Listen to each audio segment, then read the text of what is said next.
Chapter 580. The skeletal fortress was shaped like a cave. It was circular in shape. From top to bottom, from back to front, the size of the fortress gradually decreased. At the bottom of the fortress, there was only a 5-meter-tall entrance. Looking in from the outside, one could vaguely see a little shadow moving in the dark interior. In front of the skeletal fortress, there were 13 different types of magical beasts. Among them, 5 of them were constantly walking around, their heads swaying left and right. It could be seen that they were constantly paying attention to their surroundings. On the left and right sides, there were also 3 magical beasts guarding their own territory. From time to time, they would walk around a few times. The remaining 2 were directly lying down at the entrance of the skeletal fortress. Their eyes were half closed, and they were lazily staying there. Fei and the rest might not be able to see the mysteries behind this formation, but Wu Yan's group with the system's perception can clearly see that the demonic beasts are divided according to their strength. The 5 patrolling demonic beasts are between level 86 and level 86. On the left and right sides, there's a total of 6 demonic beasts guarding the fortress. 3 of them are level 87 and 3 of them are level 88. As for the 2 demonic beasts lying down at the entrance, they're level 89, the closest to demigod rank. With such a formation, even Lei Wang wouldn't dare to act rashly if he personally brought all the members of the council here, let alone Wu Yan's group of 14. One side has 14 demonic beasts while the other side has 13. But in terms of strength, the difference is like heaven and earth. 3 peak rank 7, 9 rank 8, and 2 rank 9. Against 14 rank 9 demonic beasts, there's no need to say who's going to win, and who's going to lose. What's more, the other side is at the peak of rank 9. On the other hand, even if Flandrachan's strength can't be measured by normal standards, there's no way she can fight against so many rank 9 demonic beasts. Plus, Ikaros just recently entered rank 9. Along the way, at the final juncture, Wu Yan's group finally encountered a situation that's giving them a headache.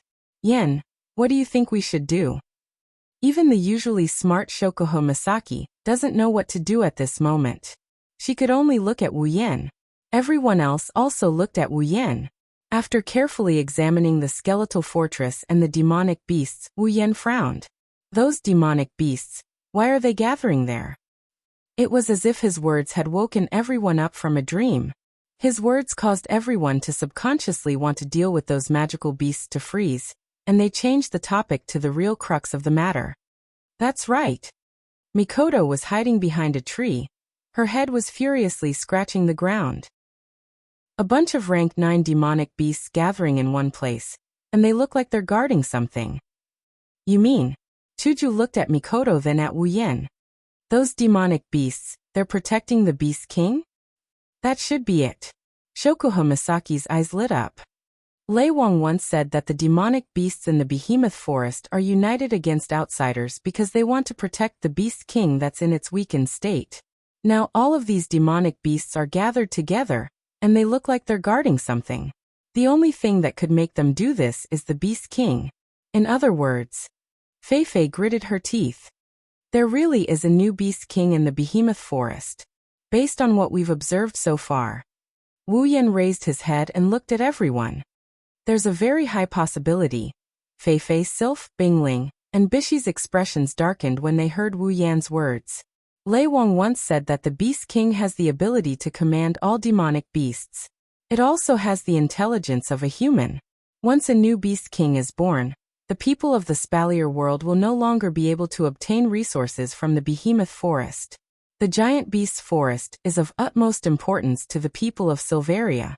Without this precious land where resources can be harvested freely, the impact would be huge enough to spread across the entire world. That's why the Board of Governors placed so much importance on this demonic beast anomaly and sent them here to investigate.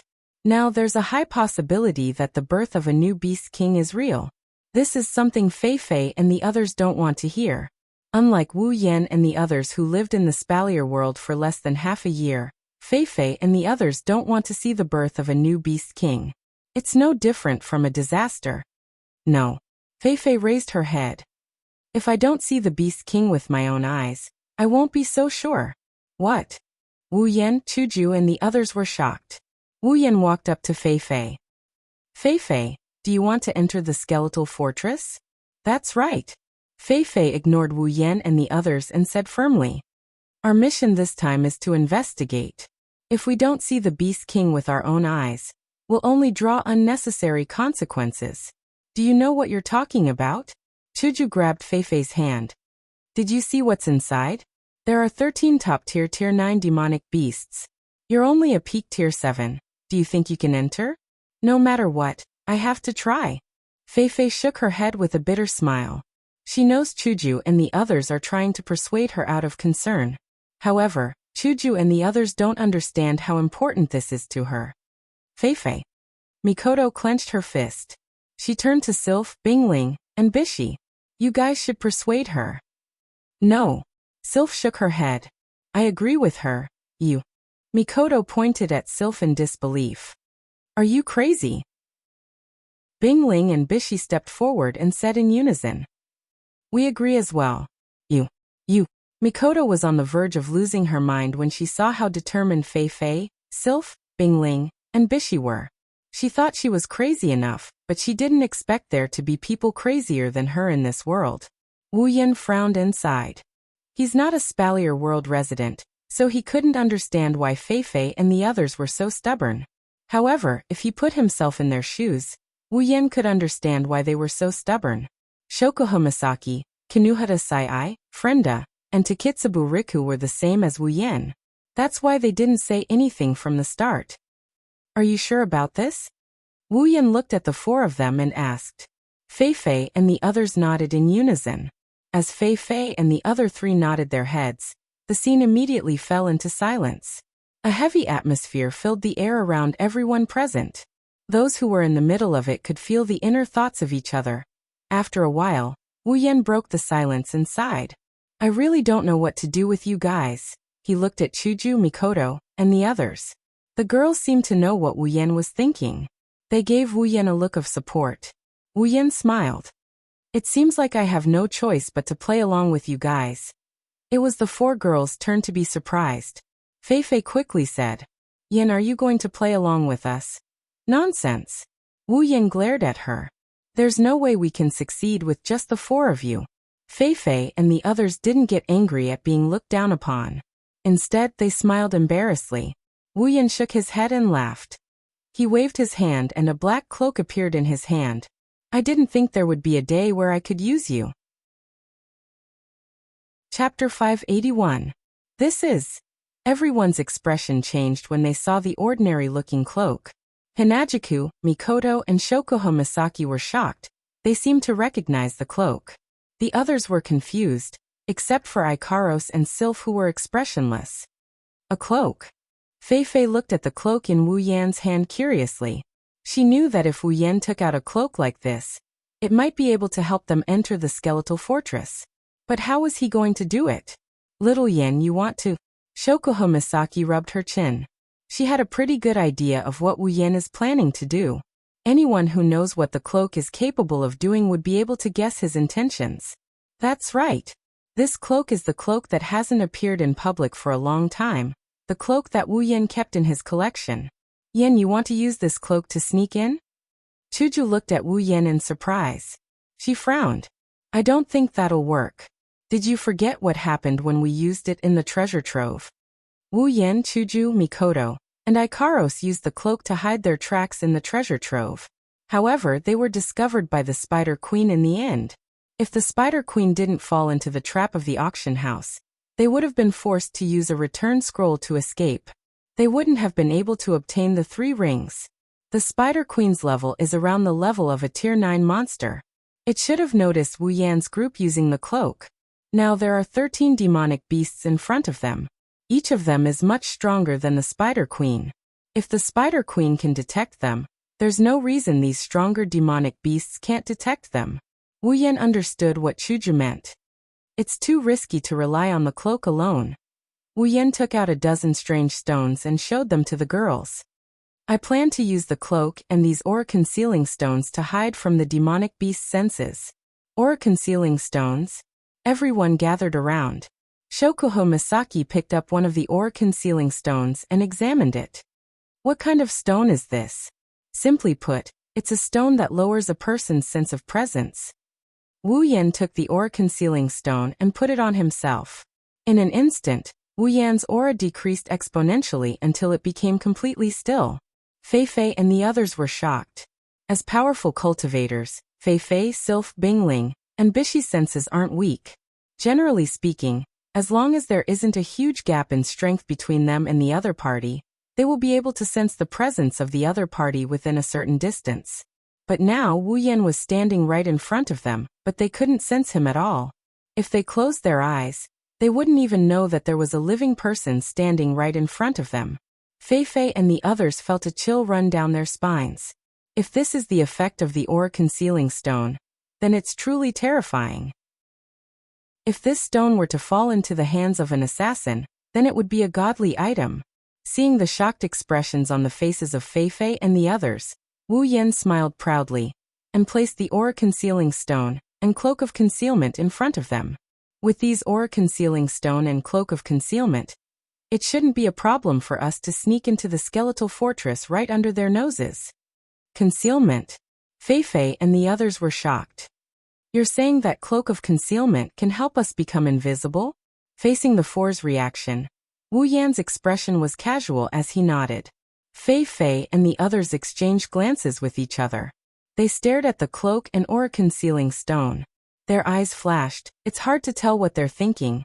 Chuju and the others looked at the two items with great interest. They've seen the existence of magical items in the system, and they're Wu Yan's summons. They won't lose their composure when they see these items. If that's the case, Shokuho Misaki pondered, there's really a chance of success. The numerous young ladies also pondered for a moment. They felt that there was indeed a chance, and all of them nodded in succession. Fei Fei and the other three also recovered from their shock. No matter how miraculous the effect was, it was still a good thing to be able to achieve their goal. The 14 of them each took out a aura-concealing stone and put it on. They lowered their presence and went into the cloak of concealment under Wu Yan's command. The cloak of concealment disappeared, and the 14 of them disappeared into the void. Fei Fei and the others gasped in amazement. Wu Yan shook his head and sighed.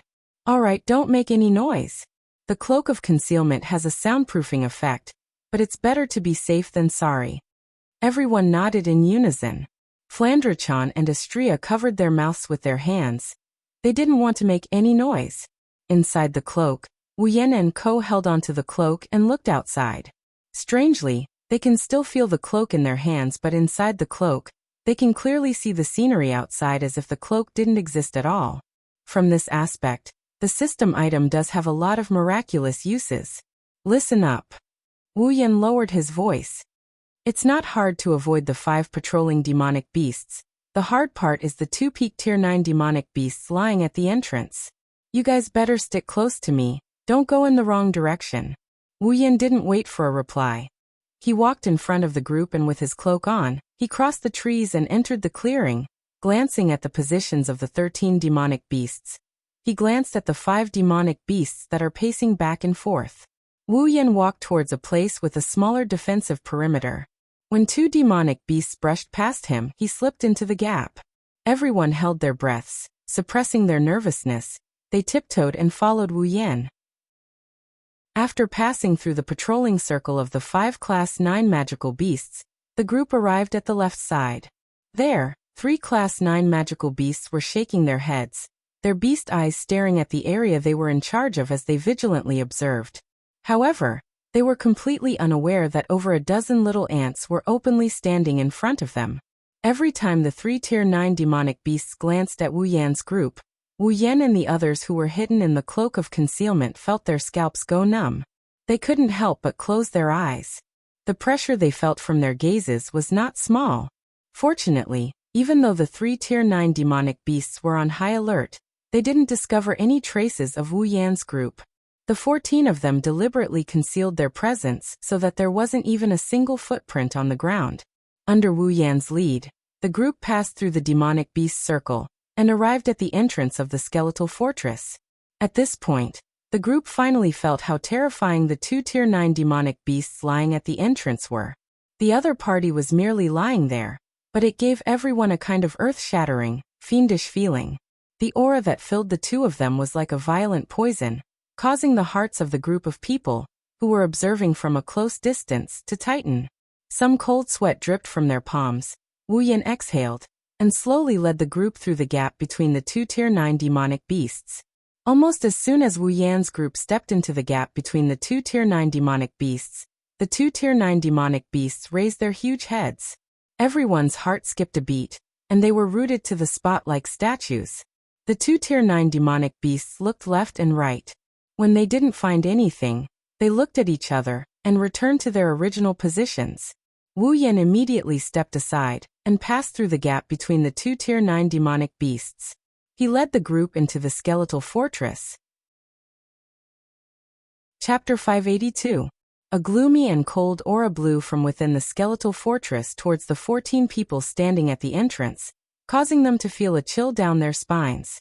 Some of them even shuddered. However, most of them heaved a sigh of relief.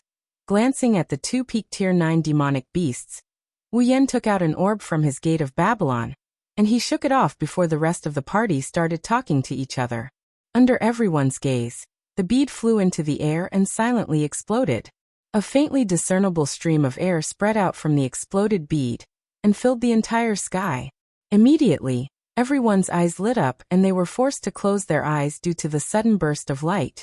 Fei Fei, Sylph, Bingling, and Bishi's heart skipped a beat. Their faces were filled with nervousness. The magic beasts outside would be able to sense the intense light. However, the four of them were soon surprised. It had already been some time since the strange light had appeared. However, those frightening rank 9 magical beasts did not seem to have discovered it. The four of them who were standing at the entrance did not sense anything that had run in. Could it be that the monsters didn't notice the light? Time slowly passed as the four of them felt uneasy. The light in the sky gradually dimmed. Not long after, the skeletal fortress returned to its original cold atmosphere. Phew! Wu Yan finally let out a sigh of relief. Under everyone's shocked gazes, he tore off his cloak. Looks like everything went well. Yan. Fei Fei's jaw dropped. She glanced at the 2 monsters behind her and asked carefully, Aren't you afraid of being discovered? Are you? If we were to be discovered, we would have been discovered a long time ago from this distance. Shokuho Misaki said calmly as she tidied up her messy hair. The bead that exploded just now should be able to keep us safe here, right? Wu Yan smiled bitterly when he heard Shokuho Misaki's words. Actually, I don't mind if you're a little dumb. That bead. Fei Fei, Sylph, Bingling, and Bishi reflexively looked up. All they could see were some eerie skeletons. Other than that, there's nothing else. Don't worry. Wu Yan shrugged. Because it's too troublesome to explain, I won't explain it. In short, no matter what we do in this skeletal fortress, as long as it doesn't collapse, then the magical beasts outside won't be able to sense what's happening inside. Fei Fei blinked. She looked at the confident Wu Yan, and then at Chuju, Mikoto, Shokuho Misaki, and the others. She shook her head and laughed when she saw how confident they were. I'm getting more and more curious. Where did you guys get these magical items from? You like them? I can give you some as a gift. Wu Yan said nonchalantly. Fei Fei's expression froze. She was speechless. How can he give away such magical items just like that? They're obviously precious. Fei Fei thought Wu Yan was teasing her. She didn't know that Wu Yan was telling the truth. These items aren't worth much. No, they're only worth a few item points. After calming down, everyone began to pay attention to the environment inside. In the gloomy scene, the light was extremely dim. People could barely see their surroundings from 5 to 10 meters away. All around them were walls made of bones, mixed with some mud, giving people the feeling that they were in the chest of some magical beast. The surrounding temperature was a bit cold, and the whole atmosphere was gloomy. In front of them, there was some black air current, like a poisonous miasma, flowing in the entire skeleton fortress. At this time, everyone suddenly realized that there was also this kind of air current around them, but it didn't seem to be dangerous. Looking ahead, Wu Yan turned to look at Fei Fei and the other 3. What do you think? Do you want to go in? Fei Fei, Sylph, Bingling, and Bishi lowered their heads. Then they nodded resolutely. Wu Yan and the other girls couldn't do anything about it. Since you've decided, let's go. Wu Yan said to Fei Fei and the others. Thank you. Fei Fei, Sylph, Bingling, and Bishi said softly. They were deeply grateful. Without Wu Yan, the chances of them entering the skeletal fortress were pitifully small. They were grateful that Wu Yan still supported them. After all, other than Fei Fei, the other three weren't close to Wu Yan. If you really want to thank me, treat me to a big meal when we get back. Wu Yan rolled his eyes at the four of them. He raised his cloak and covered everyone with it. They didn't know what kind of treatment awaited them ahead. Perhaps the Beast King is inside. It's better to be safe than sorry. The shape of the skeletal fortress was similar to that of a cave. It gradually became smaller from the inside to the outside. The deeper they went, the wider the surroundings became. After walking for a short while, the surrounding skeletal walls disappeared from everyone's sight.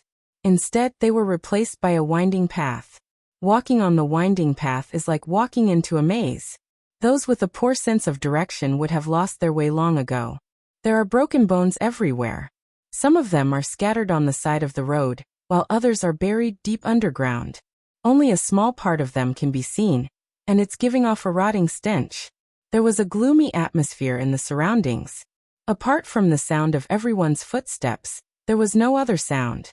The surroundings were deathly silent.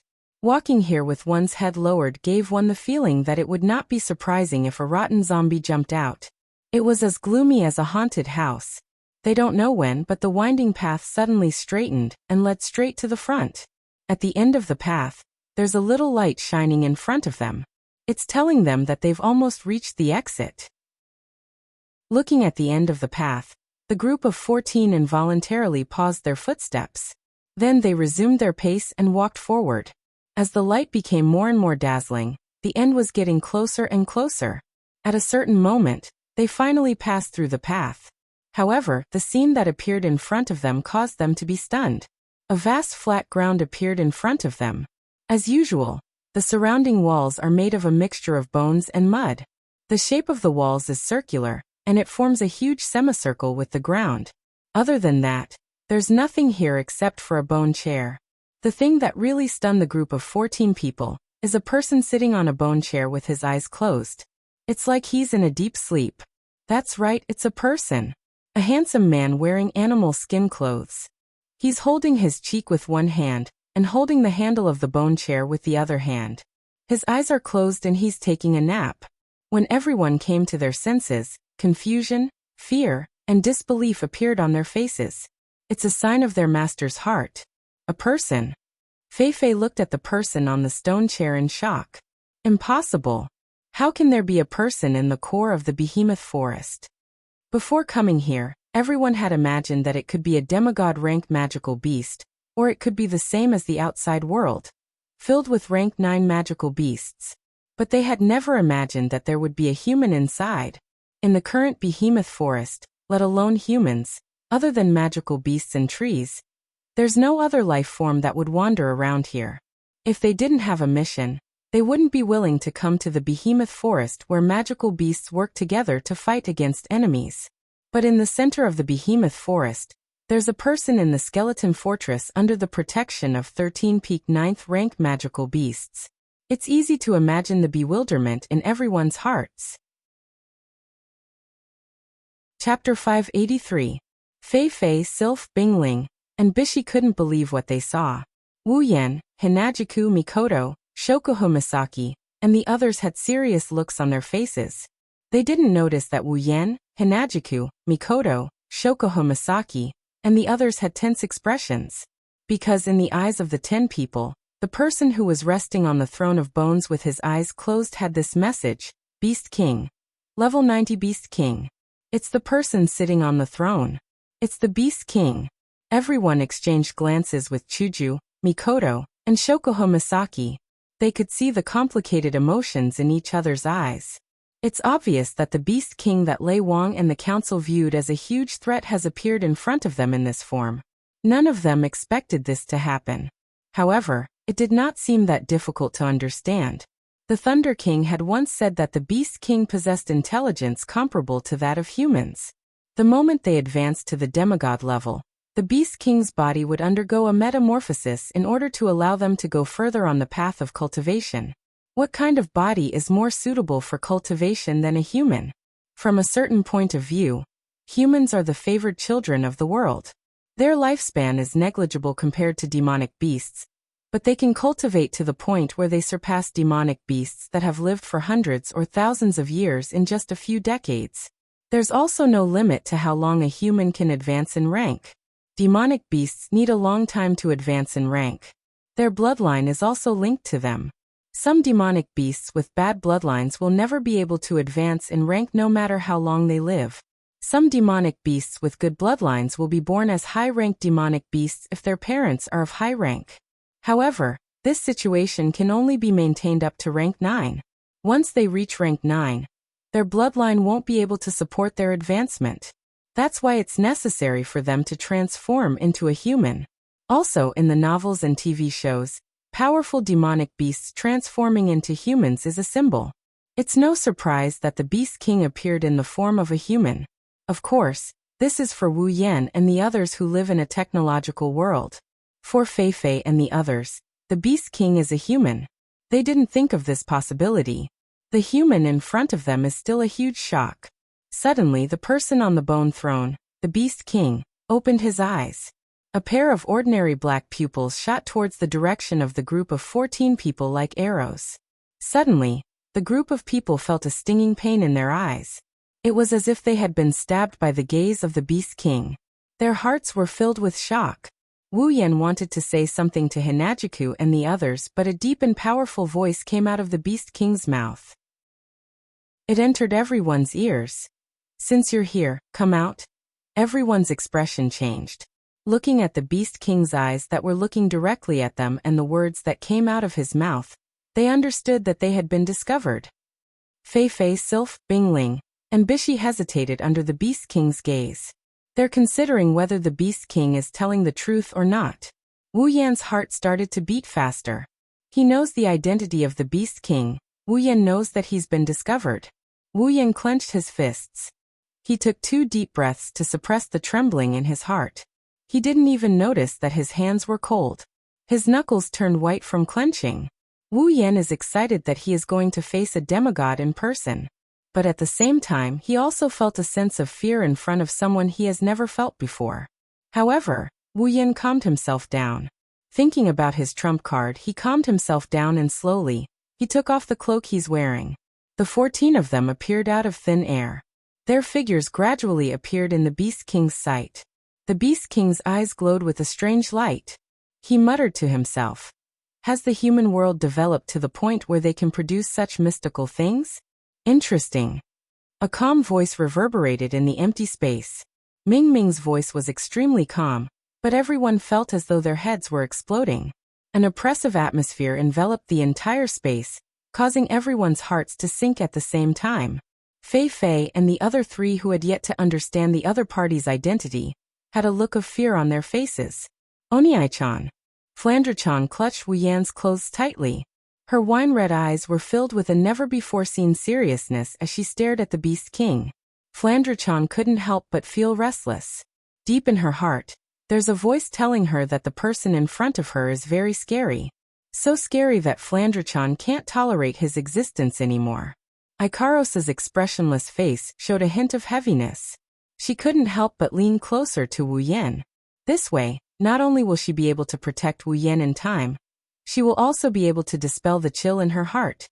Chuju, Mikoto, Shokuho Misaki, Astria, Kinuhata Sai, Frenda, and Takitsubu Riku all subconsciously moved closer to Wu Yan. One can only imagine how much pressure the Beast King exerted on them. I'm curious. The Beast King glanced at everyone. Other than Flandre-chan and Ikaros, everyone lowered their heads.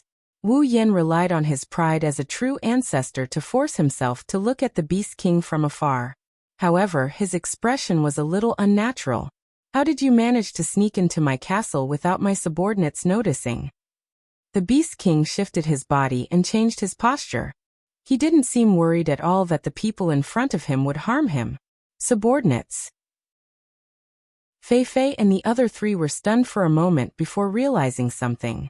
Their eyes widened. Wu Yan's heart sank to the bottom of his stomach, but on the surface he sneered. Don't tell me you don't suspect that your subordinates were killed by us? Killed. The Beast King shook his head without hesitation. His tone was calm, he didn't hide his disdain for Wu Yan and the others. You're all so weak, there's no way you can hurt them, not even a strand of hair.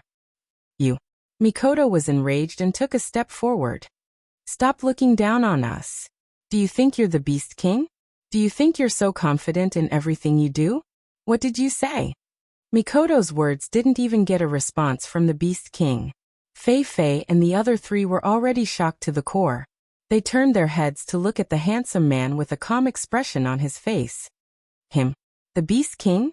Oh, the Beast King's expression finally changed a little. So you didn't come here without knowing anything, you came here specifically for me. Everyone's expression changed as the Beast King slowly stood up from the bone throne. Raising his foot, the Beast King took a step forward, causing a slight echo in the silent space. At the same time, everyone's heart skipped a beat, and they reflexively took a step back. The Beast King took a step forward as if he didn't see anything. Suddenly, an aura as heavy as 1,000 kilograms rose from the Beast King's body. It was like a heavy mountain came crashing down, causing the space to tremble. Wu Yan and the others looked like they were hit by something. They groaned and bent over, their faces pale. Humans are still the same as before, so hostile towards the existence of the Beast King. The Beast King slowly walked towards the group. His aura was like fire invading them, forcing them to take a few steps back. We just want to protect ourselves, we just want to live a carefree life like humans. You don't even have the right to be free of your praise. The Beast King's cold gaze swept across the group. You're not even willing to give it to us? Under the Beast King's oppressive gaze, the group felt like they were struck by lightning. They could taste blood in their throats. Wu Yan clenched his fists as he glared at the Beast King. His blood boiled like boiling water as he glared at the Beast King.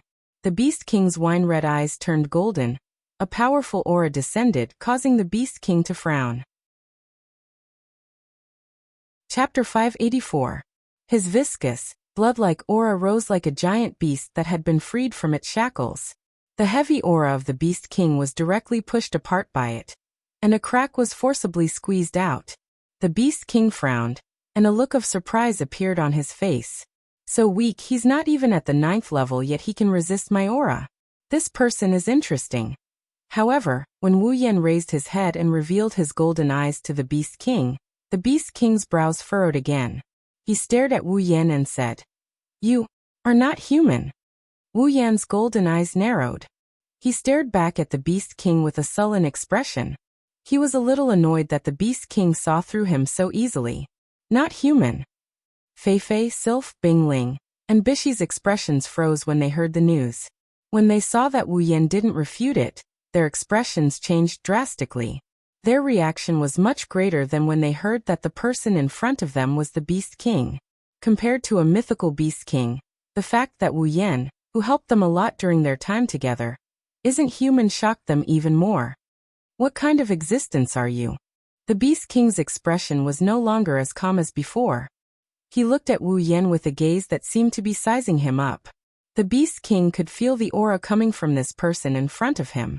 It's not that this person's aura is stronger than his, nor is it that this person's strength is greater than his. It's a kind of subconscious obedience that a low-level demonic beast would feel when meeting a high-level demonic beast. It's an instinctive respect for a life form of a higher level than himself. A life form of a higher level than me? The Beast King thought about it carefully. He found it funny. He's the Beast King, other than the divine beast god that never appeared again. What other life form could possibly be higher than him? Even a god-level human wouldn't be able to surpass an ordinary magical beast in terms of life rating. At the end of the day, humans are nothing more than food for demonic beasts. The Beast King didn't know that the person standing in front of him is a primogenitor. According to the Beast King's theory, all life forms with blood are nothing more than food for him. The Beast King's eyes flashed coldly when he saw Wu Yan resisting his aura. The Beast King's aura reverberated in the air, causing Wu Yan to bend down again. His shoulders slumped heavily. Since you're not a human and you don't look like a demonic beast, why are you interfering in the affairs of humans and demonic beasts? The Beast King said. Unknown existence. If you leave now and I will not pursue the matter. Is Wu Yan's he is. He's he Wu Yan. The other party had used the attitude of an absolute expert to suppress him to such an extent. And yet, with just a few words, he said that he would not pursue the matter, and that was all. Wu Yan looked at Chuju Mikoto, Shokoho Misaki, and the others who were struggling under the Beast King's aura. He couldn't control his anger. His aura surged. Wu Yan twisted his body in midair, as if he was trying to break free from something. He broke free from the Beast King's aura. Wu Yan laughed out loud to the Beast King's surprise. Beast King. Wu Yan's voice was as cold as ice. As a magical beast, at your level, you can be considered an existence that has lived for who knows how many years. You can actually speak in such a dignified manner after making things difficult for a few juniors. Perhaps you are the only one in the world who can do that. Make things difficult for the juniors? The Beast King laughed mockingly. Don't try to use the human world against me. In the eyes of us demonic beasts, the weak are prey to the strong. Strength is everything. If you don't have strength. The Beast King stared at Wu Yan. Then you're nothing but food. Strength. Wu Yan narrowed his eyes at the Beast King. Do you think it's appropriate to talk about strength when you're in a weakened state? The Beast King laughed when he heard Wu Yan's words. His words made everyone tremble. Weakened state? That was before. Wu Yan's eyes narrowed. His expression changed. Could it be that you're already? That's right. The Beast King couldn't help but raise his voice. Vaguely, a beastly roar that made the heavens and earth tremble accompanied his voice and spread to the surroundings. The current me, regardless of rank or strength, is already a true Beast King. The demonic beasts, under my leadership, will become the true rulers of this world. Humans, if you want to treat us like prey. The Beast King's intimidating gaze swept across the pale-faced Fei Fei and the others. Dream on. The Beast King's hateful words landed on Fei Fei, Sylph, Bingling, and Bishi. The four of them felt their insides twitching. Their hearts were filled with bitterness. Fei Fei and the others could already imagine the future humans trying to get resources from the behemoth forest. Against the united demonic beasts, humans trying to get resources from the behemoth forest is no different from snatching food from a tiger's mouth. Beast King. Fei Fei resisted the heavy pressure and took a step forward. She gritted her teeth and shouted, "The Spalier world has 5 demigods. Do you think a single Beast King like you can fight the humans to the death?" 5 demigods. The Beast King chuckled. You're right. I can't fight 5 demigods, but it's not hard for me to stay alive. As long as I'm alive, the demonic beasts will listen to my orders and resist the humans. Humans will not treat us demonic beasts as prey. Furthermore, the Beast King turned around. His words pierced Fei Fei's heart. Are you demigods really that united? Will you all work together? Fei Fei bit her lip so hard that it started to bleed. Seeing this, the Beast King shook his head and turned his head away in disdain. Humans are always so selfish. Even in the face of external enemies, you only care about yourself. How can you fight against my united demonic beasts? If we charge out of the behemoth forest, we might suffer a fatal blow. However, our goal has always been to protect ourselves. As long as we occupy the entire behemoth forest, that will be enough. Even if all the demigods come, they won't be able to touch me. The Beast King stopped looking at Fei Fei and turned to look at Wu Yan. His eyes were filled with murderous intent. It seems like you don't want to retreat. If that's the case, a monstrous killing intent enveloped everyone present. Fei Fei, Bingling, and Bishi, who had yet to break through to the 8th order, immediately gave up on resisting. Their eyes were filled with despair as they reached for their spatial items. They planned to use their trump cards to escape with their lives. Little Yen. Shokoha Misaki yelled. Wu Yan understood what she meant. The Beast King is not someone they can take on head-on. Even if they worked together, they wouldn't stand a chance against him. The only way out is to retreat. Everyone placed their hands on Wu Yan. Chuju and Mikoto grabbed Fei Fei, Sylph, Bingling, and Bishi. Wu Yan took out a crystal scroll and crushed it. The return scroll shattered, but Wu Yan and the rest were shocked to see that the portal did not light up. What's going on? Everyone exclaimed in shock. The Beast King shook his head and looked at his surroundings. Even though I don't know what you just crushed, it's impossible for you to escape from here. Because the Beast King's voice chilled everyone's hearts. But this place is inside my body. Chapter 585. Inside my body. Everyone's expression changed drastically on the spot. A bone-chilling feeling rose in the hearts of the 14 people, causing them to shudder. The Beast King chuckled and shook his head. You all know that my body will transform, but you don't know where my transformed body is. This is really... Hearing the Beast King's words, everyone immediately understood. This skeleton fortress is the Beast King's original body. It's a body he abandoned due to his transformation. If the Beast King's body is this big... Everyone raised their heads and looked around. Their faces were ashen. To them, this was the worst news they had ever heard. They stepped into the body of a demonic beast without knowing anything, and they can't even escape? Impossible. Wu Yan's face contorted. Even if this is your body, the return scroll won't lose its effect. The Beast King snorted.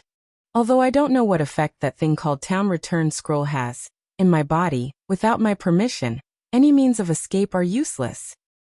It's useless to escape. Their bodies trembled. At this moment, everyone felt a sense of helplessness. Oni-chan. Flandre-chan tugged at Wu Yan's arm when she saw Wu Yan's sour expression. A hint of bloodthirst flashed through her eyes. Let Flandre-chan hit him. This is the first time Flandre-chan didn't use the word play when facing an enemy. Instead, she used the word beat. One can only imagine how strong the Beast King is in Flandre-chan's mind. Master. Ikaros and Estrella looked at Wu Yan. Yen, Chuju Mikoto, Shokuho Misaki, Kinuhata Sayai, Frenda, and Takitsubu Riku also looked at Wu Yan. Obviously, the girls are waiting for Wu Yan to make his decision. Looking around at the girls around him, he smiled bitterly, very bitterly. He thought he can go anywhere he wants with the help of the system item. Even if he's not strong enough, he should be able to stay alive. He didn't expect this to happen. I'm sorry. Wu Yan shook his head bitterly. He clenched his fists so hard that he could hear the sound of bones grinding. I was too arrogant. I underestimated everything. I relied too much on the system item. I'm afraid I'm going to implicate everyone I love because of my mistake. Hearing the word sorry, the girls all fell silent. Suddenly, Wu Yan tightened his grip. Flandre-chan grabbed Wu Yan's hand and said in a dazed tone, Oni-chan, why are you apologizing? Before Wu Yan could react, the other girls woke up from their stupor. They looked at each other and they grinned. Flandre-chan, you're so right. Hinajika rubbed Flandre-chan's head and her gem-like eyes met Wu Yan's. She continued in a serious tone. Flandre-chan is right. Why are you apologizing? Hinajika. Wu Yan looked at her blankly, but before he could finish, Mikoto cut him off. Don't tell me you're apologizing because you made a mistake and implicated all of us. Mikoto looked at Wu Yan with a serious expression. Her tone had the same heroic spirit as before, but it also contained a hint of gentleness. I don't want to hear that kind of excuse. Don't forget, we share the same life. Mikoto. Wu Yan looked at the gentle Mikoto and was stunned. Shokuho Misaki smiled and tilted her head. Her face was pale because of the Beast King's aura, but now, her face was flushed red and she looked relieved. This is the first time I agree with Misaka's point of view. Our lives have already merged with yours. Masaki-chan. Kinuhata Sayai pursed her lips and tilted her head in disdain. Since we've overtaken your pirate ship, we've already overtaken you. Ai-chan. Please don't give up so easily. Takitsubu Riku said softly to Wu Yan.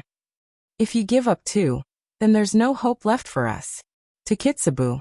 In the end. Frenda sighed and forced a smile. It's still not over yet. Master. Ikaros and Estrella looked at Wu Yan and said in unison. We will protect Master. Frenda. Ikaros. Estrella. Looking at the most important girls around him, he felt a surge of warmth in his heart. At this moment, Wu Yan suddenly felt like he's been living a happy life all this while. Oniai-chan. Flandre-chan had a determined look on her face. Flan will protect Oniai-chan too. Flan. Wu Yan couldn't help but smile. The pressure the Beast King exerted on him disappeared in an instant. His heart is filled with pride and warmth. That's right. He slowly turned around and looked at the Beast King in front of him. A ray of light flashed in his golden eyes. If we don't give it our all, we won't know the result. Hinajiku Mikoto, Shokuho Misaki, Ikaros, Flandre-chan, Astria, Kinuhata Sai, Frenda, and Takitsubu Rika looked at the Beast King in unison. They didn't say a word, but the determination in their eyes was enough to express their determination. Give it our all. Bing Ling and Bishi bitterly smiled and shook their heads. They didn't have much hope in Wu Yan and Ko's words. In fact, they even looked like they were in despair. Only Fei Fei and Sylph lowered their heads. They gripped their armaments tightly and walked behind Wu Yan. They told everyone their choice. Ha ha ha. The Beast King, who had been watching coldly from the front, couldn't help but smile when he saw this scene. The smile grew wider and wider, and a faint chuckle escaped from within. Then as the smile grew wider, so did his laughter. In the end, his thunderous laughter reverberated in this space. Very good. Very good. Very good. The Beast King laughed as he looked at everyone with his black eyes. I've long heard that humans can expand their strength according to the changes in their emotions. Today, let me witness whether this is true or not. In an instant, a fatal sense of danger rose in everyone's hearts, causing their bodies to tense up. At the same time, sharp rock spikes erupted from the walls in all directions, carrying a whistling sound that resounded through the sky as they attacked everyone present. Aegis, Absolute Defensive Circle. Activate. Aegis equals L, Area of Effect Shield. Activate. Ikaros and Astria immediately entered combat mode. They flapped their wings and appeared on both sides of the group. Two crystalline barriers rose up and enveloped the group. Boom. The rock spikes violently bombarded the two defensive barriers. Aegis Absolute Defense Circle, and Aegis Area-type Defensive Barrier. The two defensive barriers that could withstand the attack of a ninth-stage powerhouse did not even last for a second before they were bluntly shattered. Retreat. Wu Yan grabbed Shokuho Misaki and Takitsubu Riki. He kicked Bing Ling and Bishi, who were still in a daze. Then he retreated with the girls in tow. However, the rock spikes came from all directions. Even if Wu Yan and the girls retreated in time, the rock spikes would still come at them from behind. There was no way they could retreat. Wu Yan gritted his teeth and threw Shokuho Misaki and Takitsubu Riku to the back. He rushed behind the girls and crashed into the rock spikes. Puchi. Following a few sharp piercing sounds, the rock spikes pierced into Wu Yan's body, riddling him full of holes. Wu Yan is already heavily injured in a single exchange of blows. Chapter 586. The rock spikes pierced through Wu Yan's body. Blood splattered into the air as the rock spikes pushed Wu Yan back. The impact created two deep trenches in the ground. Master! The girls gasped. Ikaros and Astria flew behind Wu Yan to catch him. However, the rock spikes pushed Ikaros and Astria, who were supporting Wu Yan's body, into the air as well. Oniai-chan. Flandre-chan was furious. She reached out and grabbed at the rock spikes that pierced through Wu Yan's body. She destroyed the eyes on the rock spikes in an instant. Boom. The originally terrifying rock spikes trembled and paused for a moment before exploding into a sky full of rubble. Ha! The Beast King looked at Flandre-chan in surprise. What did she do? The rock spikes were an attack derived from the Beast King's transformed body. In other words, those rock spikes could also be considered as a part of the Beast King's massive body. There was a world of difference between them and normal rock spikes. The Beast King was confident that even a human demigod wouldn't be able to destroy them without much effort if they were connected to his rock spikes. But now, a part of his past body had exploded in an instant. With the eyesight of the Beast King, he could naturally tell that all of this was done by the little girl with strange crystal wings and a demon tail. However, he could not tell how she did it. With a deep frown, the Beast King glared at Flandre-chan and waved his hand. Instantly, The wall of bones and mud above everyone's heads began to ripple. Like the rock spikes from before, bone spikes shot down from above at an incredible speed. If one were to look closely, they would notice that these bone spikes were all aimed at Flandre-chan. Flandre-chan's wine-red eyes emitted a bloodthirsty red light. She curled her lips into a sinister smile. She soared into the sky and flew above everyone. Just like Wu Yan, she took the initiative to meet the Beast King's attack. Flan. Wu Yan, who has fully recovered with the support of his primogenitor physique, was shocked. He forced himself to calm down and waved his hand. Four bottles of golden liquid emerged from the void and flew towards Fei Fei, Sylph, Bingling, and Bishi. Quick! Drink it! Fei Fei and the other three were stunned. They instinctively caught the bottles, but they quickly regained their senses. Now is not the time to be in a daze. Other than Bingling and Bishi, who hesitated, Fei Fei and Sylph quickly swallowed the potions. Bingling and Bishi quickly followed suit. Like a signal flare, after Fei Fei and the other three consumed the potions, Chuju, Mikoto, Shokuho Misaki, Ikaros, Astria, Kinuhata Sai, Frenda, Takitsubu Riku, and the others took out a bottle of the same potion and poured it into their mouths. The next moment, other than Wu Yan, who didn't take the potion, everyone on the ground started glowing with an illusory light. Seeing this scene, the Beast King narrowed his eyes and began to think. As the most intelligent life form among the magic beasts, the Beast King had done his homework on the human world. He knew that humans would often use some potions with special effects to increase their strength. I wonder what kind of effects those potions have. The Beast King's mind raced, but he quickly gave up on the thought. No matter what the potions do, they won't be able to escape from this place. At most, they will be able to buy some time. Flandre-chan met the bone spear head-on. Unlike Wu Yan, Flandre-chan isn't going to use her body to block the bone spear head-on. Squinting her eyes, Flandre-chan could see all kinds of black dots on the bone spike. Flandre-chan reached out with both hands, and the black dots flew into her palms and were crushed by her hands. Bam bam bam bam bam. Just like the rock spikes from before, the bone spikes stopped for a moment before exploding into fragments that filled the sky. The Beast King's expression became gloomy as it fell to the ground. Just like before, the Beast King still couldn't figure out how the other party did it. This made the Beast King, who had just become a demigod, feel slightly annoyed. His gaze towards Flandre-chan became more and more dangerous. Ikaros. Frenda. Taking advantage of the Beast King's attention on Flandre-chan, Wu Yan yelled at Ikaros and Frenda. Use missiles and bombs to attack the surrounding walls. Ikaros and Frenda understood Wu Yan's plan. If they continue fighting the Beast King here, their chances of winning are slim to none. The best thing to do is to retreat. However, this is the Beast King's body. No matter what they do, they won't be able to break free. The only way to do this is to destroy the Beast King's body. Ikaros flapped her luminous wings and cherry-colored light flashed out. Together with the mini-missiles Frenda casually tossed out, they landed on the surrounding walls. Bam bam bam. The intense firelight instantly overpowered the wall, and the violent bombardment caused the entire scene to tremble slightly. Some dust scattered from above, proving the destructive power of the two women. Everyone looked at the fiery wall with hopeful eyes. Even Wu Yan couldn't help but feel nervous. It's a pity that the Beast King didn't care about this at all. They didn't see it. When the flames dissipated, the walls were still intact. Everyone's hopes were crushed. Bingling and Baishi's faces were filled with despair. Trapped beasts will still fight. Truly trapped beasts will still fight. Bingling and Bishi have already made up their minds to die here. Seeing the two like this, Wu Yan knew they've lost all will to resist. He couldn't help but grit his teeth. He can't blame them. If it was anyone else, they would have lost all will to resist if they knew their opponent is a peak demigod. After all, they're only tier 7. There's no other way.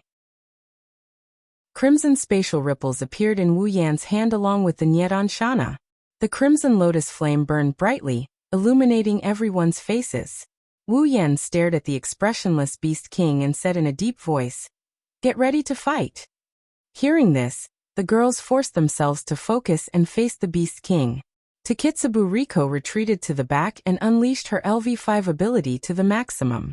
She boosted everyone's ability to use their superpowers to the maximum. Takitsubu Riko can also use her ability to temporarily grant superpowers to those who don't have them. But for those who have never used their superpowers in a high-level battle like this, it will only add to the chaos. Therefore, the only thing Takitsubu Riko can do is to strengthen those who can use their superpowers. The Beast King looked at everyone in front of him who were tensing up. Suddenly, a sinister smile appeared on his face, causing everyone's heart to skip a beat. As if he thought of something, Wu Yan's expression changed.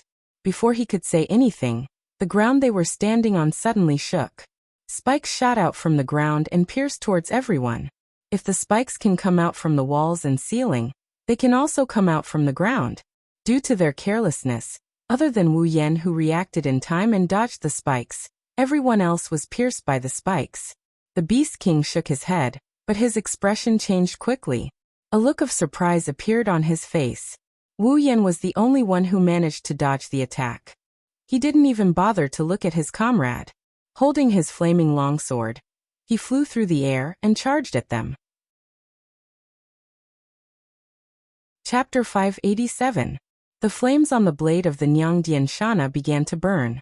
At this moment, the effect of the Nyangdian Shana was at its peak. The dense red lotus flame rose from the blade of the Nyangdian Shana and formed a 1-meter-tall curtain of fire. The terrifying temperature caused the surrounding air to dry up. The red lotus flame fell down like a waterfall. The Beast King glanced indifferently at the fiery red curtain of fire and did not even move. A wall of bones suddenly sprang out from the ground in front of it. It twisted like a rice cake and covered the Beast King's head and front. Bang! The red lotus flame hit the bone wall. In an instant, the white bone wall was charred black. However, it didn't burn the bone wall down. Wu Yan's eyes turned cold. He waved the Nyangdian Shana, and the red lotus flame that was hitting the bone wall immediately turned around and went around the bone wall to burn the Beast King behind it. However, what greeted it was a small bone shield. Bang! A crisp cracking sound rang out. The flames of the red lotus were actually scattered into sparks under the sudden obstruction of the bone shield without any warning. It's not over yet. Wu Yan roared. He flew into the air and took a step forward. Crimson spatial ripples instantly covered the Beast King's body. In the next second, iron sand cannons extended from within and aimed at the Beast King. Beep! Lightning burst out from Wu Yan's body. Bluish-white replaced the fiery red of the red lotus flame and illuminated the entire area. Thick and solid electric current spread out from Wu Yan's body like a spider in a web.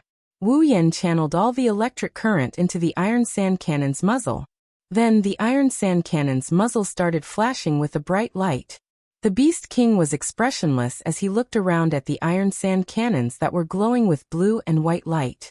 Just as he was about to make a move, a few iron sand chains shot out from the crimson spatial ripples and wrapped around the Beast King's body, tying him up tightly. The Beast King was stunned for a moment. Extreme impact. Every word entered the ears of everyone present. Countless huge blue and white beams of light shot out from the iron sand cannons in all directions and descended upon the center of the battlefield in an instant. Boom! Accompanied by a loud boom, sparks of lightning flashed in the area that had been reduced to a target. The sparks spread in all directions, causing a series of explosions. If it wasn't for the fact that they were inside the Beast King's body, the ground would have already been shattered inch by inch. Wu Yan didn't show any joy as he looked at the area covered by the huge beam of light. Instead, he stared ahead with a very serious expression. Although the ultimate impact was extremely destructive, Wu Yan didn't believe that a demigod-rank Beast King would be harmed by such an attack. Just as Wu Yan expected, when the lightning dissipated, a square block made of bone walls appeared in front of him. Sparks of electricity flashed on the surface, causing Wu Yan's expression to darken. The bone walls fell back down, and the Beast King walked out of them. He looked at Wu Yan with admiration in his eyes. He didn't seem to be injured at all. Not a bad attack. Even if it's a 9th-grade magical beast that specializes in defense, it wouldn't be able to remain unharmed under this attack. Too bad. The Beast King took a few steps forward and said calmly, "It's useless against me." Wu Yan's expression froze for a second before he smiled. I never said that this attack was meant to harm you. Hmm? The Beast King stopped in his tracks. At this moment, 3 slender figures suddenly flashed to the left, right and back of the Beast King. 3 sharp swords pierced towards the Beast King with the momentum of a sharp knife. It's Astria, Chuju and Feifei. What? Even the Beast King was shocked by this turn of events. Of course, it's not because of the terrifying attacks coming from 3 different directions. The Beast King was shocked because of Astria, Chuju and Feifei. After all, he saw the 3 of them getting stabbed by his spikes with his own eyes. The Beast King recalled that Wu Yan was also stabbed by the rock spikes. Now he's fully healed. Could it be that these humans also have the ability to recover from their wounds? Is it because of the potion? The Beast King's intelligence has undergone a complete metamorphosis. It's impossible to associate him with a demonic beast. The Beast King's intelligence is already higher than a normal human's to be able to figure out that it's the potion's fault so quickly. Unfortunately, the Beast King's guess is only half correct. The others are fine because of the potion, but Wu Yan isn't. The Beast King snapped back to reality and 3 bone spears shot out from the ground. With lightning speed, the spears pierced towards Astria, Hinajiku, and Feifei. Before the 3 of them could launch their attacks, they were pushed back by the bone spears. However, the Beast King's expression was unprecedentedly solemn. He clearly saw Astria, Hinajiku, and Feifei emitting an illusory glow when the 3 bone spears pierced their bodies. The Beast King finally understood that his attack had failed once again. As expected, Astria, Chuju, and Feifei stabilized themselves and surrounded the Beast King in a triangular formation. They didn't take any damage. Astria and Chuju raised their guard and stared at the Beast King. Feifei touched her own body in confusion. Although she had already tested the effects of the potion, she still felt that it was a little unbelievable. How could there be such a heaven-defying potion in this world? Who on earth refined it?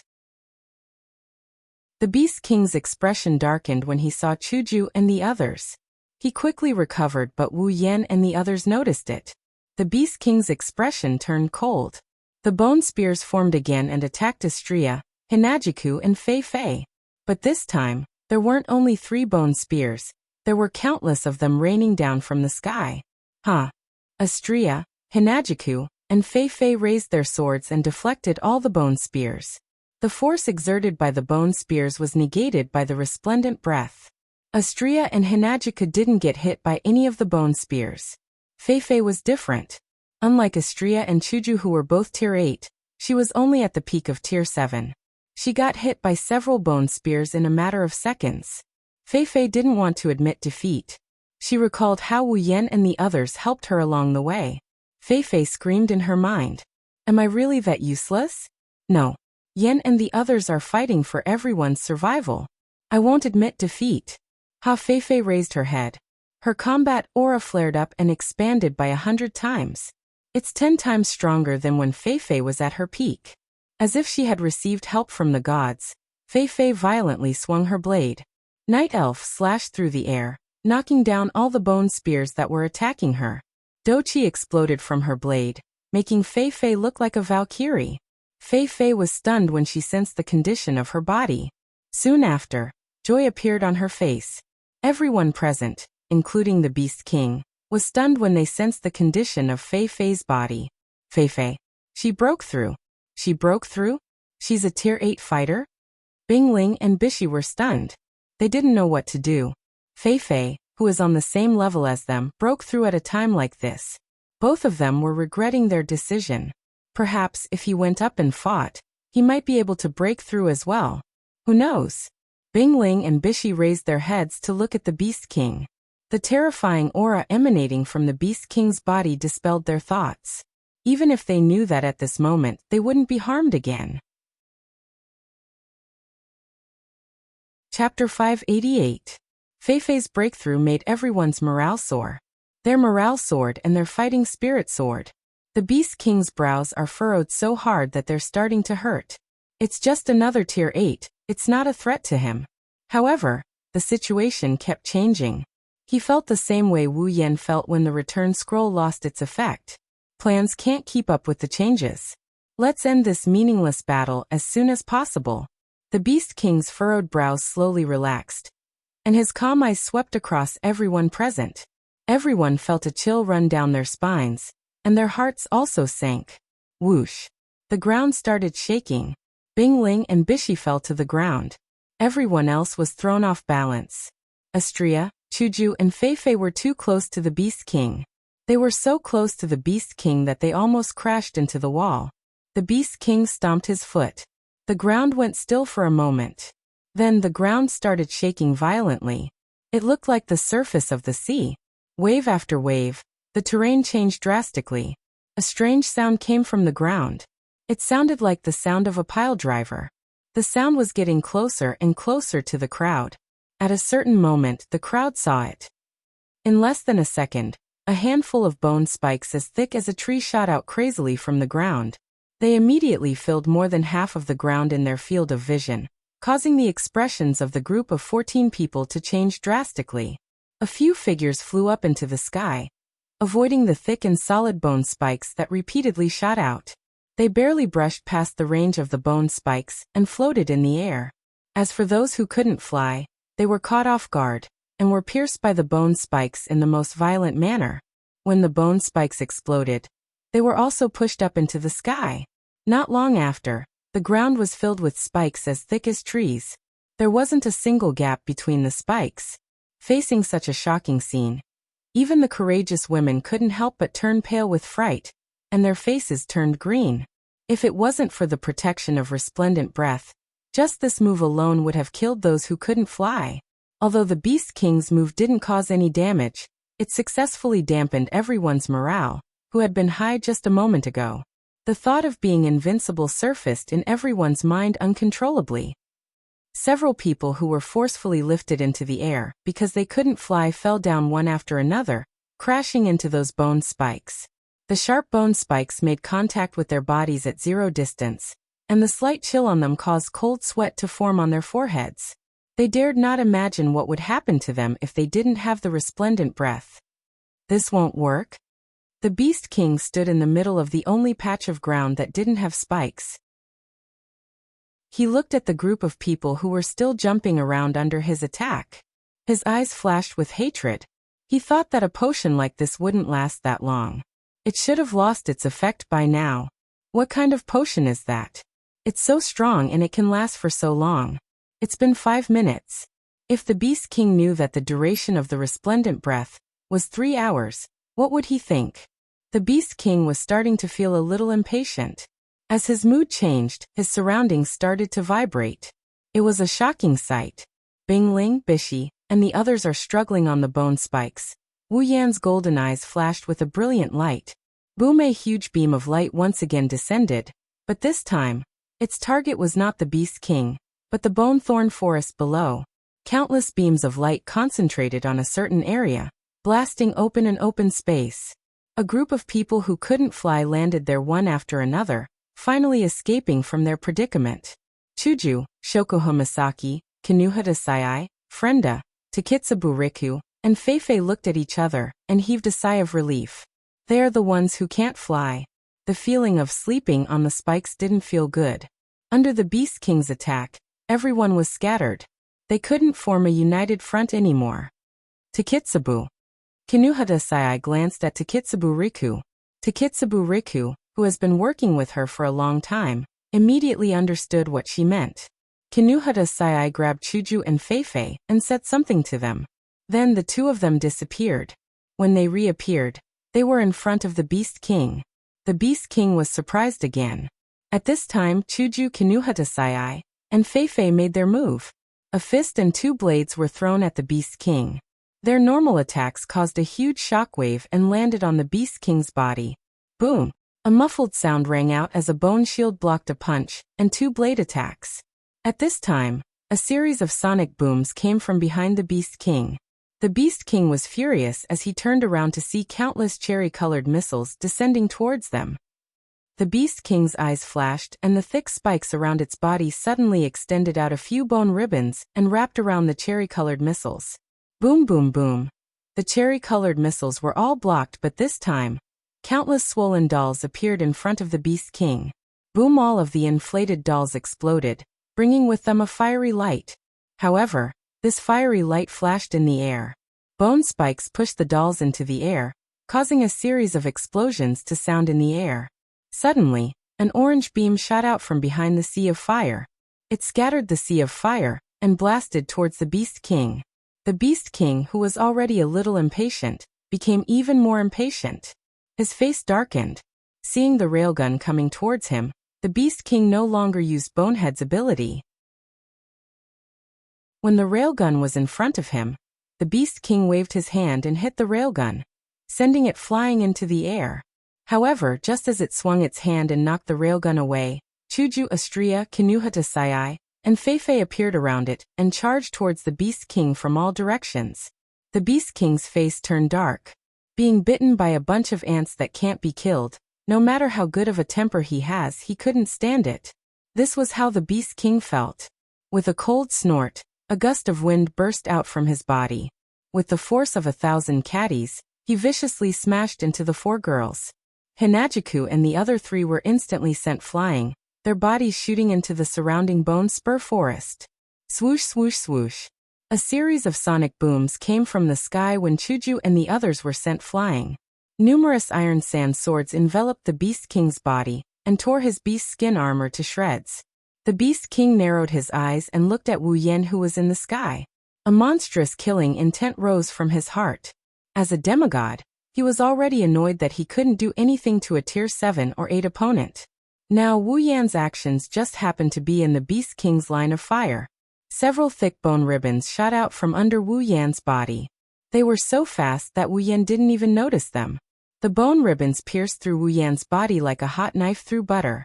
One of the bone ribbons even pierced through Wu Yan's head. Large amounts of blood dripped onto the bone ribbons. Wu Yan's mangled body was skewered by the bone ribbons. He hung on the bone ribbons like a piece of rotten meat. The Beast King was stunned. Large amounts of blood splattered in the air. The bright color of the blood told him that this was all real. Aren't they immortal? The Beast King froze on the spot. Master. Ikaros, who was closest to Wu Yan, saw the person most important to her turned into a pile of meat. Her crimson eyes rippled as she glared at the Beast King. She couldn't suppress her anger. Ikaros, who has always been calm and indifferent, is now boiling with rage. How dare you hurt Master? A bright light shone from Ikaros's chest. Chapter 589. In the darkness, a beam of light shot out from Ikaros' body. Ikaros, Chuju, Mikoto, Shokuho Misaki, and the rest screamed at the same time. All of them saw the light coming from Ikaros' chest. It's exactly the same as the one they saw last night when they noticed Ikaros' abnormality. However, the light this time couldn't be compared to the light from before. What's going on? Wu Yan, who recovered to full health, was also shocked by this sudden light. When he saw where the light came from, he was completely stunned. He didn't know what to do. Unlike Chuju and the rest, Wu Yan didn't know what's going on with Ikaros. The beast monarch turned to look at the light source in the air, and his eyes narrowed slightly as he murmured to himself with uncertainty. She's getting stronger? Pizzy. The light emitted from Ikaros's body suddenly trembled and drilled into her body. Under everyone's different expressions, Ikaros's eyes gradually turned a little dull. Her originally not much spirit turned into a pool of stagnant water. A mechanical voice as soft as a mosquito came out of Ikaros' mouth. System confirmed. Everything is normal. Self-evolution program. Pandora. Activate. After that, a huge beam of light came down from the sky and landed on Ikaros. In a breath's time, Ikaros, who was in the middle of the beam, turned blurry and turned into a human figure. Ikaros. Wu Yan stared blankly at the disappearing Ikaros. He panicked and a deep sense of panic filled his heart. He couldn't help but feel anxious. What's going on? What the hell is going on? Wu Yan didn't care about the others. He screamed at the sky. He had no idea what's going on with Ikaros. He's never heard of it. This situation made Wu Yan very anxious. Ikaros. Wu Yan dashed towards the beam of light in an attempt to rescue Ikaros. But halfway there, Astria, who appeared out of nowhere, pulled him back. Master, don't go. Ikaros-senpai is fine. Unlike the panicking Wu Yan, Astria saw the change in Ikaros and her face was filled with excitement. Her eyes were filled with joy. Obviously, Astria knows what's going on with Ikaros's transformation. Astria, what's going on? Why is Ikaros? Wu Yan lost his composure. He grabbed Astria's hand nervously. He didn't react like this even when he encountered the Beast King. Master, don't worry. Astria cheered. Ikaros-senpai is evolving. Evolution. Wu Yan's anxious expression froze and turned into astonishment. Angeloid can evolve? Yeah. Astria nodded, but she didn't explain anything. Her face was red from excitement as she looked at the light projection in the sky. Wu Yan suppressed his worry and stared at the light projection in the sky. When the beam of light slowly receded into the humanoid light projection, pieces of light that looked like building blocks floated in the air and covered the light projection. Tipia Ikaros version 2. Activate. After the light projection formed a humanoid figure, the light dimmed and a brand new Ikaros appeared in front of everyone. Everyone was stunned by the sight of Ikaros floating in the air. They stared at her blankly for a long time before they realized what was going on. Starlight shimmered around Ikaros. A white feather coat that could only cover her breasts extended down from her chest like a pair of wings. She wore a pair of white shorts that went all the way down to her thighs. 2 shoulder pads that looked like a shield floated in the air beside her shoulders.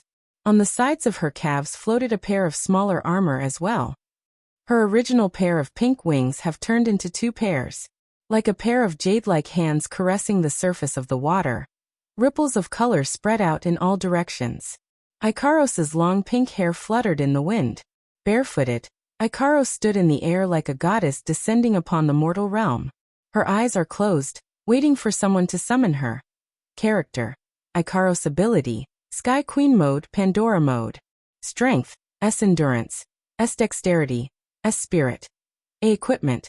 Artemis 2 permanent homing missile 2 asterisk. Aegis 2 absolute defense circle 2. Apollon Apollo. Uranus system, asterisk, level, 80, Ikaros version 2? Wu Yen Chuju Mikoto, Shokuho Masaki, Astria Kinuhata Sai, Frenda, Takitsubu Riku, Feifei Sylph Bingling, and Bishi. Everyone's eyes were fixated on the beautiful angel. Even the Beast King's expression faltered when he saw Ikaros. Beautiful. Holy. In the depths of everyone's hearts, undisguised praise for these 2 people burst forth at the same time. She isn't human either. The Beast King said with an unreal tone. It's hard to tell if he meant it as a compliment or a negative. However, the Beast King's brows furrowed again. He actually had a worried expression on his face. He doesn't know what's going on with the girl, but the Beast King can feel that the situation is changing. The 2 aren't human and they aren't demonic beasts either. The invincible potion and the sudden change in the situation are causing the situation to spiral out of his control. The Beast King suddenly had a bad premonition when he saw the 2-winged angel floating in the air with her eyes tightly shut. Demonic beasts have strong instincts. The Beast King may have gained sentience, but he didn't abandon his instincts. His instincts are telling him that he forgot something that might harm him. Driven by this instinct, the demigod Beast King began to panic. I can't let this continue. The Beast King's eyes flashed with a ferocious light. While everyone else is still intoxicated by Ikaros' beauty, he's going to attack. Just like before, the walls around her began to ripple and countless sharp bone spikes shot out from within, aiming at Ikaros with unparalleled ferocity. This woke everyone up from their stupor. Seeing the bone spikes coming at Ikaros, everyone who's had a taste of their own medicine couldn't help but shout, "Watch out!" However, Ikaros acted like she didn't notice anything. She just stood there motionless, waiting for the Beast King's attack to come. This caused everyone to panic until the bone spikes are about to hit her. Aegis 2 Absolute Defense Circle 2. Ikaros spoke in a flat tone. Sound waves rippled out and a circular, Aegis 2 Absolute Defense Circle 2. appeared around Ikaros, wrapping her whole body in it. Bam bam bam. The bone spikes landed on the Aegis 2, Absolute Defense Circle 2. The powerful attacks caused the Aegis 2, Absolute Defense Circle 2, to tremble a little. It looks like it's going to break at any moment. But, trajectory correction. The protective shield suddenly flashed. and all the bone spikes on it turned around and attacked the Beast King within a breath's time. The Beast King's face changed. Chapter 590. Aegis 2, Absolute Defense Circle 2, had evolved to become a gold armament. It actually had the ability to defend from all angles, and could even reflect attacks. Caught off guard, even the Beast King had to control the rebounding bone spikes and neutralize the rebounding force to avoid being injured by his own attack.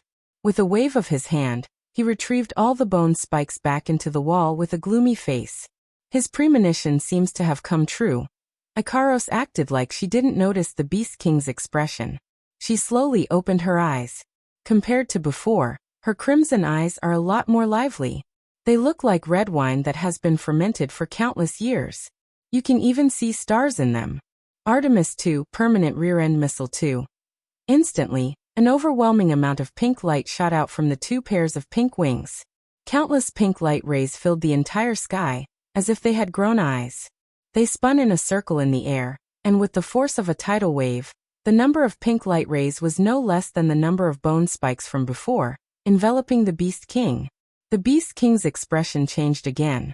He clenched his fists when he saw the pink light rays filling his vision.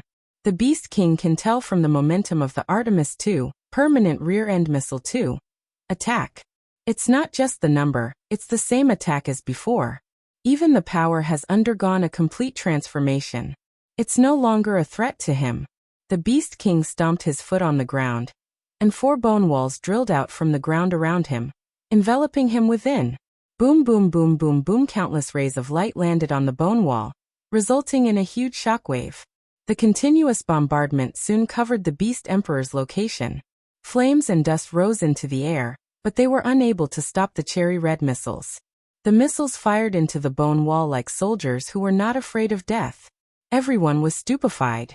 Looking at the pink light that blotted out the sky and covered the earth, and listening to the firecracker-like sounds, the group fell into a state of stupefaction. Ikaros-senpai after her evolution. Astria shuddered. So scary, Ikaros. Chuju Mikoto, and the others were shocked. She's so strong. As for Fei Fei, Sylph, Bingling, and Bishi, they've lost their ability to speak. The others know a little about Ikaros, but the 4 of them don't. Ikaros' sudden transformation and strength left them dumbfounded. All they can do is stare blankly at the scene before their eyes. Wu Yin took a deep breath. His anxiety and fear disappeared and turned into relief. Just a while ago, Wu Yin got to know about Ikaros' changes from the system. The Pandora system, the evolutionary system designed by Daedalus, Ikaros, and Astria. Daedalus personally installed the Pandora system on the first generation of Angelides, Ikaros, Nymph, and Astria, to protect them strictly. In other words, it's a system that allows the Angelides to break through their emotional barriers and evolve when their emotions are pushed to the limit. Yesterday, after the death of the Ape King, Ikaros evolved from Tier 8 to Tier 9. Due to Ikaros' growth surpassing the limit set by Daedalus, Pandora system showed signs of awakening. That's why Ikaros' chest kept flashing with light. However, the Pandora system was originally designed to prevent Ikaros and the others from being affected by their emotions. Without strong emotional stimulation, even though the system showed signs of awakening, it couldn't be activated. This led Ikaros to believe that something was wrong with her body.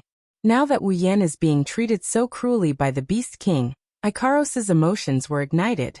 Her emotions triggered the Pandora system, and the Pandora system that was already on the verge of awakening was activated.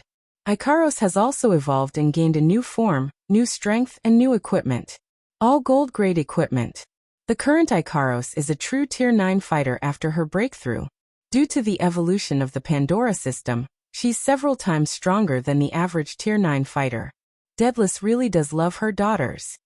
Wu Yen muttered as he looked at the goddess-like Ikaros. Did it work?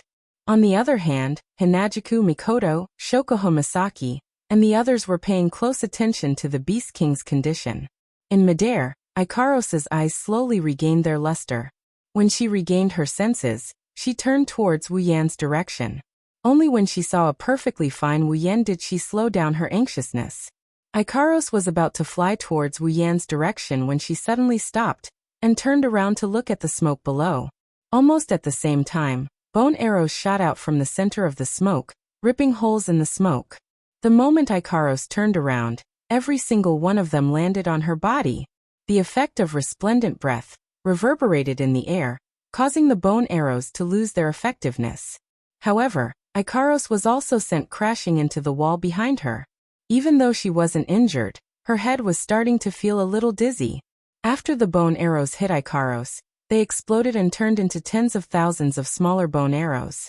Wu Yan and the others who didn't have time to react were sent flying and slammed into the surrounding walls. Cough! Wu Yan, the only one who didn't use resplendent breath, coughed up a mouthful of blood due to the impact. His injuries healed in an instant, but the pain is still there. Wiping the blood from the corner of his mouth, he bitterly smiled. He would rather endure this kind of pain than consume the resplendent breath.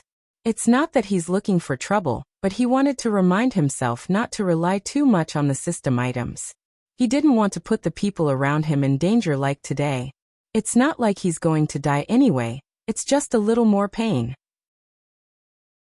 Wu Yan didn't know that there's going to be a problem soon. The smoke-filled area slowly became clear and the Beast King's figure appeared. The cold expression on his face told everyone what he's feeling right now. Looking at the people around him who didn't get hurt, the Beast King's gaze turned colder. He then stared at Wu Yan. Since he couldn't hurt anyone else for the time being, then the only person who had been injured by his attack would naturally become his target. Umph! The Beast King snorted. The wall behind Wu Yan exploded and slammed into him, sending him flying. After that, a large number of bone arrows came from all directions and turned Wu Yan into a porcupine. Poochie! Large amounts of blood dripped from Wu Yan's body. Intense pain came from every part of his body. Wu Yan clenched his teeth and shouted. He tightened his muscles and forced the bone arrows out of his body.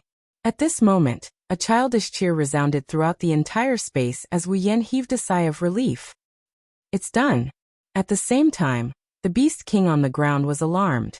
His face changed. In the next moment, the Beast King's skin exploded. Bang! The skin on his body started to fester. After fighting for so long, the Beast King was finally injured. Chapter 591. At this time, the Beast King's appearance was no longer as extraordinary as before. His beast skin clothes were tattered, and his skin was cracked and festered. Wounds covered his entire body, and even his face had 2 open wounds. Blood slowly flowed out like a stream, and the Beast King had completely turned into a bloody man. Fei Fei, Mikoto, and Shokuho Misaki looked at the bloodied Beast King in disbelief. Hinajuku, Mikoto, and Shokuho Misaki seemed to have thought of something. They quickly looked towards the corner, and saw a small figure floating in the air with both hands clenched. It's Flandre-chan. Flandre-chan. Chuju, Mikoto, Shokuho Misaki, and the others were overjoyed. Good job. Flandre-chan licked her lips, but she didn't look happy at all. Even Wu Yan, who was standing opposite Flandre-chan, had the same expression. There was even a hint of gloominess in his eyes. The ability to destroy eyes, an ability that could casually crush a level 9 long-arm ape king, was now used on a Beast King. Unexpectedly, it only caused his skin to explode, but didn't completely crush him. Is a demigod really that invincible? Due to the difference in tiers, moving the eye on the Beast King's body was as difficult as ascending to the heavens, slower than a tortoise. In order to prepare for this attack, Flandre-chan forcefully suppressed her bloodlust and silently hid in a corner. Using the aura concealment stone to minimize her presence, she focused all her efforts on controlling the eye on the Beast King's body. All this time, she had been in hiding, all for the sake of a one-hit kill. But the result was that she couldn't kill the Beast King. The Beast King may look like he's in a terrible state, but Wu Yan, Flandre-chan, and Ikaros can sense that the Beast King's aura didn't weaken at all. Flandre-chan. Wu Yan looked at Flandre-chan with a bitter smile. I thought the Beast King's eyes were destroyed? Why didn't it explode? In order to coordinate with Flandre-chan, he didn't even use his ruby mode. He used his body to block the Beast King's attack. He pretended to be weak, so that the Beast King wouldn't notice Flandre-chan. Who would have thought it would still fail? Flandre-chan blinked her eyes in disappointment. Big bro, Flandre-chan couldn't see all the eyes on the Beast King. I can only see a small portion of them, and I can only control a small portion. That's why I couldn't kill him. I'm sorry, big bro. Flandre-chan didn't know that her battle record would shock a lot of people to death if they were to hear about it.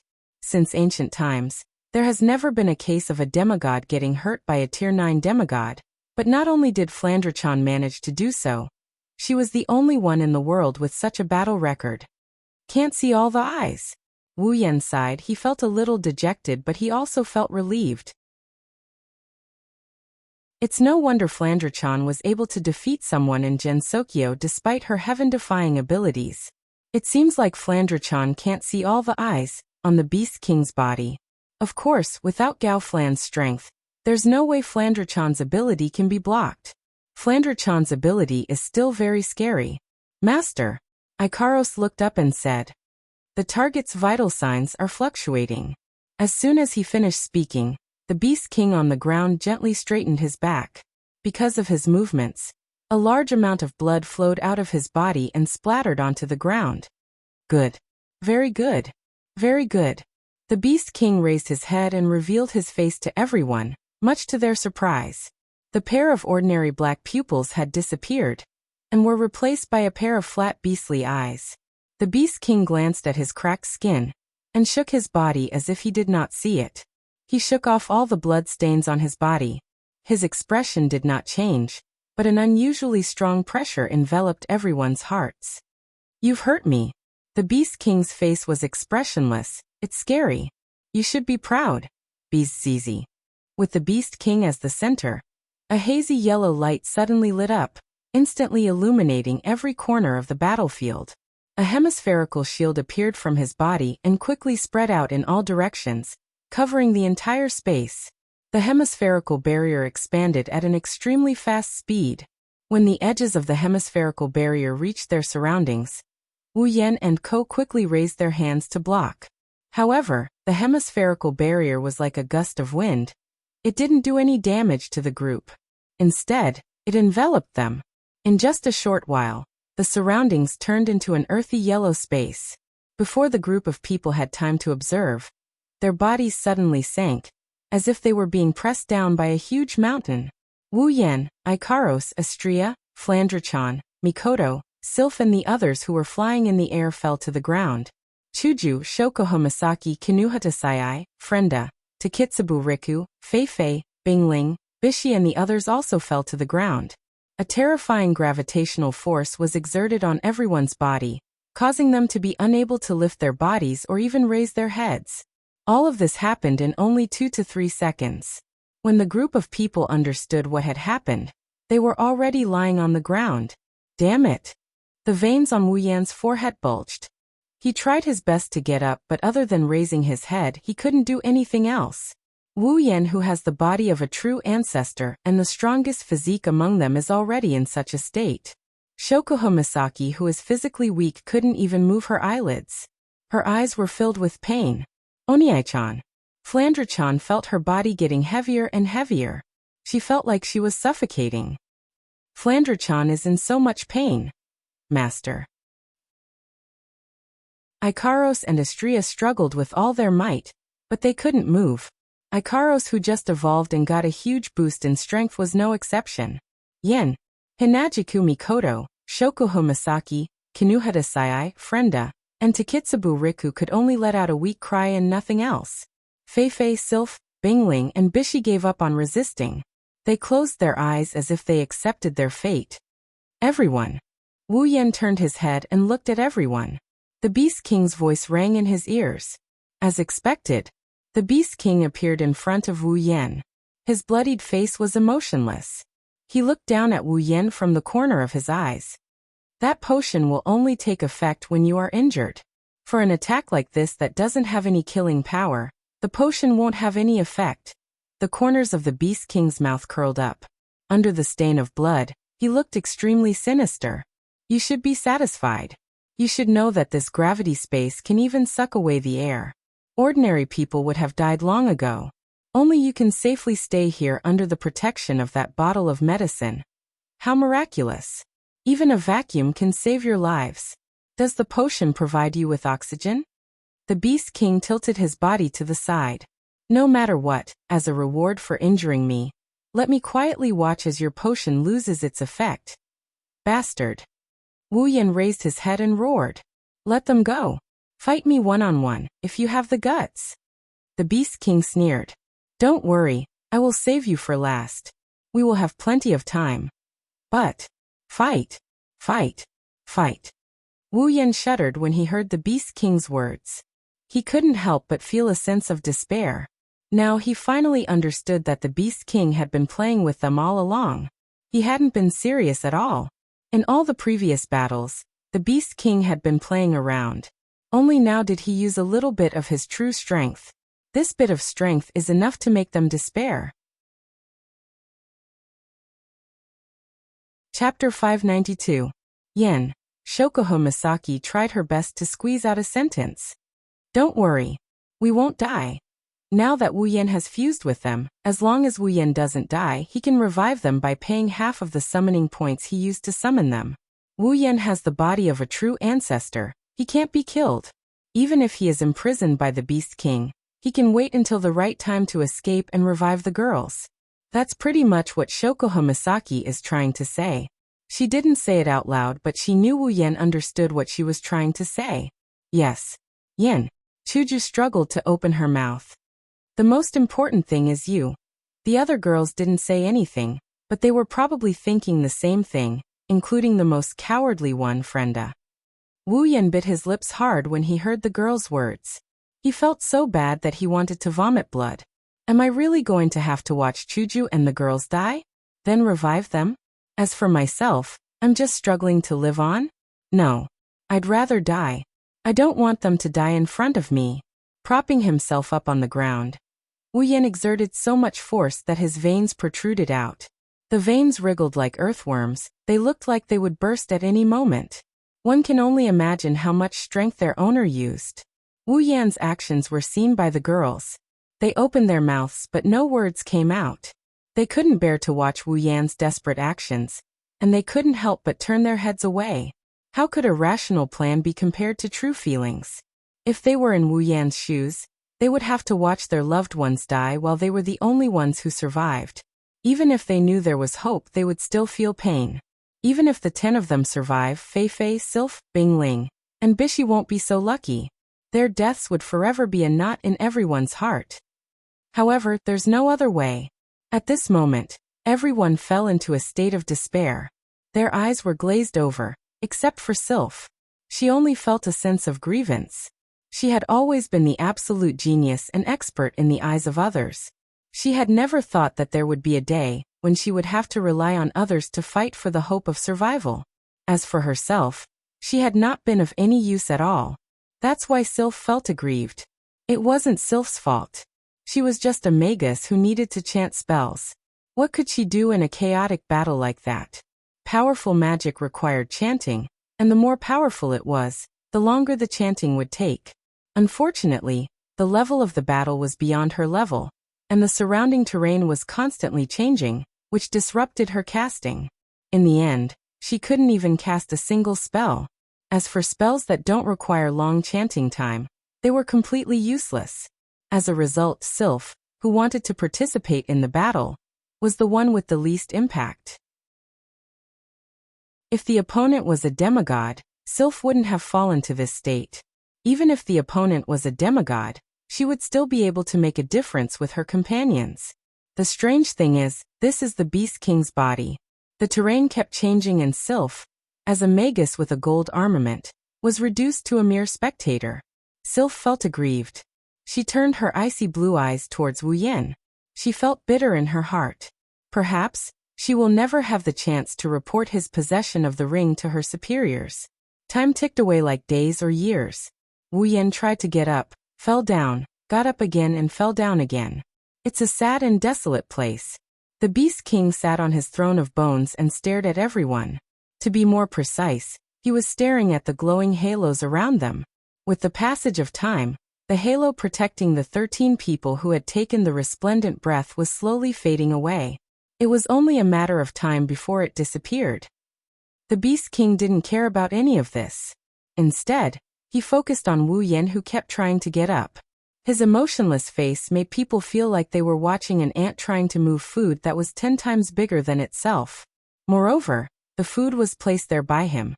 As time passed, Wu Yan became more and more anxious. His expression became more and more distorted. He tried to get up more and more frequently, but all of his attempts were in vain. He tried everything he could think of, but all his abilities and trump cards were mercilessly destroyed one by one. The Gate of Babylon, which only needed to be activated with his mind, was destroyed by the gravity of this space. Every time a ripple appeared, it would be destroyed. Even the 3 ruby modes were not suitable for this situation. There was nothing he could do. Wu Yan was about to go crazy. His unwillingness was expressed through his actions. As time passed, his movements became bigger and bigger. The Beast King was confused. Where did he get so much energy from? The halos on everyone's bodies grew increasingly dim. 3 hours had passed. It was about time for them to reach their destination. As time passed, Wu Yan's madness and anger slowly subsided. Calm down, calm down. Only by calming down can he think of a way. Yes, a way. A way. There are only 5 minutes left until the resplendent breath expires. There must be a way. There must be a way for minutes. Think about it, what else do I have? 3 minutes. Think about it, what else did I not consider? 2 minutes. Think about it. 1 minute. Think about it. His mind was spinning rapidly. He was moving with unprecedented agility. Deep in his mind, he started to browse through all the items in the system. Equipment, ability, summoning, tools. Wu Yan has found a tool to resist gravity. The key is how to get rid of the Beast King. The Beast King is the most important part. In the 4 columns of the system, was there anything that he needed? Was there anything that he could use at this time that could help him get out of this situation? Suddenly, Wu Yan was stunned. System? Yes. Yes. It's the system. System. Quick. Give me a way to deal with the Beast King. It's obvious that Wu Yan is grasping at straws in a desperate situation. However, Wu Yan did not expect that he would turn to the right doctor this time. The voice that he is so familiar with, even a little annoying, rang in his mind. Wu Yan froze on the spot, his heart filled with ecstasy. User. According to the system's judgment, there are 536 ways to deal with the Beast King. 536 ways. F***CK. This is the omnipotent system. Quick. Give me the most effective way. Wu Yan shouted in his heart. User is advised to summon a character that can suppress the Beast King. Wu Yan cursed in his heart. He was so anxious that he was about to cry. The problem is that my summoning points are not enough to support the summoning of a character of that level. Perhaps the system understood the anxiety in Wu Yan's heart. After a moment of hesitation, the system prompt sounded. Beep. User is in a severe state of emergency. Activating system emergency measures. Beep. Strategic decision. User is given a free summoning opportunity. However, the summoned character is only allowed to exist for 10 minutes. It will return after 10 minutes. The user would have to complete a compulsory mission issued by the system as the price. Do you accept? Wu Yan is ecstatic. There's no reason to reject the summons. He silently accepted the summons and the list of summons appeared in his mind. He skimmed through it and in an instant he locked onto a character. At this time, the light on everyone's body dissipated. On the throne of bones, the Beast King opened its eyes. Time is up. It's not over yet. Wu Yan shouted. The summoning in his mind was triggered. The next moment, the summoning light flashed. Chapter 593.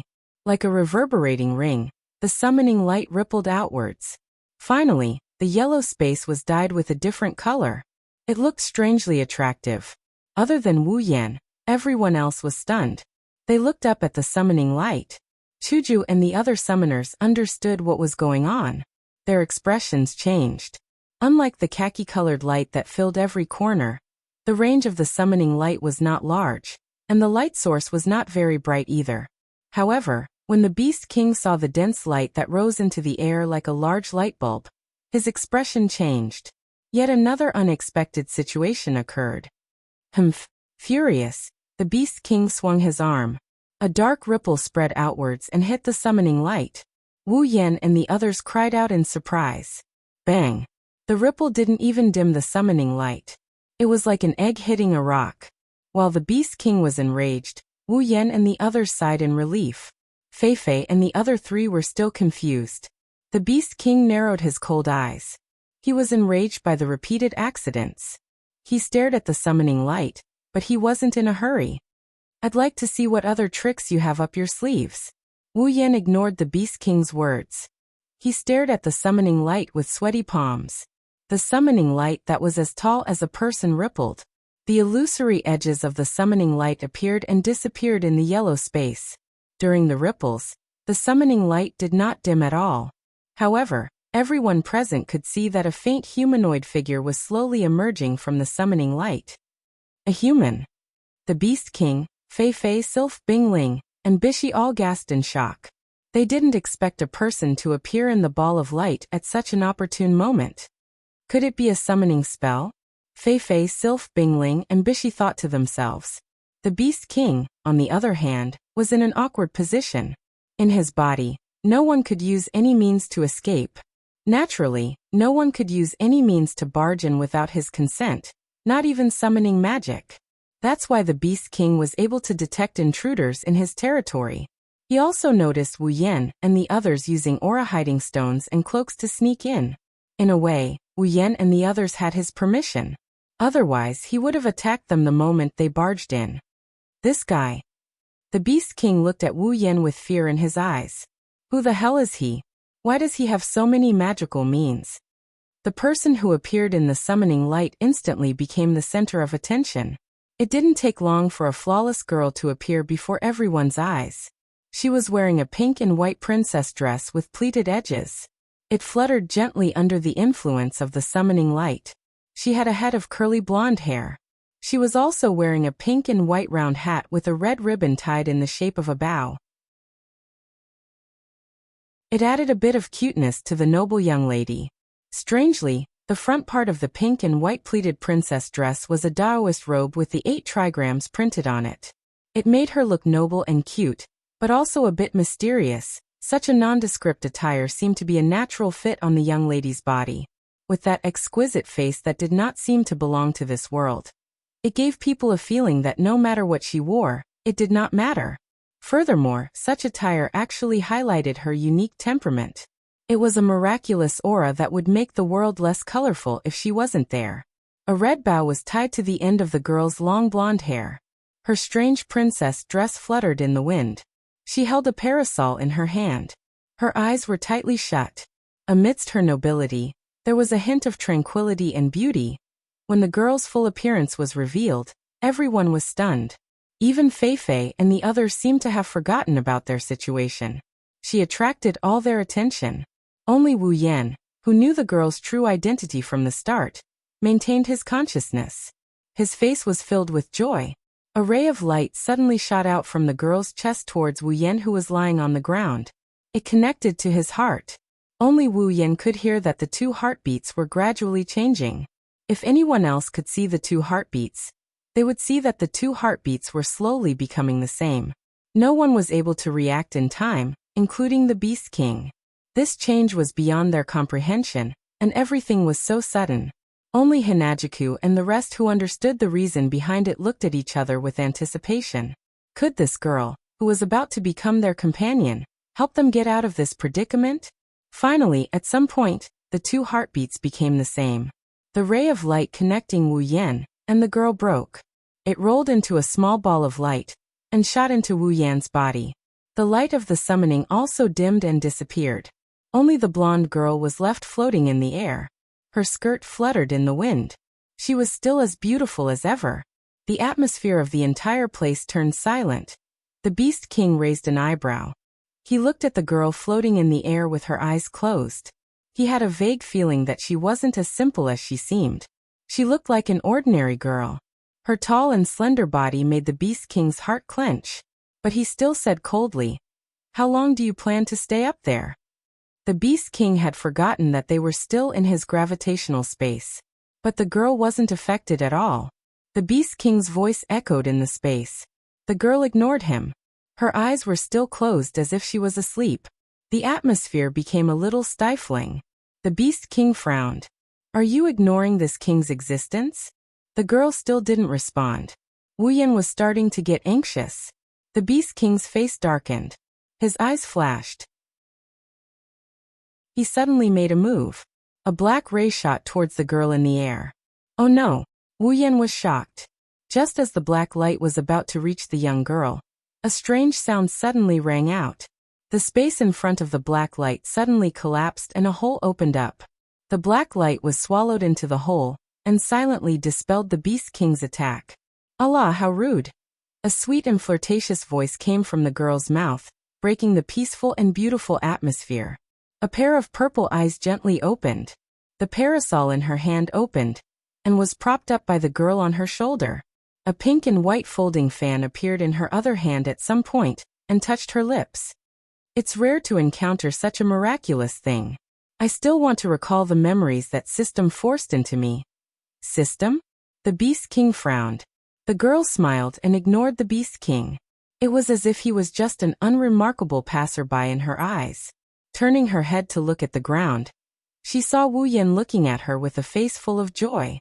Blinking her eyes, she looked at him with interest. The corners of her eyes curved into crescent moons. What a rude person who took away my life without my consent. Wu Yan's smile froze.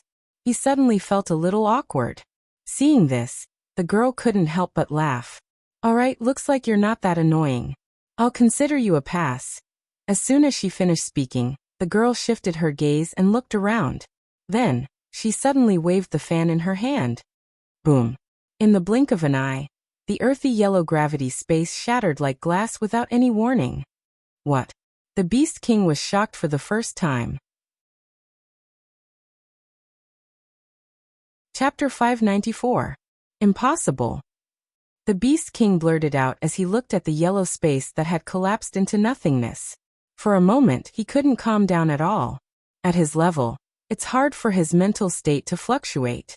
Only when faced with Wu Yan's endless tricks would he be able to feel a little bit of emotion. However, this is the first time in many years that he lost his composure like this. This is different from the playful battle from before. The gravity space is what the Beast King relied on to survive. It's what allowed him to dominate the behemoth forest when he was ranked 9.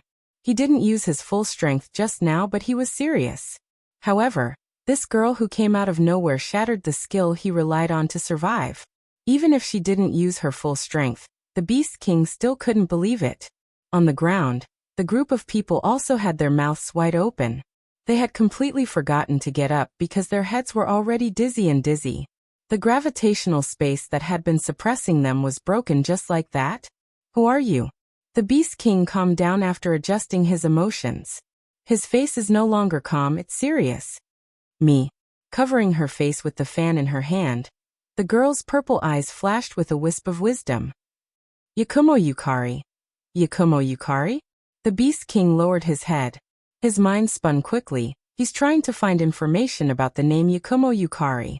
Of course he failed. Yakumo Yukari isn't from the Spalier world, she's from the Utopia. No, she's not a human. More accurately, she's a monster. Character. Yakumo Yukari ability, Realm Gap, Rune Card, Monster Bloodline. Strength, S Endurance, S Agility, S Spirit, S Equipment, None level 95, Monster Sage. Yakumo Yukari. Wu Yan stood up and looked at the flying Yakumo Yukari. His lips curled up.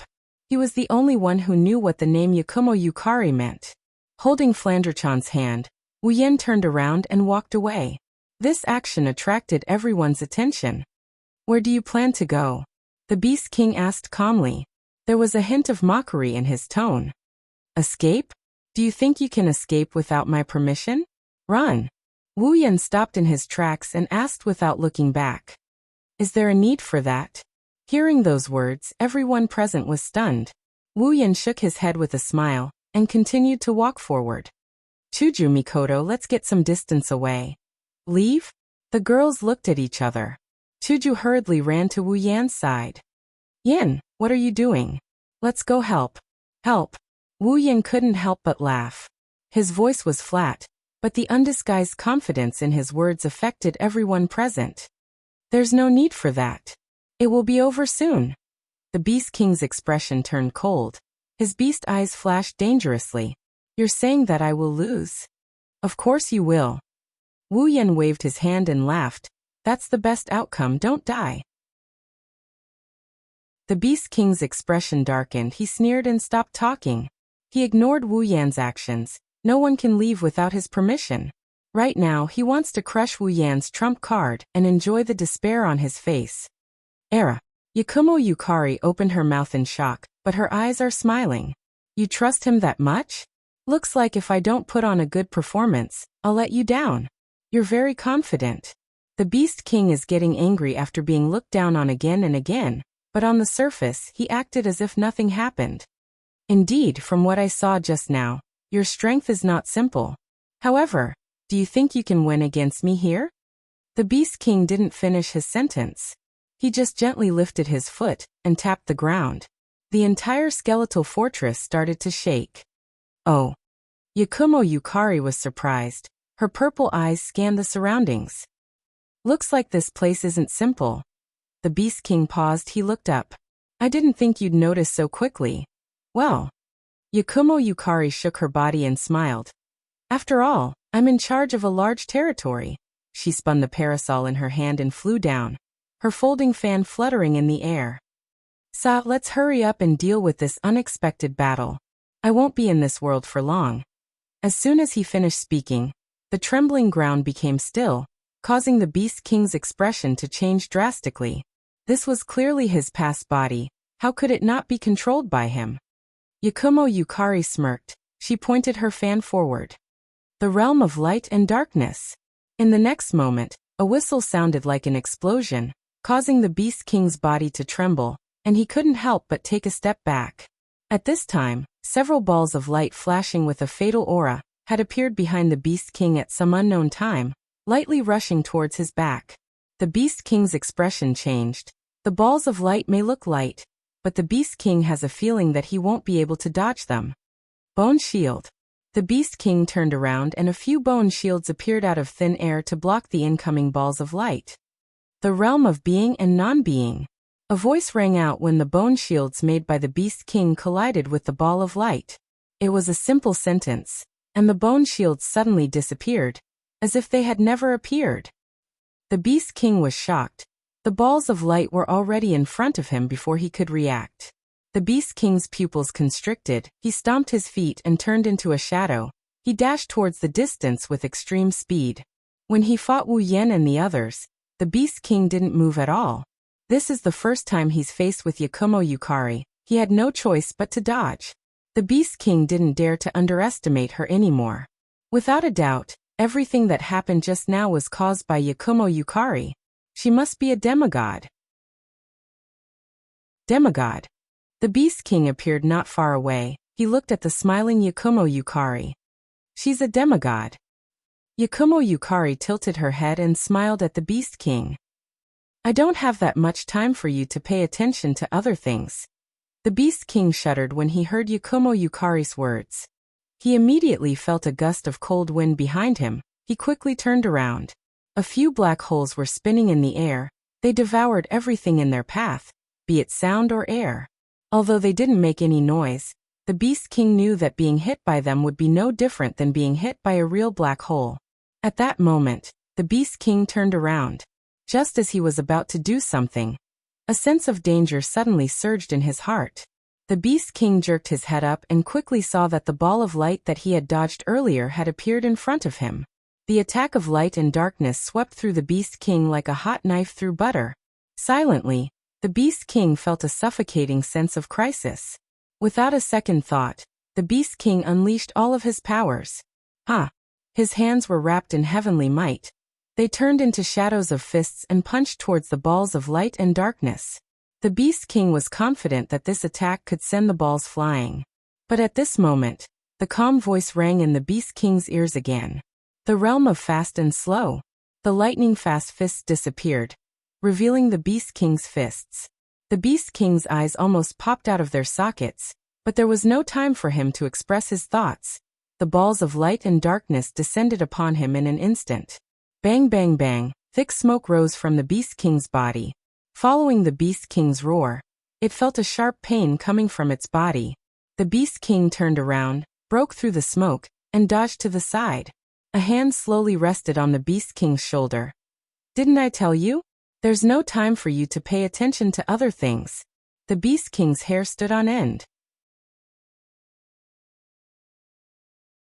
Chapter 595. Didn't I tell you?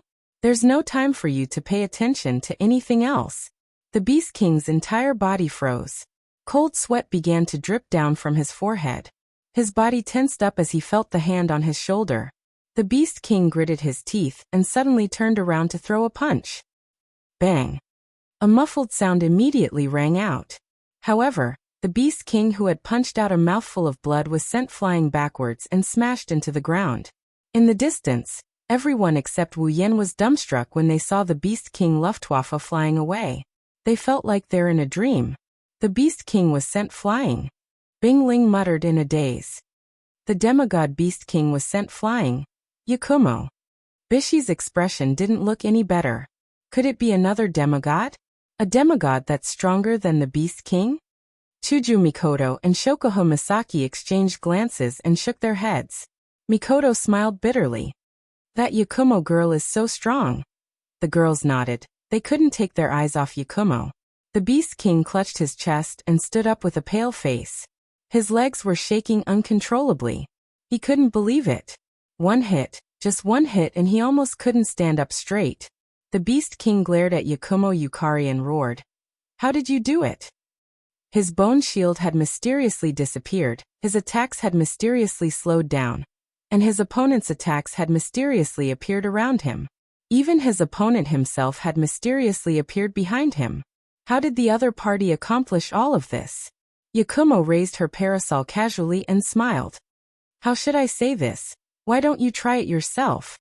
The Beast King's expression turned murderous. He took a deep breath and stood firmly on the ground. He tapped the ground and shot towards Yakumo Yukari like a bolt of lightning. In the blink of an eye, Beast King was right in front of her. With a ruthless look in his eyes, he raised his hand.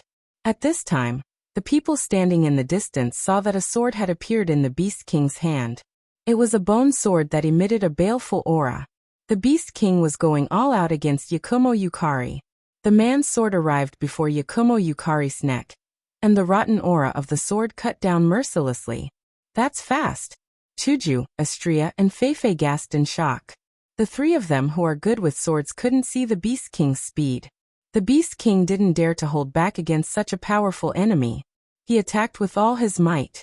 His bone sword was covered in a yellowish aura, and it became heavier. He swung it at Yakumo Yukari, who didn't even try to dodge. His target was Yakumo Yukari's vitals. But Yakumo Yukari didn't seem to care about the Beast King's attack at all. She had a faint smile on her face, and her eyes were calm and relaxed.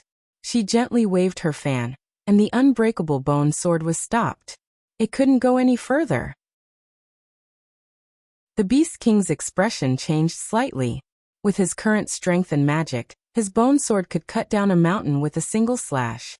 But now it couldn't even hurt a paper fan. His heart trembling, the Beast King suddenly retreated and shouted loudly. A yellow light scattered from his body, bathing him in the yellow light. "That's..." Wu Yan and the others tensed up. The yellow light from the Beast King's body turned into a yellow light barrier that spread out in all directions. Every area that was enveloped by the barrier turned yellow. And there was also a very heavy pressure coming from within. It was the Beast King's gravity space. However, the earthen yellow light within the gravity space was over 10 times denser than the previous one. Obviously, the Beast King had utilized his full strength to activate the gravity space. Yakumo Ziyuan's eyes lit up. She smiled as she watched the gravity space envelop her. When her shoulders sank down, the umbrella and fan in her hands became 1,000 times heavier. Yakumo Ziyuan exclaimed in admiration. "Not bad." The Beast King got angry when he heard Yakumo Yukari's praise. She was praising him in the middle of a battle. She must be looking down on him. This time, the Beast King's speed was much faster than before. He left countless afterimages behind him. Before he even reached Yakumo Yuki, a black sword light was already flung out. Yakumo Yukari chuckled. She raised her hand, and in the next moment, the black sword disappeared into the gravity space. Her hand was already on the Beast King's sword. The realm of being and not. The late words entered the Beast King's ears and alerted him. His face twisted slightly. Yakumo Yuki pointed the parasol forward, and a strong energy wave surged from the tip of the parasol. A dozen rays of light shot out from the tip of the parasol. The Beast King clenched his teeth and pulled back the bone sword. He swung the sword again and scattered the light. But after the light was scattered, it turned into countless tiny lasers. They scattered from the tip of the bone sword and shrouded the Beast King. The Beast King had no choice but to retreat, but Yakumo Yukari moved at the same time. The realm of being fast and slow. The retreating figure suddenly trembled, and its speed instantly decreased by several times. Even though it was still very fast, the laser had caught up to it in an instant. Under the horrified expression of the Beast King, the laser viciously struck the Beast King's body. PSH. The laser directly pierced through the Beast King's body. With the sound of flesh being torn apart, many bloody holes appeared on the Beast King's body. Streams of fresh blood dripped down like a spring, bringing with it a wisp of burnt black smoke. Bang! The Beast King half knelt on the ground, using the bone sword in his hand to support his body. His entire body was trembling, and there was also a trace of blood at the corner of his mouth. His beast eyes were completely dyed red. Of course, this was not blood, but a sign of extreme anger. The Beast King raised its head with great effort, and stared at Yakumo Yukari with its bloodshot eyes. It opened its mouth and spoke in a low voice. "How did you do it?" The smile on Yakumo Ziyuan's face disappeared. It was replaced with an indifferent expression. She stepped forward and stood in front of the Beast King. "Realm power, my ability." Her purple eyes looked down at the Beast King kneeling in front of her, and said calmly. The Beast King struggled to raise his head. Although the damage he received wasn't fatal, it's enough to make him lose the ability to fight. It's different from the damage inflicted by Flandre-chan. Flandre-chan only managed to tear open the surface of his skin, but this time, every bloody hole on his body was penetrated through. Even if the Beast King is the strongest magic beast with the strongest body, there is no way for it to move when there are dozens of holes in its body that have pierced through its body. Realm. The Beast King tried to muster up some strength. "What is that?" Yakumo Ziyuan glanced at the Beast King. The existence of things is built on the foundation of the existence of a realm. Without a water surface, a lake can't exist. Without ridges, mountains and the sky can't exist as well. If the realm of everything doesn't exist, then it would become chaos. Everything has a realm. Yakumo Ziyuan shook her head and waved the fan in her hand. As for me, all I did was control it. 8 profound realm. The Beast King gasped for air. The redness in his eyes had already disappeared. This was because they were now filled with shock and horror. Doesn't that mean? That's right. Yakumo Ziyuan's lips curled up into a confident smile. A powerful aura rose from her body. I can create something new. I can destroy something that already exists. Creation, destruction. The Beast King's pupils contracted violently. Soon after, a bitter smile appeared on his face. I didn't lose unjustly. Chapter 596. The power of realm is indeed terrifying. A simple phrase of creation and destruction was able to display the power of the realm, and it was also able to display its terrifying side in front of everyone. Moreover, it was clear and obvious. In this battle, Yakumo Yukari only used a few basic moves. Yet, she was able to toy with the Beast King in the palm of her hand. Of course, there was a difference in level. After all, at demigod rank, the difference between each level is equivalent to a whole tier. Yakumo Yukari, who is 5 levels higher than the Beast King, can fight the Beast King as she pleases. But more importantly, the power of realm. Without the power of realm, Yakumo Yukari can easily defeat the Beast King, but it won't be as easy as it is now. At the very least, Yakumo Yukari would have to use her best skills to defeat the Beast King. But now, She can easily defeat the Beast King with just a flick of her finger. The Beast King is also heavily injured. This is why Wu Yan chose to summon Yakumo Yukari. In terms of level, there are plenty of players in the fantasy village who are higher than Yakumo Yukari. In other worlds, there are plenty of dungeons. There are more or less people who are stronger than Yakumo Yukari. But the power of Realm is unique. No one else has it. Take Flandre-chan for example. Even though she was only level 83, she had the ability to destroy eyes. Even if Flandre-chan were to go up against a level 88, she would still have a chance of winning. It's the same for Yakumo Yukari. The difference in level between demigods is huge, but with the power of Realm, Yakumo Yukari can easily defeat a demigod. Of course, the opponent doesn't have the same terrifying ability as Yakumo Yukari. To put it bluntly, if Yakumo Yukari was born in the Spalier world, she could easily dominate this world where demigods don't have much power. Unfortunately, she lives in a fantasy village filled with monsters. There's no lack of strange abilities there. Of course, there are people who are stronger than Yakumo Yukari. Today I admit defeat. The Beast King's expression slowly returned to normal. His eyes returned to their normal black color. He turned to look at Fei and the others. I may have lost, but this will only prolong the time humans can use the behemoth forest. Once I recover. Before he could finish his sentence, the ground where the Beast King was standing suddenly distorted, and a wave of rocks surged up. Before anyone could react, the wave of rocks wrapped around the Beast King and reconnected with the ground, restoring it to its original state. However, the Beast King had disappeared from his original spot. In the distance, a group of 14 people couldn't help but run over in shock. Fei couldn't wait to see Yakumo Yukari. Lady Yakumo Yukari, where is the Beast King? Yakumo Yukari frowned, then relaxed of her brows. He ran away. He ran away? Fei, Sylph, Bingling and Bishi were shocked. They started to panic. Now that the Beast King is heavily injured, this is the best time to kill him.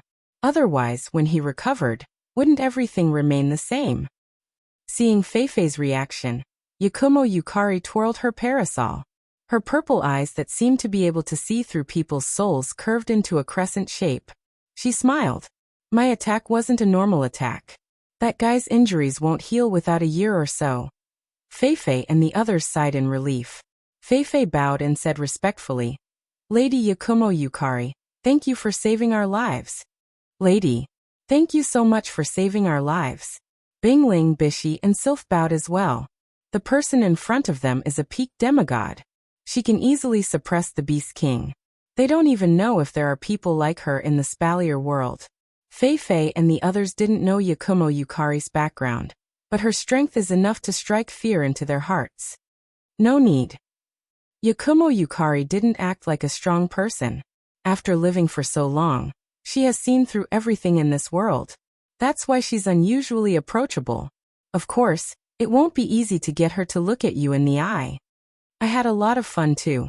Yakumo Yukari stretched her back and said, It's been a long time since I was able to throw away the rules of rune cards and fight like this. Rules of rune cards. Fei, Sylph, Bingling, and Bishi were puzzled, but they didn't ask anything. It's best not to ask too many questions when facing someone like this. Yakumo Yukari glanced at Fei and the other girls. She nodded in satisfaction at their silence. Then she turned towards Wu Yan. Her purple eyes shone brightly. It's obvious that she's interested in something. Wu Yan's lips twitched under Yakumo Yukari's gaze. He couldn't keep his cool anymore. He shrugged and he dryly laughed. Yukari, can you not look at me like that? It's creepy. Yakumo Yukari flinched. She didn't expect Wu Yan to call her so intimately. But she quickly flashed him an interested smile. What's wrong? Yakumo Yukari smiled mockingly. You took my life. Can't you let me look at you a little longer? Taken? Take. Wu Yan grinned sheepishly. He didn't know what to say. In a way, his summoning can be considered as taking away the lives of the summoned characters because their lives are already fused into his body. Yakumo Yukari looked at the girls behind Wu Yan. She was shocked when she saw Flandre-chan holding onto Wu Yan's hand. Flandra? You're here too. Flandre-chan was stunned. She looked at Yakumo Yukari in confusion. Do you know Flandra? But Flandra doesn't know you. Ma, you haven't seen me, but I have seen you before. You just don't know. Yakumo giggled. Wu Yan couldn't help but ridicule her. He felt like this. You haven't seen me before, but I have seen you before. Probably came with the help of some kind of black substance, for example, the void space. Suddenly, Yakumo Yukari frowned. At the same time, her tall and slender body, under everyone's astonished gazes, started disappearing at a speed visible to the naked eye. Yukari. Wu Yan was stunned for a moment before realization dawned on him. Summoning time is up? Yakumo Yukari didn't answer him. She looked at herself and she waved her fan. She tapped her body with it. An invisible force acted on Yakumo Yukari's body. Her body stopped disappearing, and under Wu Yan's shocked gaze, she recovered at a speed visible to the naked eye. Wu Yan pointed at the smiling Yakumo Yukari with a shocked look on his face. Isn't it time? Why are you?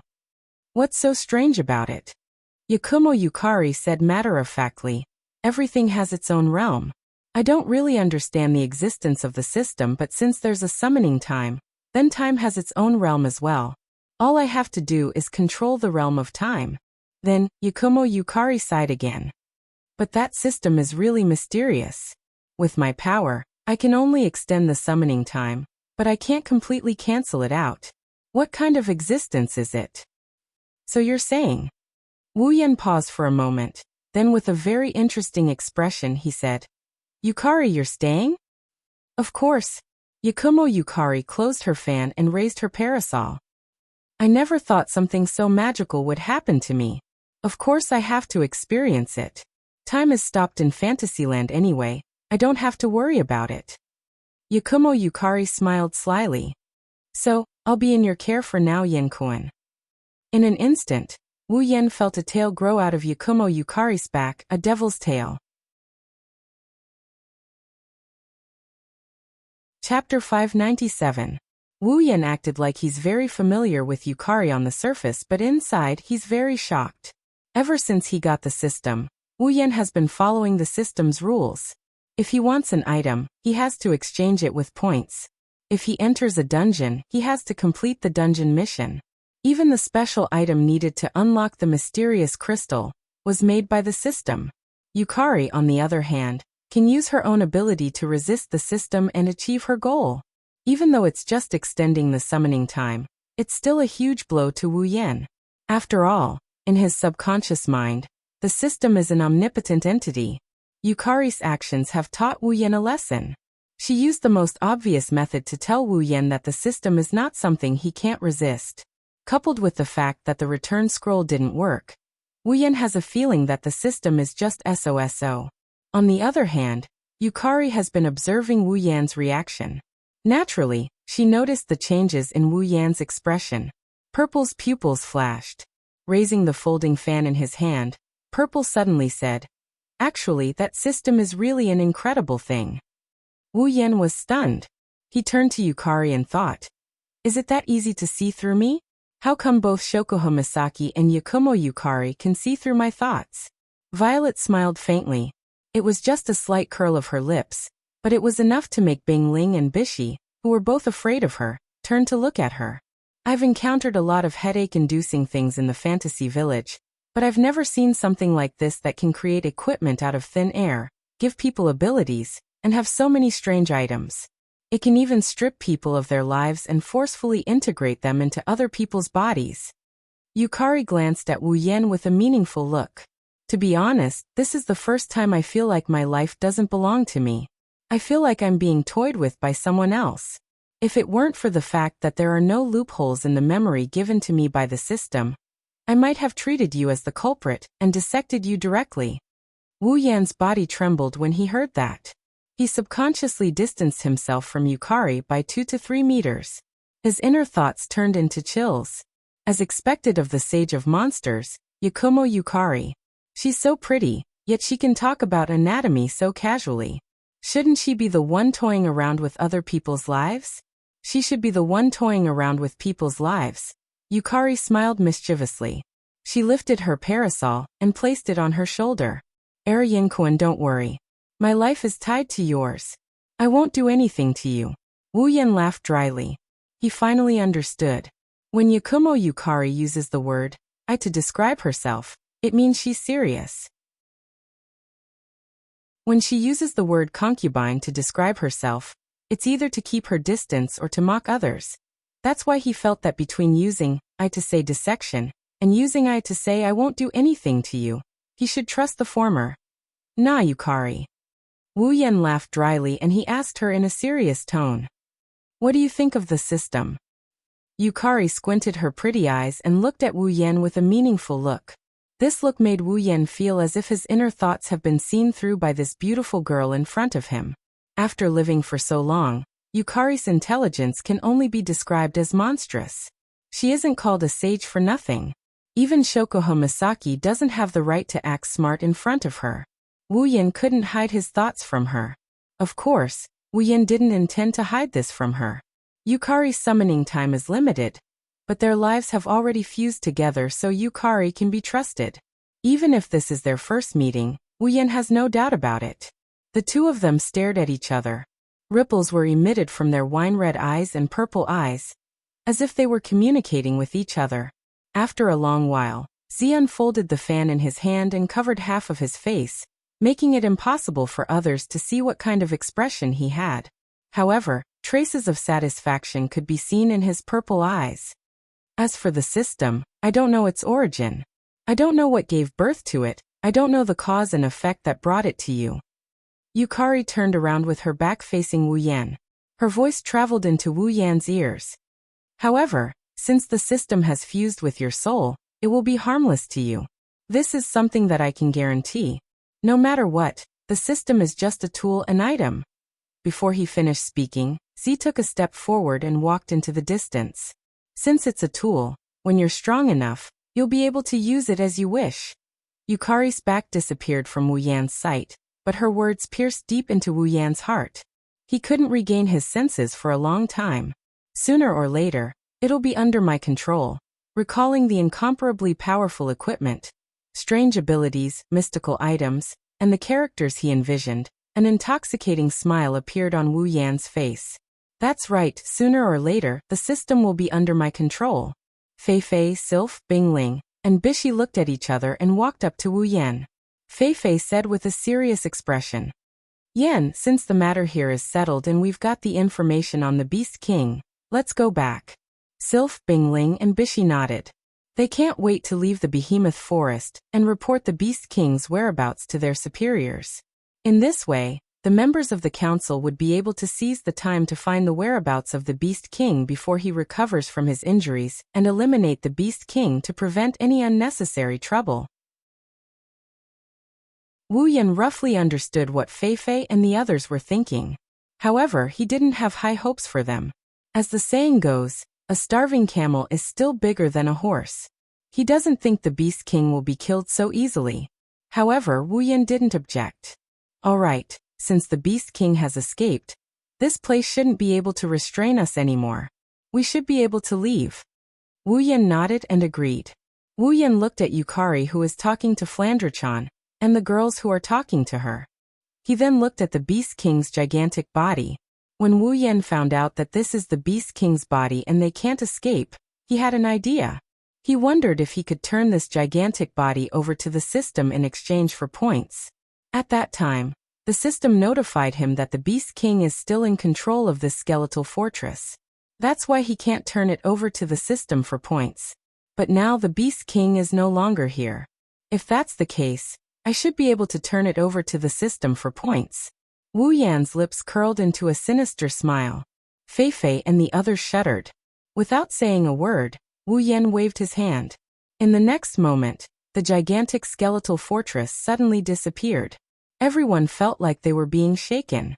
Then, the dazzling sunlight shone on everyone's face. They couldn't help but squint their eyes. Ding. Obtained 1 million item points. Wu Yan laughed.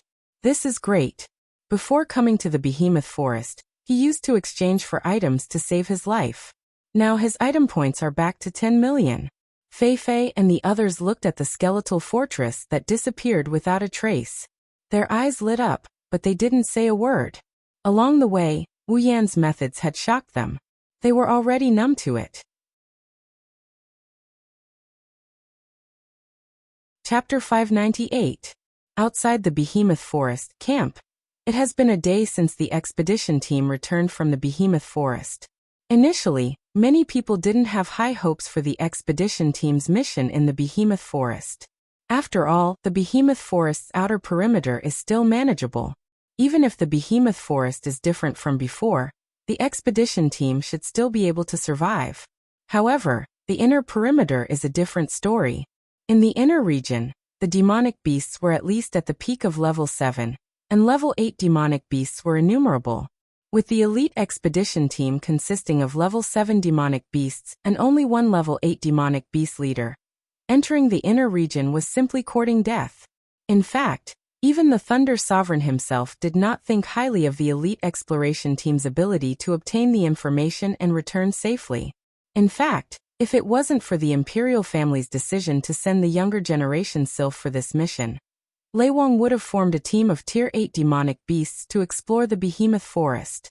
Although it was impossible to form a 100-man team with 8th Order powerhouses, even if it was only half or less, it was still better than a 100-man team with 7th Order powerhouses.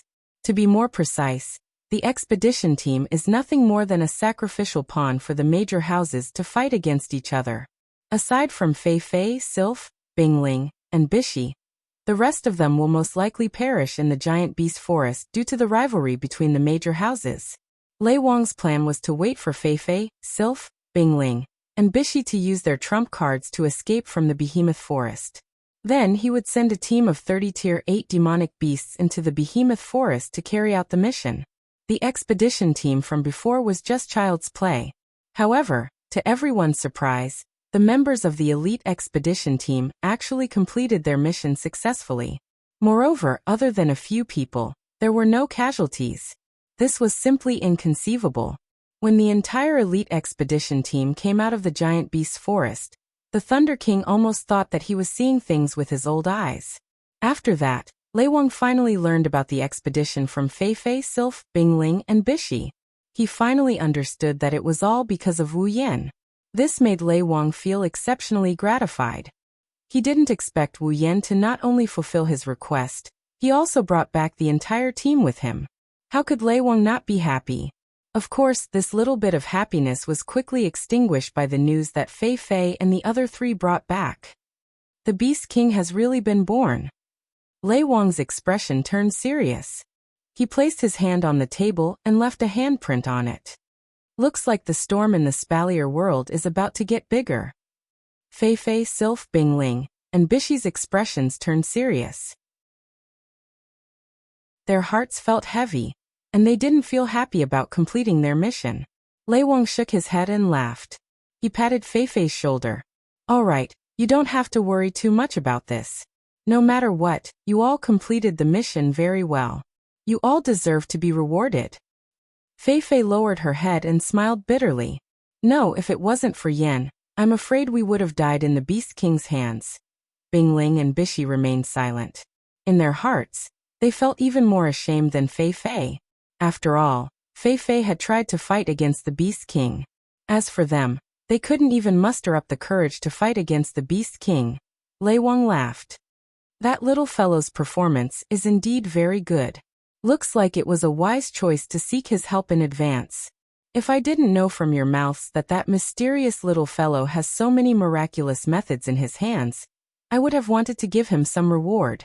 Now I'm afraid that he won't take a fancy to it. If Wu Yan was here, his heart would have broken into pieces. How can something a Tier 9 bring out be ordinary? Even if it's not as good as the system's products, it's still worth a lot of points to trade for. Besides, it's not like you all didn't get anything out of it, right? Lei Wang smiled at the four of them. After this trip to the Behemoth Forest, I'm sure you all have grown a little. Now it's time to turn this experience into real strength. Of course, regarding all of this, Fei Fei is already a step ahead. When he said this, the smile on the Thunder King's face grew even wider. I believe that Li Lu and your teacher will be so happy that they won't be able to sleep if they know that you have advanced to the 8th level." Hearing the Thunder Emperor's words, Fei Fei finally smiled a little. Her advancement this time was indeed an exceptionally joyous matter.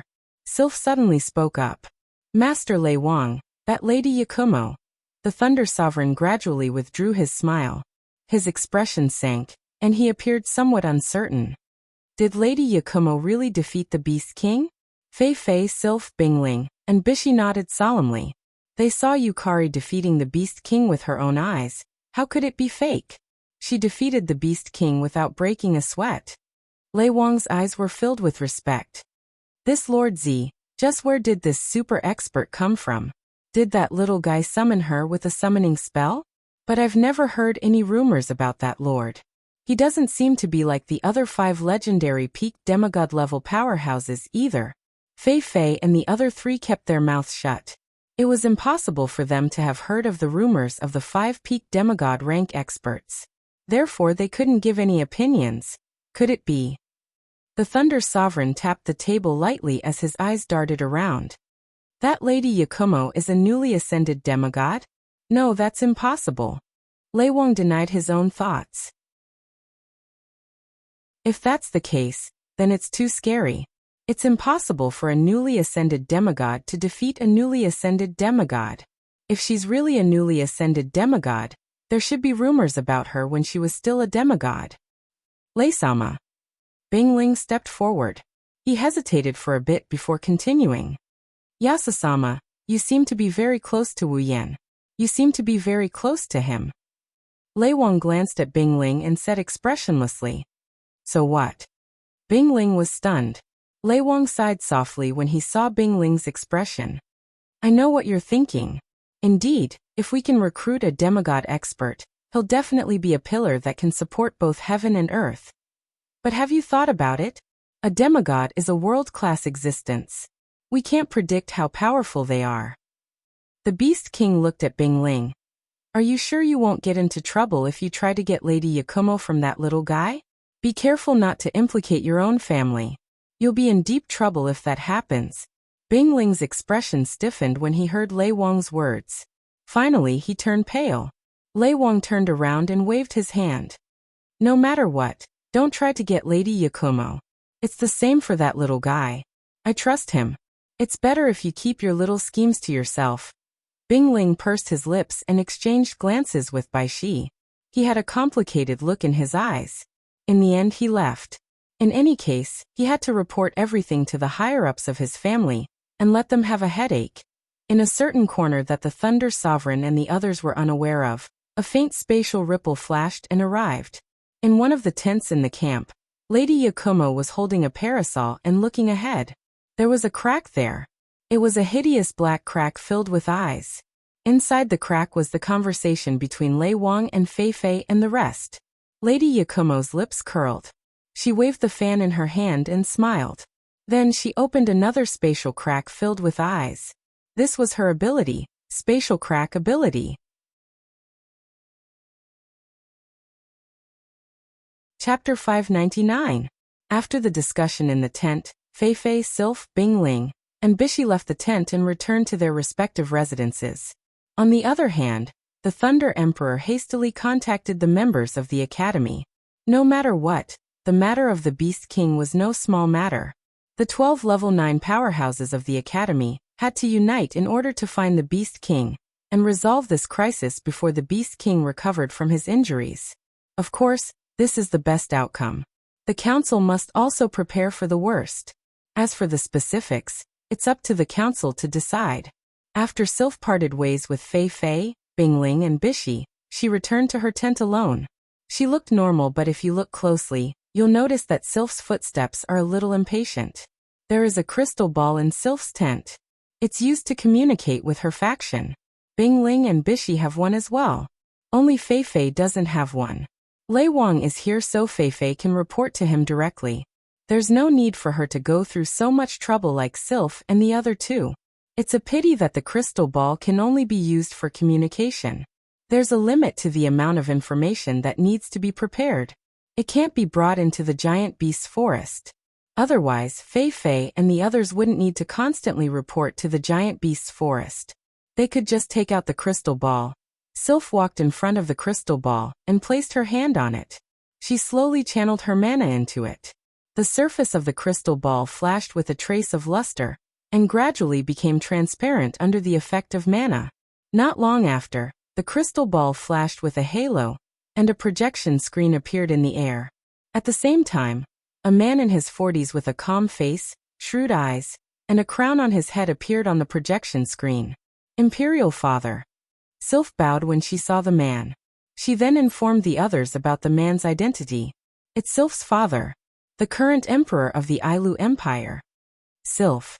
The Ailu Emperor had a look of fondness in his eyes. He couldn't help but reveal a doting smile when he saw Sylph.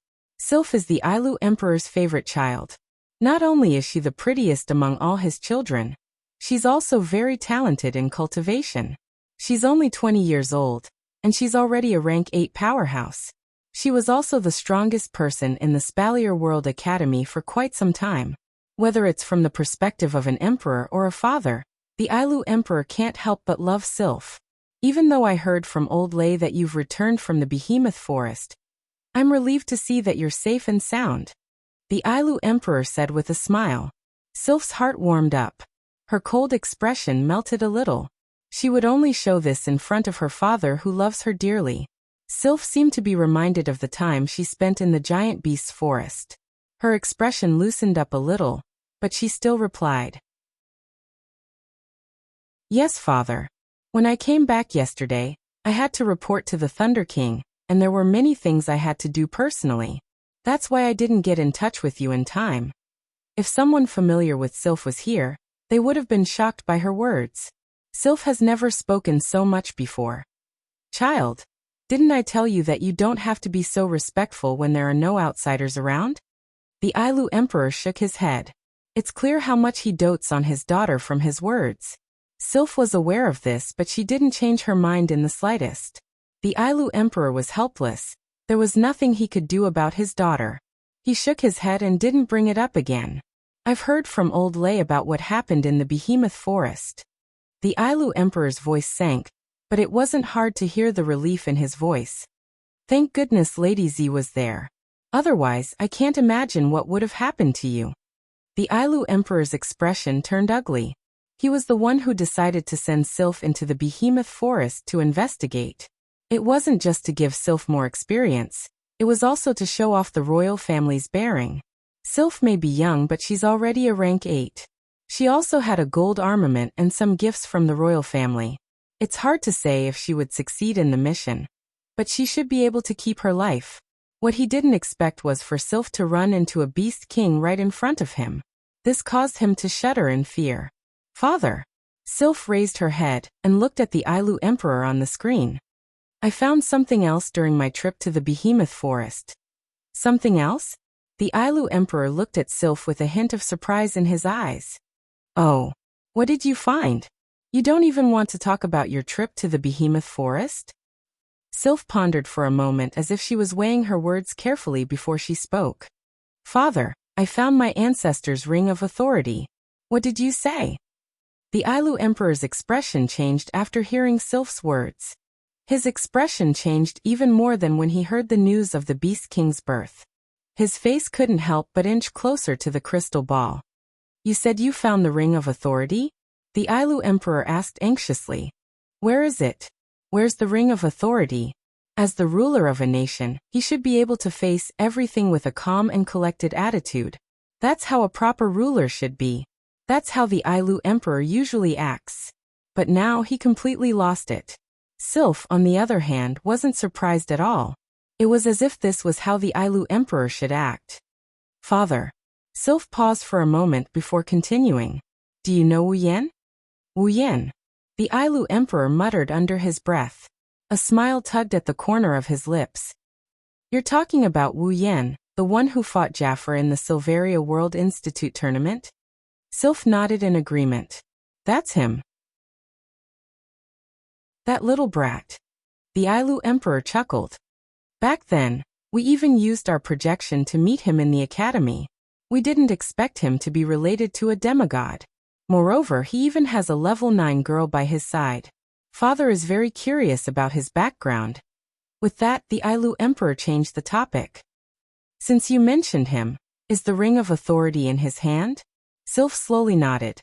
The Emperor narrowed his eyes when he saw this scene. The ring of authority is actually on his hand. Father, what do you think I should do? Sylph asked with a hint of helplessness. The Ailu Emperor smiled bitterly. What do we do? What else can we do? That little fellow has a demigod and a super strong level 9 by his side. What's certain is that it's impossible to snatch him by force. With that Lord Z around, the royal family definitely can't afford to offend him, even if that person were to take action. But what about the ancestors' ring of authority? Sylph asked. The Ailu Emperor fell silent for a long time before he sighed. Everything will be done according to the will of our ancestors. Follow the ancestors' will. Sylph hesitated. The other members of the imperial family won't let this go so easily. The Ailu Emperor sneered. Won't let this go? They're just side branches. If they can do anything to Lady Z, then let them be. We just need to do our job well. That's enough. Yes. Father. The two people who were in the middle of their conversation did not know that their conversation had already fallen into the ears of others. Chapter 600. Due to the Beast King's escape, the magical beasts in the Behemoth Forest became like a sheet of loose sand overnight. They no longer moved in groups of 2s and 3s. Instead, they returned to their original state, where the strong preyed on the weak. The Behemoth Forest returned to its former peaceful state. However, those who were observant would be able to sense that the restored Behemoth Forest was a little quieter than before. It looked like a giant beast that was accumulating power, causing people to feel uneasy. The Beast King may have escaped, but it definitely wouldn't have escaped outside of the Behemoth Forest. Therefore, the camp outside of the Behemoth Forest was still there. Instead, people would be transferred in from other places every day to strengthen the camp. It seems like the camp is going to become a base of operations. That is indeed the case. If the Beast King was killed while it was heavily injured, the camp would naturally disappear. However, if the Beast King recovered in time, the camp would probably continue to exist. It's worth mentioning that not only the Ailu Empire, but also the Baruba Empire and Faya Empire were in the same situation. The Behemoth Forest spanned across 3 empires. As a natural treasure land, all 3 empires built supply towns outside of the Behemoth Forest. Since the Ailu Empire's magical beast army went berserk, these 2 empires were naturally not spared. The council was originally formed by the strongest of the 9 great clans of the 3 empires. Their strategy for the Behemoth Forest was naturally the same. Similarly, the Ailu Empire, Baruba Empire, and Faya Empire also sent scouting teams into the Behemoth Forest. However, these 2 empires didn't send out any of their younger generation. Therefore, they didn't send out a team of 7th-tier warriors. Instead, they sent out a team of at least 38th-tier warriors to explore the Behemoth Forest. Unfortunately, even though they were stronger than the Ailu Empire, their efficiency wasn't as high. After all, they didn't have Wu Yan's group in their team, so their efficiency wasn't as good as before.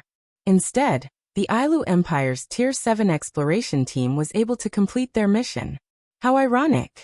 Now the 3 empires and the 3 camps would send teams into the Behemoth Forest every day. In order to find the traces of the Beast King, the 3 camps constantly increased their manpower and sent people into the forest to search. For a time, the entire Behemoth Forest was bustling with noise and excitement. After losing the ability to unite, the magical beasts were not as difficult to deal with as before. This scouting mission was much easier than before. Of course, if they encountered a high-level magical beast, they could only blame it on their bad luck.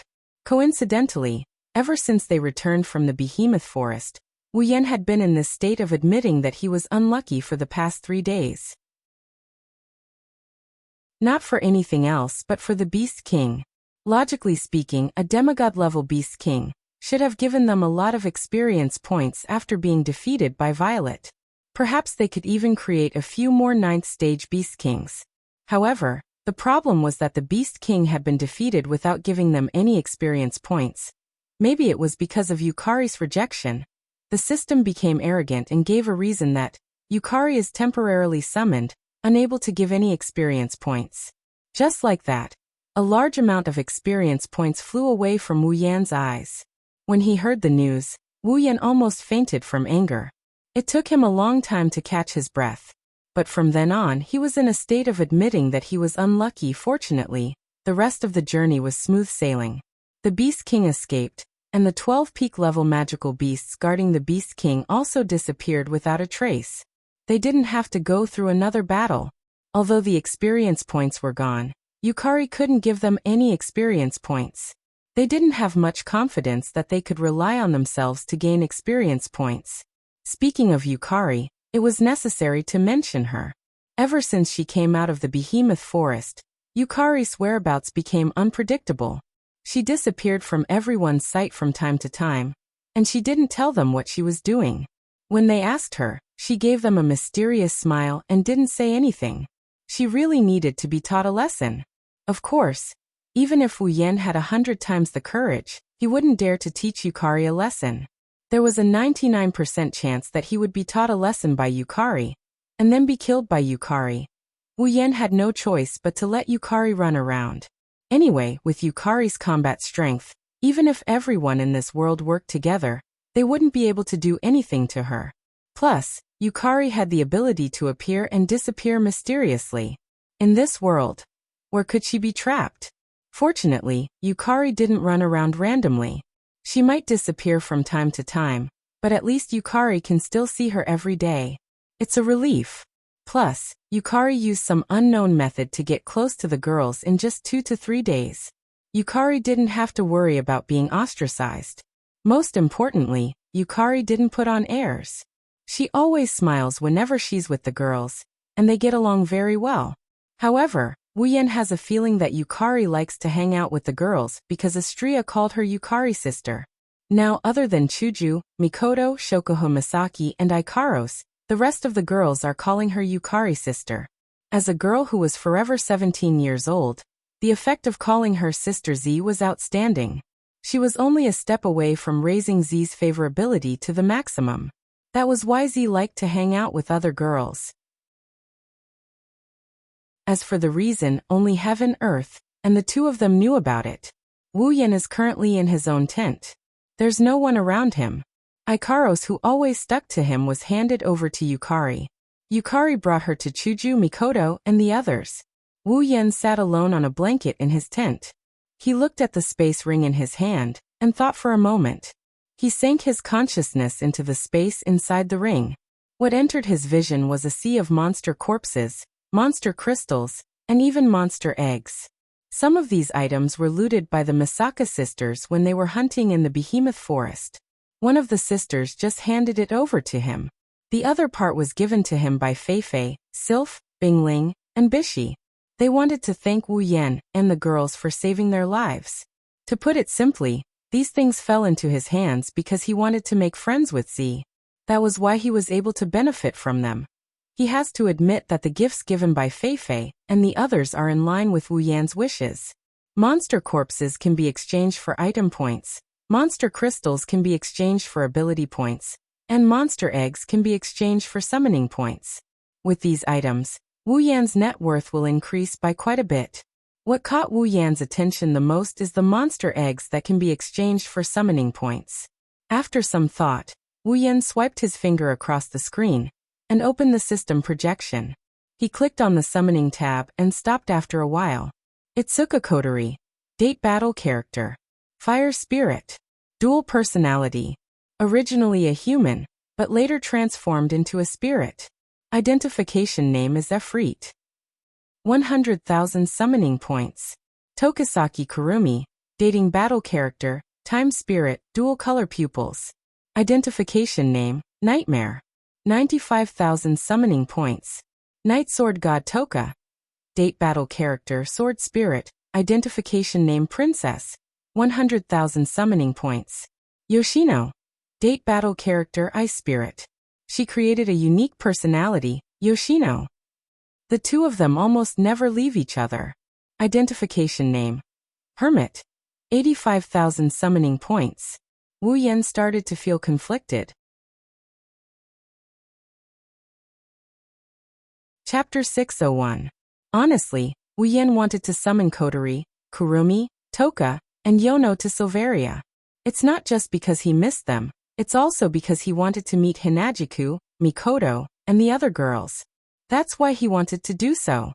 Although he was a bit shameless, but no matter what, whether it was Hinajiku, Mikoto, or Kotori, they were all a part of him that he couldn't do without. And since they were all his people, he had to get along well with them. That was the most important thing, wasn't it? Otherwise, how will he survive in the future? Hinajiku Mikoto and Shokuho Misaki understood this very well. That's why they made it clear to him that night. They didn't want to embarrass themselves and ruin their future because of jealousy. Now that they've made it clear, the next step is to meet them. Due to the Behemoth Forest incident, the timing wasn't ideal. Plus, he didn't have enough summoning points, so the summoning was delayed. But now, the Behemoth Forest incident has come to an end. With the sponsorship of Feifei, Sylph, Bingling, and Bishi, he should have enough summoning points. As the saying goes, everything is ready except for the crucial element. He wondered how Kotori and the others would react when they find out that he has such a powerful support group. This is also why Wu Yan is in such a dilemma. Time passed as Wu Yan struggled to come up with a way to explain the situation to her. After a long time, Wu Yan shook his head and patted his cheeks to cheer himself up. Among the four of them, Kotori might have an ambiguous relationship with him, but she used to help him when he was conquering fairies. She shouldn't have too much of a reaction. Yoshino is just a loli. She doesn't know anything and has zero combat power. As for Kurumi, she probably wants him to find a few more girls so she can have fun. The only troublesome one is Toka. As a natural foodie, Toka has a tendency to get jealous. But Wu Yan is confident that he can fool a foodie with a negative IQ. With that thought in mind, Wu Yan decided not to dwell on what he has and what he doesn't have. He picked up the space ring filled with demonic beast corpses, magic crystals, demonic beast eggs, and other items. He pinched the ring and handed everything over to the system, leaving behind an empty space ring. Character, Wu Yan. Abilities: True Ancestor Bloodline, Endless Martial Training, Night Never Died by Bare Hands, Electromancer, LV5. Equipment: Gate of Babe Birank Summons, Misaka Mikoto Guechuju, Ikaros Yakumo Yukari, Astria, Flandra Scarlet Shokuho Misaki, Kinuhata Sayai, Frenda, Takitsubu Riku Misaka Sister, 20,000, Equipment Points, 200,000 Item Points, 1253000 Ability Points, 400,000 Summoning Points, 500,000 Level, 73, Summoning Kotori, Kurumi, Toka, and Yoshino requires a total of 380,000 summoning points. With the help of the monster eggs in the space ring, he has more than enough points. Wu Yan opened the system projection and clicked on Summon. He found Kotori's location and handed over the 380,000 summoning points. The familiar summoning light shot out from the system projection and illuminated the empty space in front of Wu Yan. It formed a wide circle of light. Waves of aura that he's met more than once slowly floated out from the circle of light. Wu Yan clenched his fists and his face showed a hint of excitement. 4 figures of different heights and sizes were slowly drawn within the icy cold tint. Just like a sketch, they gradually appeared from within the circle of light. Even though it had summoned 4 people at the same time, the efficiency of the system was still as high as before. Not long after, the full appearance of the figures was revealed. 2 pink ponytails swayed up and down. She wore a white-collared shirt and a pink skirt. Itsuka Kotori has arrived. Her long black hair cascaded down her back. 2 braids of hair were tied up in front of her. Her long bangs covered her left eye. She wore a black rose-like princess dress. Tokisaki Kurumi has arrived. Her long purple hair bloomed like a flower. A red ribbon was tied behind her hair. She wore a pink shirt and denim shorts. Toka, the Night Sword God, has arrived.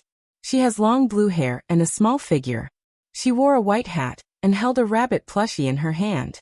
She wore a white dress with yellow trim. Yoshino has arrived. The 4 beautiful elven girls looked like princesses of the mortal world under the influence of the summoning light. They were noble, beautiful, and adorable. At this moment, their eyes were tightly shut. It was exactly the same as when the summoners were summoned in the past. Obviously, they were receiving memories from the system. After an unknown amount of time, 4 thin rays of light came and connected to Wu Yan's chest. Wu Yan's lips curled up. He touched his chest where the rays of light were connected to. The rays of light passed through his chest without any resistance. However, Wu Yan could feel the heartbeats of the 4 fairies. When the heartbeats of the 5 fairies are synchronized, the 4 rays of light broke off. They turned into 4 balls of light and floated into Wu Yan's body. Wu Yan closed his eyes. He could feel the life of Kotori, Kurumi, Toka, and Yoshino beating in his body. He was very excited. After enjoying it for a while, he looked forward. The 4 fairies finally opened their eyes. When they opened their eyes, they saw Wu Yan standing in front of them with a smile on his face. They were stunned. Then joy appeared in their eyes. Shido brother. X4 haha. Wu Yan couldn't help but laugh out loud. He opened his arms and hugged Toka, who jumped in front of him. Wu Yan was a little dazed by her fragrance, but more than that, he was happy. Yu. Toka, who only wanted to get close to Wu Yan, was suddenly attacked. Her face turned red, steam came out of her head and her eyes started rolling. It's been a few days for Wu Yan, but for the 4 fairies, they just saw Wu Yan this morning. They can't understand the joy of reunion. Allah. Not far away, Kwang San tilted her head. Her wine-red eyes couldn't help but curve into a smile. Shido is really rough. How bold. Yoshino's face was slightly red. She turned her head to look at Yoshino in her hand. What she got in return was Yoshino's mischievous laughter. Kotori turned her head away. Of course, she won't admit that she's a little envious of Toka. Hee, I'm happy, can't I? Wu Yan let go of Toka and he chuckled. He opened his arms wide and he teased her. Kurumi, why don't you have one too? Kurumi was stunned. Then she smiled and walked to Wu Yan without any hesitation. She threw herself into Wu Yan's arms. Tightening his arms, Wu Yan's smile deepened. He turned to look at Yoshino and squatted down. Come. Yoshino, let brother hug you too. Ew. Yoshino's face turned red. She turned left and right in a panic. Then she summoned her courage and threw herself into Wu Yan's arms. Kotori felt both happy and worried at the same time. She noticed Wu Yan's malicious gaze, and she took a step back. Her cheeks turned red as she blushed. But before she could do anything, Kotori's vision turned black. She was enveloped by a warm embrace. Chapter 602. Of course, the one who knows Wu Yan the best is Kotori, the cute little sister of Wu Yan. Kotori is the only one who knows about Wu Yan's background. She understood the kind of feelings this Onii-chan must be harboring for him to hug them like this. Kotori blushed when Wu Yan hugged her, but she didn't struggle. She bashfully snuggled into Wu Yan's embrace with her eyes closed. She didn't dare to look at anyone. However, Kotori still felt a bit weird. She just had a grand farewell with Wu Yan a moment ago. Now, she's seeing this Onii-chan who she both loved and hated at the same time. It's a weird feeling. Let go of me. After a long time, Wu Yan still didn't let go of her. Kotori shyly yelled. How much longer do you want to hug me? It doesn't matter. I'm just happy. Wu Yan pursed his lips, but he still let go of Kotori. He was a bit reluctant. It can't be helped. Kotori, Kurumi, Toka, and Kano are the 4 fairy girls. Wu Yan missed every single one of them, but the one he missed the most would be this cheap sister of his. When Wu Yan first arrived in the date battle world, he met Kotori. She arranged for him to stay in her house. He also went to the past and met the past Kotori. It's only natural that his feelings for her were stronger than the other 3 girls. Only after Kotori regained her freedom did the 4 elf girls realize what had happened to them, and their eyes were filled with curiosity. Wu Yan chuckled.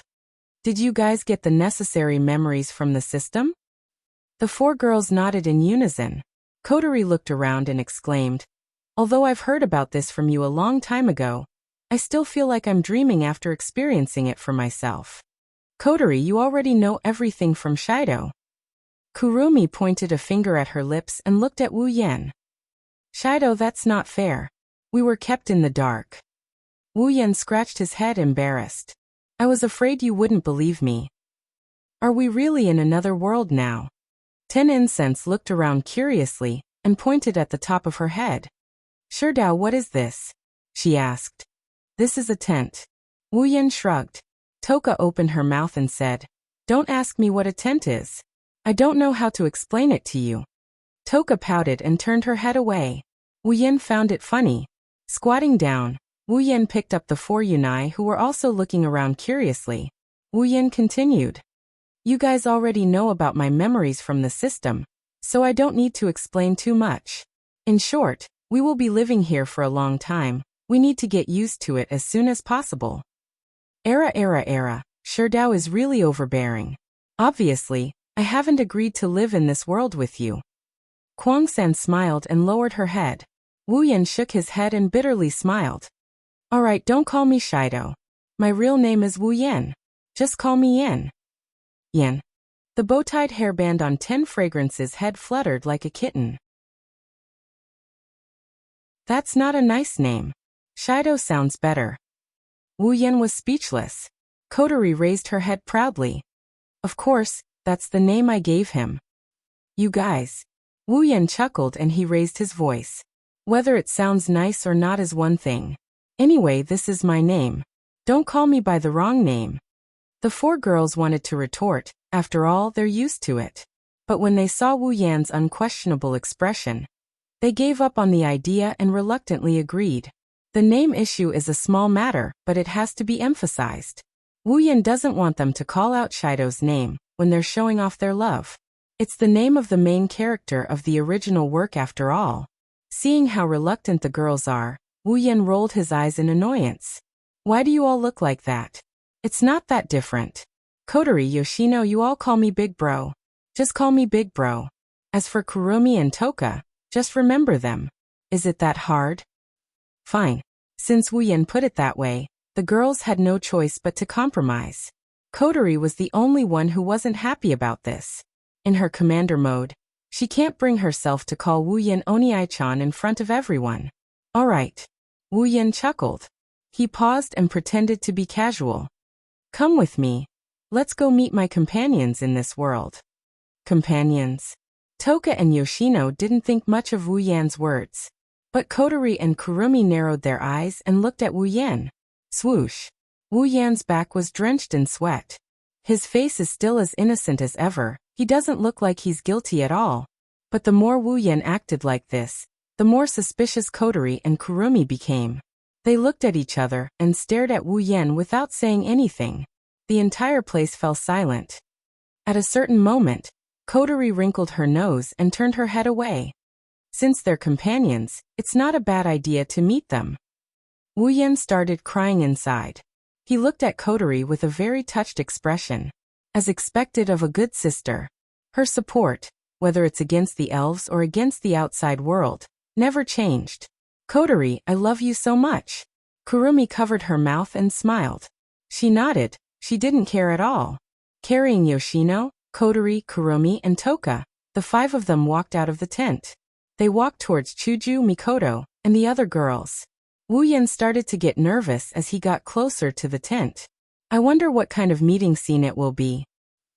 You're Yoshino, right? Seeing Yoshino standing in front of her, who's about the same age as her, Flan's eyes showed a trace of joy. For a long time, other than little Liren, Fran was the only child in this group of people. Although Fran also liked to be with everyone, she still hoped that there would be someone of the same age who could accompany her. Now that opportunity has arrived, how could Flan not be happy? My name is Flandra-chan. Flandra-chan straightened her back to make herself look more dignified. I'm 495 years old today. How about you? Are you as old as Flan? 95 years old. Yoshino blinked her big blue eyes. Her expression was filled with astonishment. Flandra-chan thought Yoshino was admitting to something. Hee Yoshino, looks like you're not as old as Flan. Flandra-chan jumped in joy. If that's the case, you have to call me Big Sister Flan, got it? Yoshino lowered her head and thought for a moment before nodding. Flan has a point. 495 years old is older than her, right? Calling her big sister is the right thing to do. Fran instantly jumped 3 feet into the air with excitement on her face. Flan is a big sister too. Flan is a big sister too. Everyone laughed when they saw the innocent conversation between the two girls. Astria and Toka laughed the loudest. The two of them were holding hands. You're Kotori, right? Chuju ran her fingers through her hair and smiled at Kotori. I often hear Yen talking about you. You look about the same age as me, right? Mikoto looked at Kotori with interest. My name is Mikoto. Nice to meet you. Kotori smiled cutely and nodded. She started introducing herself. At the entrance, Wu Yen stared at the scene with his mouth agape. His heart felt like it was being trampled by thousands of alpacas. Is this real?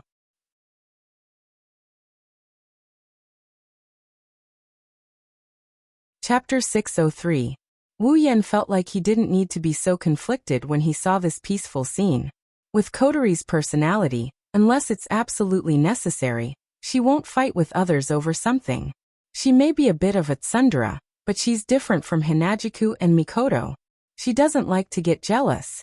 The only time she gets jealous is when she feels that her status as a younger sister is being threatened. Otherwise, she'll just be a capable younger sister in all aspects. Toka, on the other hand, is a very jealous person. However, she would only show her jealous side when Wu Yen is surrounded by enemies. For example, when Kurumi applied to be Wu Yan's fiancé, Toka showed her hostility. Now, with her natural brain, she didn't realize that everyone around her is her enemy. She even stuck close to Astria because of gluttonous antenna. Of course, it could also be because of dumb antenna. As for Yono, let's not talk about her. Can't you see the love in the eyes of the girls around her? Even if Wu Yen wants to chase the 4 Yanai away, the girls would probably just kill him for it. Flandre-chan and Yono are yelling at each other. Astria and Toka are messing around with each other. Hanajiku, Mikoto, and Kotori are chatting in a corner, giggling and giggling. Wu Yen, who had been frozen stiff all this while, suddenly turned to ash. I feel like an idiot. Wu Yen took 2 deep breaths and forced a smile. He walked up to Astria and Toka. Astria, Toka. Wu Yen opened his mouth but Astria interrupted him. Really? You also think barbecue is the best? Yes. I love barbecued meat the most. There are sweet ones, salty ones, hard ones, and soft ones. When you bite into it, it's still crispy. You too. Wow. Me too. Especially Master's barbecue, it's my favorite. Right. Shido. No, Yan's cooking is delicious, I love it all. Me too. You too. I've eaten Master's Manchuhan Imperial Feast before. It's delicious and there's a lot of it. I can eat until I'm full every time. Huh? Manchuhan Imperial Feast? What's that? I've never eaten it before. Let's get Master to cook for us next time. Standing between the two girls who are discussing the dishes, Wu Yen reached out his hand as if he was trying to salvage something. The smile on his face is a bit stiff, and the grayness on his body is getting thicker. Taking a few deep breaths, Wu Yen glanced at the gluttonous duo who are immersed in their fantasies. He gave up on the idea of interacting with them, and turned towards Hanajiku, Mikoto, and Kotori. Forcing a smile, he walked over to them. You two. Mikoto waved her hand in disgust before he could join the conversation. Go away. Don't disturb our conversation. Wu Yan's smile froze. Looking at Hanajiku, Mikoto, and Kotori, Wu Yen felt like he got shot by an arrow. His heart throbbed in pain as the grayish-white aura around him slowly turned pale white. He looked like he was going to break at any moment. Wu Yen took a few deep breaths and held back his tears. He looked around and when he saw Flan and Yoshino, a smile appeared on his face. These two clingy little girls, they shouldn't reject me, right? Rolling his eyes, Wu Yen braced himself, and he started walking towards Furan and Yanai. However, when he started walking, Wu Yen froze up like a wooden pillar. His smile became completely twisted. Flan and Yoshino were talking about something but Flan was excited. She grabbed Yoshino's hand and ran towards Kanuhata Sai, Frenda, and Takitsubu Riku. When she passed by Wu Yen, she turned around and ran towards the trio, completely ignoring Wu Yen. Sister Ai. Sister Frenda. Sister Lee. This is Yoshino Flan's little sister. Oh? How did they become sisters so quickly? But super cute. Both of them are super cute. But, Yoshino, is the rabbit in your hand a doll? No, it's not. It's Yoshino. Yoshino is Yoshino. Yoshino is not an ordinary doll. Ah. Super spoke. But Takitsubu, why aren't you surprised? The doll spoke. Actually, I'm surprised too, can't you tell? I can't tell. X4 from afar. Countless invisible arrows were shot from thin air and mercilessly hit Wu Yan's heart, shattering it into pieces. At the same time, a gentle breeze blew by and Wu Yan, who was covered in cracks, turned into pieces and was blown away. With a loud bang, Wu Yan knelt on the ground in a standard posture with his body bent forward. His background is filled with shadows as he muttered something under his breath. 2 streaks of tears flowed down his face. What are you doing? Suddenly, a sweet voice with a hint of doubt entered his ears. Wu Yan jolted as if he heard a heavenly voice.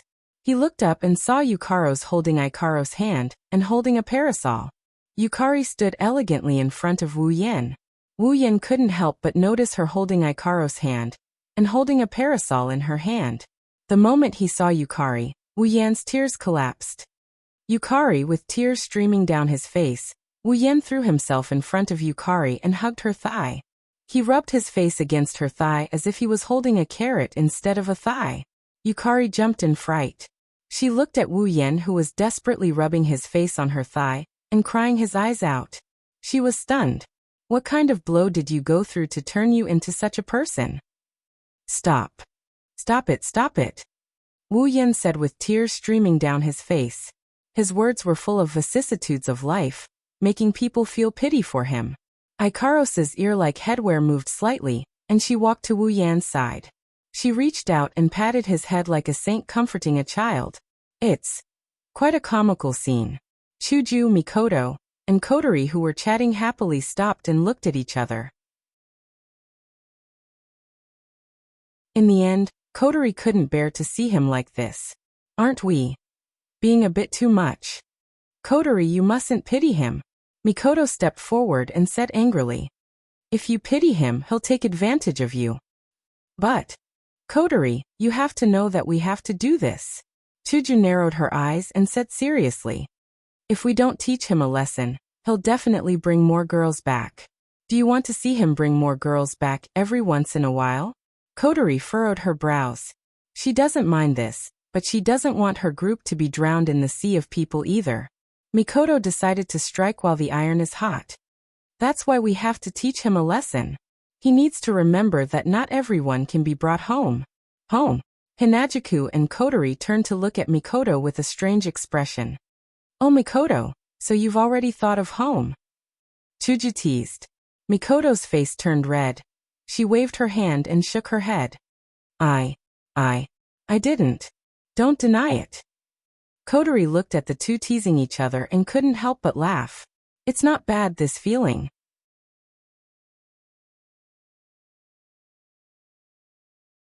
Chapter 604. All of a sudden, the entire tent that was filled with people talking to each other became silent. Everyone looked at each other, their eyes revealing a strange look, as if they were telling others that they had discovered something. Then, they pursed their lips and mechanically turned in a direction. In the center of the tent, 2 beautiful girls stood facing each other. They had the same noble smile on their faces, and their figures were elegant. Compared to the noisy tent, no matter which group they were in, they did not fit in at all.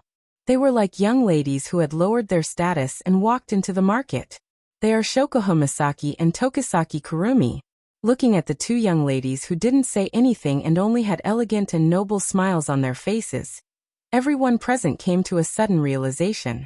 No wonder they felt something was missing. No wonder they felt something was wrong. It's because of these 2 girls. Wu Yan, who was still holding onto Yukari's thigh, started tearing up. He pointed at the 2 girls who are staring at each other in the middle of the room, and he spoke in a cautious tone. You're talking about them? Yukari patted Wu Yan's head with her fan. She told Wu Yan to let go of her leg. She continued. When you brought those 4 girls in, they looked at each other but didn't say anything. Until now. Huh? Wu Yan stood up and scratched his cheeks. He glanced at the 2 girls who are locked in a stalemate. Wu Yan felt like he saw an intense aura colliding with each other, causing his body to tremble a little. Something doesn't feel right. What on earth are they doing? Yukari glanced at Wu Yan with a smirk on her face. Then she said something with a deeper meaning. I don't know. The entire place fell silent when the 2 girls started acting strangely. It's a scary silence. Everyone saw the 2 girls' auras colliding and took a step back. They shut their mouths to prevent themselves from being implicated. Even Mikoto, who was Shoko Homisaki's biggest enemy, and the 2 idiots who don't care about anything. This situation lasted for a very long time. So long that everyone's legs started to feel numb. Shoko Homisaki and Tokisaki Kurumi were still smiling at each other. They didn't realize that they had become the center of attention. Wu Yan's lips twitched. He couldn't keep his cool and he fidgeted a bit. He had mixed feelings of joy and worry. He was happy that this unscientific and harmonious scene had finally turned into a half-azura, like he had expected. He was worried that the 2 girls would fight each other and end up affecting him. How should he put it? This kind of feeling only made him feel a kind of pain in the lower half of his body. There's always a feeling. Wu Yan laughed dryly. I have a bad feeling. At some point, Shoko Homisaki and Tokisaki Kurumi finally broke the stalemate of looking at each other affectionately. They reached out their hands at the same time and shook each other's hands. Guyan, are you Tokizaki-san? Shoko Homisaki's face twitched, and a perfect smile bloomed on her face. At this moment, the entire tent was lit up by her smile. I've often heard about you from Shika-chan. I've always wanted to meet you. Today, I'm finally able to fulfill my wish. I'm honored, Shoko-san. Kurumi's beautiful face showed a charming smile. Her wine-red eyes curved like a crescent moon. She looked mature and sexy. The temperature in the tent rose a little bit. Her sweet voice made the girls' bodies warm up. Just like Shoko-san, I've often heard about you as well. Kurumi tilted her head and blushed. I've often heard that Utsusama dotes on Shoko-san. Now that I've met you in person, I can't help but feel inferior. Although Kwang-san said that he felt inferior, the smile on his face looked as if he was mocking him. Coupled with Kwang-san's words, the surrounding people couldn't help but exclaim. Utsusama, the girl's jaws dropped. Utsusama. Wu Yan's jaw dropped to the ground. Era. Yukari covered her mouth with her folding fan. There's going to be a good show. Shoko Homisaki's smile froze for a second. She recovered quickly, but the aura she exuded from Kurumi's aura decreased at a speed visible to the naked eye. Looking at Kurumi's bashful yet seductive face, Shoko Homisaki's heart sank. She felt a sense of danger. Just when Shoko Homisaki thought she could use her elegance to suppress her opponent did the exact opposite. She probably figured out that with their cultivation levels, elegance won't be enough to determine the winner. She decided to use her seductive side to show off her maturity. Kurumi called Shoko Homisaki Utsusama. She used the term Utsusama to set the stage for Wu Yan and Shoko Homisaki. She used the term Utsusama to set the stage for Wu Yan and Shoko Homisaki. She used the term Utsusama to convey her relationship with Wu Yan. She used the term Utsusama to show everyone that she's Wu Yan's wife and Shoko Homisaki is the one being doted on. This was also the most brilliant point. He had used the doting and inferiority theory to show his magnanimity and maturity. Unknowingly, he had gained another 30% of the upper hand. The person in front of her is a strong opponent. Shoko Homisaki made her decision on the spot. How could that be Tokizaki-san? Shoko Homisaki put away her elegant smile, and her expression turned calm. She retracted her noble aura, but it's the aura of a queen. Tokizaki-san's appearance is top-notch. There aren't many who can compete with Tokizaki-san. Shoko Homisaki's eyes lit up. She turned into the most noble person in the world. She's like an ethereal queen. Everything that belongs to her is the dirtiest thing in her eyes, including the seductive and seductive ones.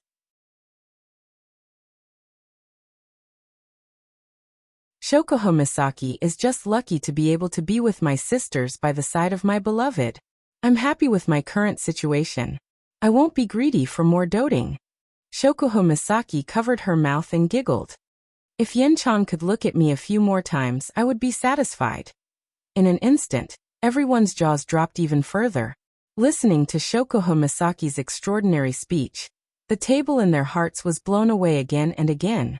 These words coming out of Shokuho Misaki's mouth is the most ridiculous thing in the world. However, Kurumi, who was at the center of the battlefield, had a change of expression. Shokuho Misaki's dignified attitude was basically a roundabout way of calling her vulgar. That's why she used sexiness to decorate herself. At the same time, she also showed that she didn't want to fight for Konoha's favor. She was trying to show that she didn't want Konoha's love. She was trying to show that Konoha's love wasn't possessiveness. It was a silent slap to her face. After all, didn't Konoha just say the word love? Her queen-like aura is real.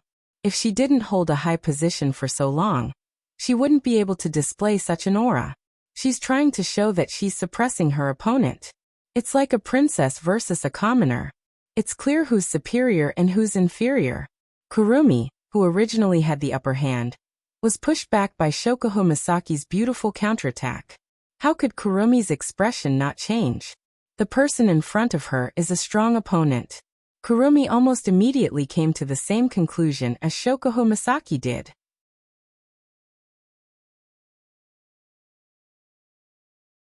Chapter 605. Shokuho Misaki and Tokisaki Kurumi immediately locked their eyes on each other. After all, even though temperament is intangible, it's real. It's not hard to find each other in a crowd. Perhaps this is how opponents sense each other. But at this moment, the two of them finally treated each other as a formidable foe. The two of them have a rough understanding of each other. Shokuho Misaki and Tokisaki Kurumi calmed down and returned to staring at each other from afar. The crowd fell into silence once more. The aura from the two of them seemed to have gotten stronger. Of course, Astria, Toka, Flandra-chan, and Yoshino didn't know what was going on between the two of them. Of course, Astria, Toka, Flandra-chan, and Yoshino were still in the dark. Hinagika smiled awkwardly as she muttered softly. Why do you think they don't like each other? Mikoto's mouth twitched. Who knows what Shokuho Misaki is thinking? Anyway, I think it's stupid to try and guess what they're thinking. Kotori rolled her eyes and her lips curled into a meaningful smile. I think it's a good idea. At least there is someone who can restrain that reckless Tokisaki Kurumi. This is a good thing. Hinajiku and Mikoto didn't know how reckless Tokisaki Kurumi was, but when they thought about Shokuho Misaki's usual behavior, they nodded in agreement. In a way, Shokuho Misaki and Tokisaki Kurumi did have a lot in common. Perhaps it was because there were too many similarities between them that they didn't see eye to eye the first time they met. That collision of auras might only make the other girls feel a little suppressed, but for Wu Yan, it's enough to make him tremble in fear. Looking at the two pretty girls facing off against each other, he couldn't help but gulp. His heart is filled with both shock and fear. These two girls aren't going to start fighting with each other just like that, right? Thinking of this, Wu Yan couldn't stay calm anymore. He would rather Shokuho Misaki and Tokisaki Kurumi get along than have them fight each other to the death. He immediately ran to the two women and laughed bitterly. Well, let's stop introducing each other. We'll have plenty of time to deal with each other in the future. There's no need to rush. Hearing Wu Yan's words, Shokuho Misaki and Tokisaki Kurumi immediately retracted their aura, and a smile flashed in their eyes. You're right. Shokuho Misaki seemed to be implying something. We'll have plenty of time in the future. Era. Kurumi tilted her head, and a strange smile appeared on her face. With Shokuho-san as my companion, I'm sure I won't be bored in the future. Is that what Tokisaki-san thinks too? Shokuho Misaki looked at Kurumi with a smile. The two of them shared a tacit understanding and turned their heads away. Like the other girls, they stood there quietly. Wu Yan, who stood beside them, had a dry smile on his face. His forehead was dripping with sweat as he listened to the dangerous conversation between the two girls. To have two wives like these, did he pray to the gods in his past life? Or did he commit a sin? Kurumi glanced at Wu Yan, and then at Shoko Misaki. She seemed to have thought of something and smiled. Like a girl in love. She skipped over to Wu Yan and hugged his arm. She leaned on his shoulder with a blissful expression. Hey hubby-sama. Wu Yan's expression froze when he heard the sweet words, hubby-sama. Kurumi's voice was full of charm. Wu Yan's body started to heat up, and his throat started to dry up. Kurumi acted like she didn't know what was going on. She hugged Wu Yan's arm with all her might. Her plump breasts were pressed flat against his arm. Hubby-sama, this is my first time here. I'm not familiar with this world. Why don't you take me around? Wu Yan laughed awkwardly as he complained in his heart. Isn't this the same excuse you used when you came to Tori Lai-Zin High School to eat me up? Wu Yan opened his mouth and was about to agree when Shoko Misaki narrowed her eyes. She glared at Kurumi with a hint of anger on her face. Kurumi's actions might seem normal, but Shoko Misaki knew what she was doing. She knew Kurumi's character very well, so she knew what she was doing. She's provoking her. Shoko Misaki stepped forward. Before Wu Yan could agree, she squeezed to the other side of Wu Yan and hugged his arm. She had a faint smile on her face. Tokazaki-san, you're new to this world so you don't know. Little Yan needs to socialize with the major factions in this world. He doesn't have much free time. Shoko Misaki commented as if she was giving her advice. Tokazaki-san, when men go out to fight, we women can't be unreasonable. How about this? Let me show Tokazaki-san around this world. Wu Yan's heart skipped a beat. He held his breath and his face turned red. Shoko Misaki is going to show Kurumi around this world? It's their first meeting and they're already fighting like this in front of so many people. If they were alone, would they find a corner to kill each other? Two images flashed across Wu Yan's mind. His face turned green and white from fear. One is Shoko Misaki holding Kurumi captive. The other is Kurumi's tentacle Shoko Misaki. Wu Yan's expression changed. He whispered in a voice that's louder than a mosquito's. Let me do it. As soon as he said that, everyone went silent. Kurumi's smile grew brighter and brighter, while Shoko Misaki's face darkened. The girls around her sighed in pity. Arayan-chan. Shoko Misaki flashed Wu Yan a radiant smile. Her smile sent a chill down Wu Yan's spine. It sent a chill down his spine. You still have business to attend to. Shoko Misaki enunciated each, and every word that came out of her mouth pierced Wu Yan's heart. Shoko Misaki's voice is still as sweet as ever, but the murderous intent hidden in her voice seeped into Wu Yan's body through the contact point between them. Wu Yan held his breath and forced a smile that is uglier than crying. His voice was hoarse and the tone of his words made people feel all sorts of heartache. It's fine. How can I compare to you when it comes to socializing? You guys are more important. Wu Yan looked like he was ready to die when he said that. Shoko Misaki was pissed. She looked at Kurumi who was smiling happily and held back her anger. She lowered her head, but in her heart, she must be cursing something. That extremely seductive tone coupled with that speech that made one's blood boil. Wu Yan instantly felt that his death-seeking actions weren't in vain after all. Shoko Misaki raised her head and glared at Kurumi with her teeth clenched. Her heart was filled with anger as a ridiculous decision came to her mind. Yen-chan.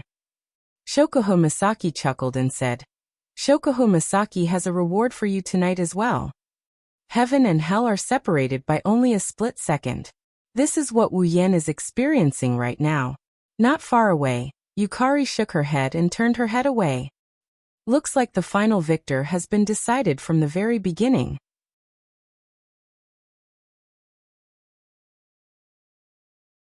Chapter 606. Spalier World Academy, the top floor of the arena tower.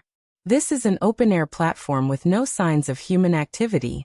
Aside from a limited number of people, almost no one in the entire Spalier World Academy knows about this place. The elders of the academy usually use this place as a platform to communicate with each other. Today, this place that was usually quiet finally welcomed a rare liveliness. Moreover, it was a real liveliness. The 12 elders of the academy will cast their projections here if they need to discuss something. They'll be able to communicate with the elders in other places. For example, when they need to discuss the birth of the Beast King, or when they need to meet someone, they'll use this method to gather. For example, when they met with Wu Yan last time. Sometimes the 12 Tier 9 powerhouses, the leaders of the 12 factions of the Spalier world, will come here personally. Whenever they do, it means that something big is about to happen in the Spalier world. The appearance of the Beast King is something that will affect the entire Spalier world. Thus, the top floor of the Tower of Arena welcomed the arrival of the elders of the Board of Elders. 12 silhouettes silently appeared on the top floor of the arena tower. It's as if they've agreed to it beforehand. They slowly landed on the ground and gathered at the center. Naturally, they're the 12 elders of the academy. Is everyone here? A gentle voice came from a person wearing a crown in the middle of the room. It's like a spring breeze to the ears. It's the Emperor of Ailu. Since everyone's here, let's begin. The Emperor of Ailu glanced at the two crowned middle-aged men beside him. They're the Emperor of Baruba and the Emperor of Fea. After receiving a nod from them, the Emperor of Ailu turned to look in another direction. Old Lei, why don't you explain? The Thunder Monarch nodded, then took a few steps forward and nodded slightly at the elders around him in greeting. Everyone, I'm sure you all know what this meeting is about, right? Lei Wang spoke in a deep voice. Our guess is correct. The Beast King has indeed been born. Hearing his words, the group of elders revealed grave expressions, especially the three great emperors. Their brows were tightly knitted together, and they no longer looked at the Thunder King who was speaking. Lei Wang looked at everyone and spoke. He told them everything he's learned since he arrived at the Behemoth Forest. He also told them everything he learned about Bingling, Feifei, Sylph, Bingling, and Bishi when they entered the Behemoth Forest. He didn't hide anything from them. Lei Wang even told Wu Yan and Ko about how Lei Wang personally asked Wu Yan and Ko to protect Feifei. He didn't hide anything. When Lei Wang finished, the Ailu Emperor and the two elders looked at him with gratitude. After all, if Lei Wang didn't ask Wu Yan and Ko for help, their talented juniors would have died at the hands of the Beast King due to their little squabbles.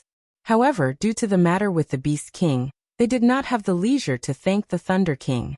Together with the other elders, they lowered their heads and muttered to themselves. The atmosphere was somewhat depressing. The Thunder Sovereign sighed and pulled himself together a little. Fortunately, the Beast King is heavily injured. According to Feifei and the others, it will take at least a year for him to recover. This is a good opportunity. Hearing this, a gleam flashed in the eyes of everyone present. One of the elders asked the Thunder Sovereign, "Is this news accurate?" Lei Wang shook his head. "I'm not sure if it's accurate, but Feifei said it was Lord Z himself who said it." The moment the three words Lord Z rang out, the expressions of everyone present froze. Simultaneously, traces of fear flashed across their faces. Even though they were the closest existences to the demigod rank, it was also because of this that the 12 founding elders knew how powerful a demigod was. Even if all 12 of them attacked together, it would still be difficult for them to fight a powerhouse who had just entered the demigod rank, let alone fight to a draw or even win. But that Lord Z, with a flip of his hand, had beaten the Beast King, who had just entered the demigod level, to the point of being defeated and forced to flee. Such an existence was already not something they could imagine. The Ailu Emperor raised his head. Since this is Lady Z's assertion, then the credibility of it must be extraordinary. The Baruba Emperor hesitated. Although it was Lord Z's words, it's possible that he was overconfident and made the wrong judgment. After all, this is the first time he met the Beast King, right? He might not understand the Beast King's methods. That's not unreasonable. The Fei Air Emperor muttered. Perhaps the Beast King has a way to recover quickly. As the Fei Air Emperor spoke, the 12 senior statesmen felt a headache coming on. No matter what, we have to do our best. We can't relax in the Behemoth Forest. The Ailu Emperor waved his hand and looked at Lei Wang. Old Lei, you should stay in the Behemoth Forest for now. Report to me if there's anything. Lei Wang nodded. Then he frowned as if he thought of something. Shouldn't we go and ask those big shots to help us? Those lords. The elders instantly looked at each other. Immediately after, the three emperors laughed bitterly. Old Lei, the Ailu Emperor sighed. You think we haven't tried? It's just that the lords don't think it's time for them to make a move. It's not like you don't know that they won't make a move unless it's something that truly threatens the three empires. The 12 founding elders shook their heads and sighed with troubled looks. After some time, another founding elder stepped forward. Can we ask that Lord Z to help us? Everyone was stunned. Then they looked at each other and their expressions began to change. It was obvious that they were tempted. Seeing how tempted they were, the Thunder Sovereign's frown deepened.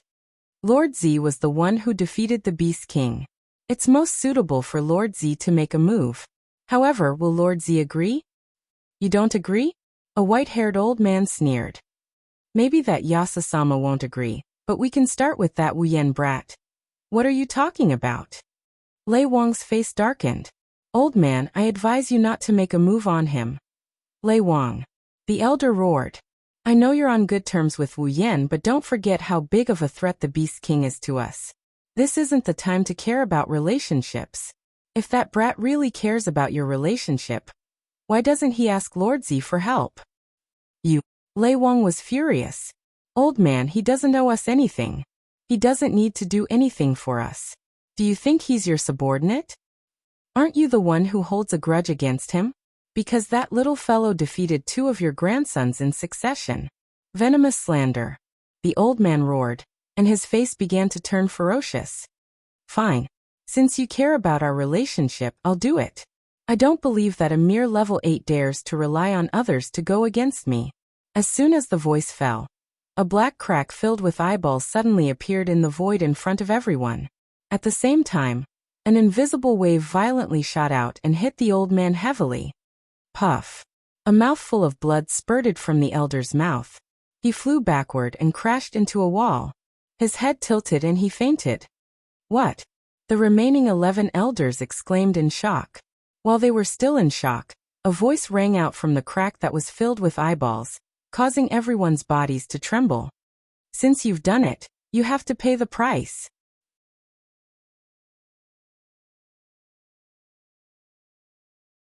Chapter 607. Outside the behemoth forest, the campsite is filled with tents. Aside from the people coming and going, the campsite is full of tents. With so many people living in the same place, there's naturally a lot of tents. However, among the many tents, there was one that appeared to be icy cold on the outside. However, the situation inside was enough to cause the icy cold temperature to rise by a few levels. On top of a blanket, 3 people are lying on top of each other. Their bodies are intertwined in an ambiguous position. There's 1 man and 2 women, they're naked. This scene is enough to make people think. When Wu Yan woke up, he opened his eyes. The first thing he saw was Kurumi's beautiful sleeping face. Her long black hair draped over his chest. 2 strands of hair fell over her white body, 1 black and 1 white. It's a sight that's constantly touching Wu Yan's nerves. Next to him, Shokuho Misaki is lying on top of Wu Yan's chest. Her beautiful face breathed in and out. Her fragrance hit his neck. Her messy blonde hair draped over Wu Yan's arm. At this time, Wu Yan is hugging Shokuho Misaki. One of his hands is still on top of her. Wu Yan's body is full of explosive pleasure. Since he woke up, Wu Yan narrowed his eyes, his expression rippled. At this time, Wu Yan realized that his little brother is still inside Kurumi's body. Looking at Kurumi lying on top of him and Shokuho Misaki sleeping beside him, Wu Yan's memory returned to last night. Yukari is right. The winner of the fight between Shokuho Misaki and Kurumi wasn't Shokuho Misaki or Kurumi.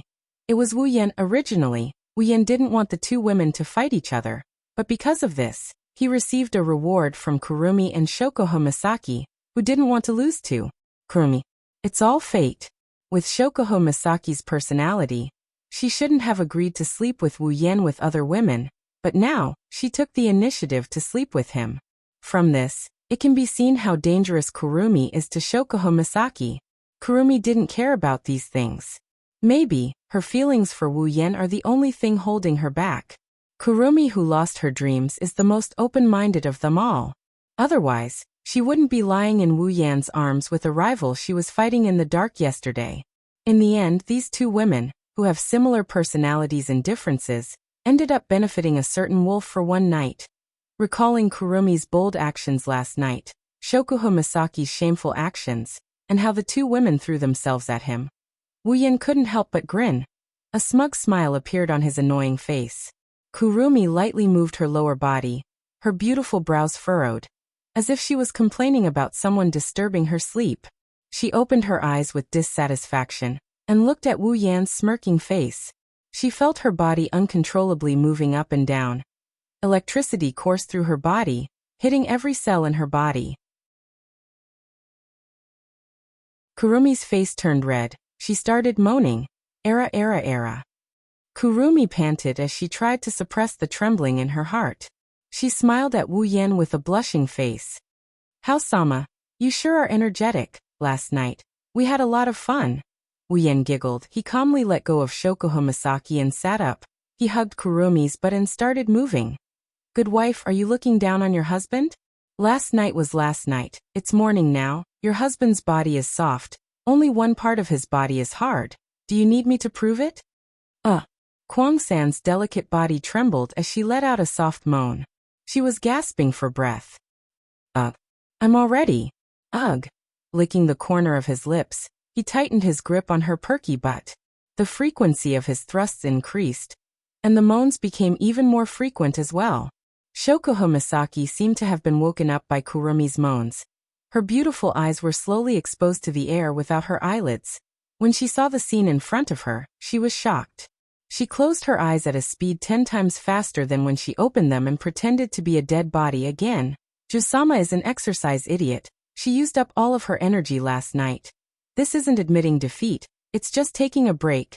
Jusama kept telling herself that as she listened to Kurumi's moans. When the sun is about to reach the top of their heads, Wu Yen came out of the camp. His face is like a hippopotamus. He's obviously in a good mood. After Wu Yen exited the tent, Shokuho Misaki and Kurumi came out of their tents with smiles on their faces. Their movements were as graceful as ever. However, for some reason, their legs looked a bit wobbly. As soon as they got out of the tent, they saw Hinajiku and Mikoto talking about something in front of them. They quickened their pace and walked over. "Yo, good morning." The girls all choked and rolled their eyes at Wu Yen. They then looked up at the sky and asked if it's morning or not. Wu Yen laughed dryly. "Good morning." Yukari yawned while holding a parasol. She greeted Wu Yen. From this point of view, Wu Yen and Yukari are birds of a feather. They both like to sleep in. One is a vampire while the other is a monster. They're both nocturnal creatures. Wu Yen looked at the girls. He saw that they're all here. He paused for a bit and said, "Since everyone is here, let me tell you we're going back to the academy today." "Let's go back to the academy." The girls stopped in their tracks and looked at Wu Yen. "Yen, are we going back?" Tuju asked Wu Yen.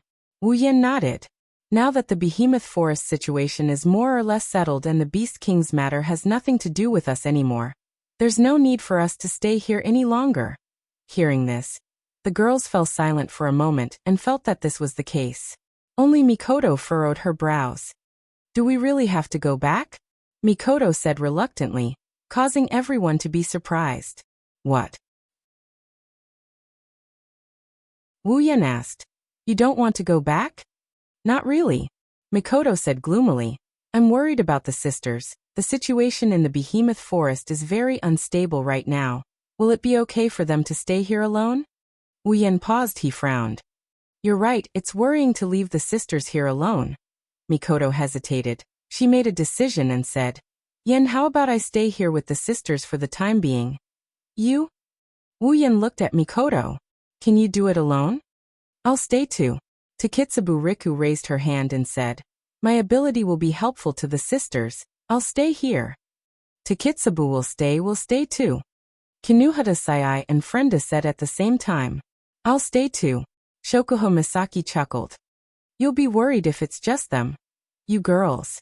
Wu Yen shook his head and smiled bitterly. He looked at Mikoto, Shokuho Misaki, Kinuhata Sai, Takitsubu Riku, and Frenda and shrugged. "All right, remember to keep in touch." The girls nodded.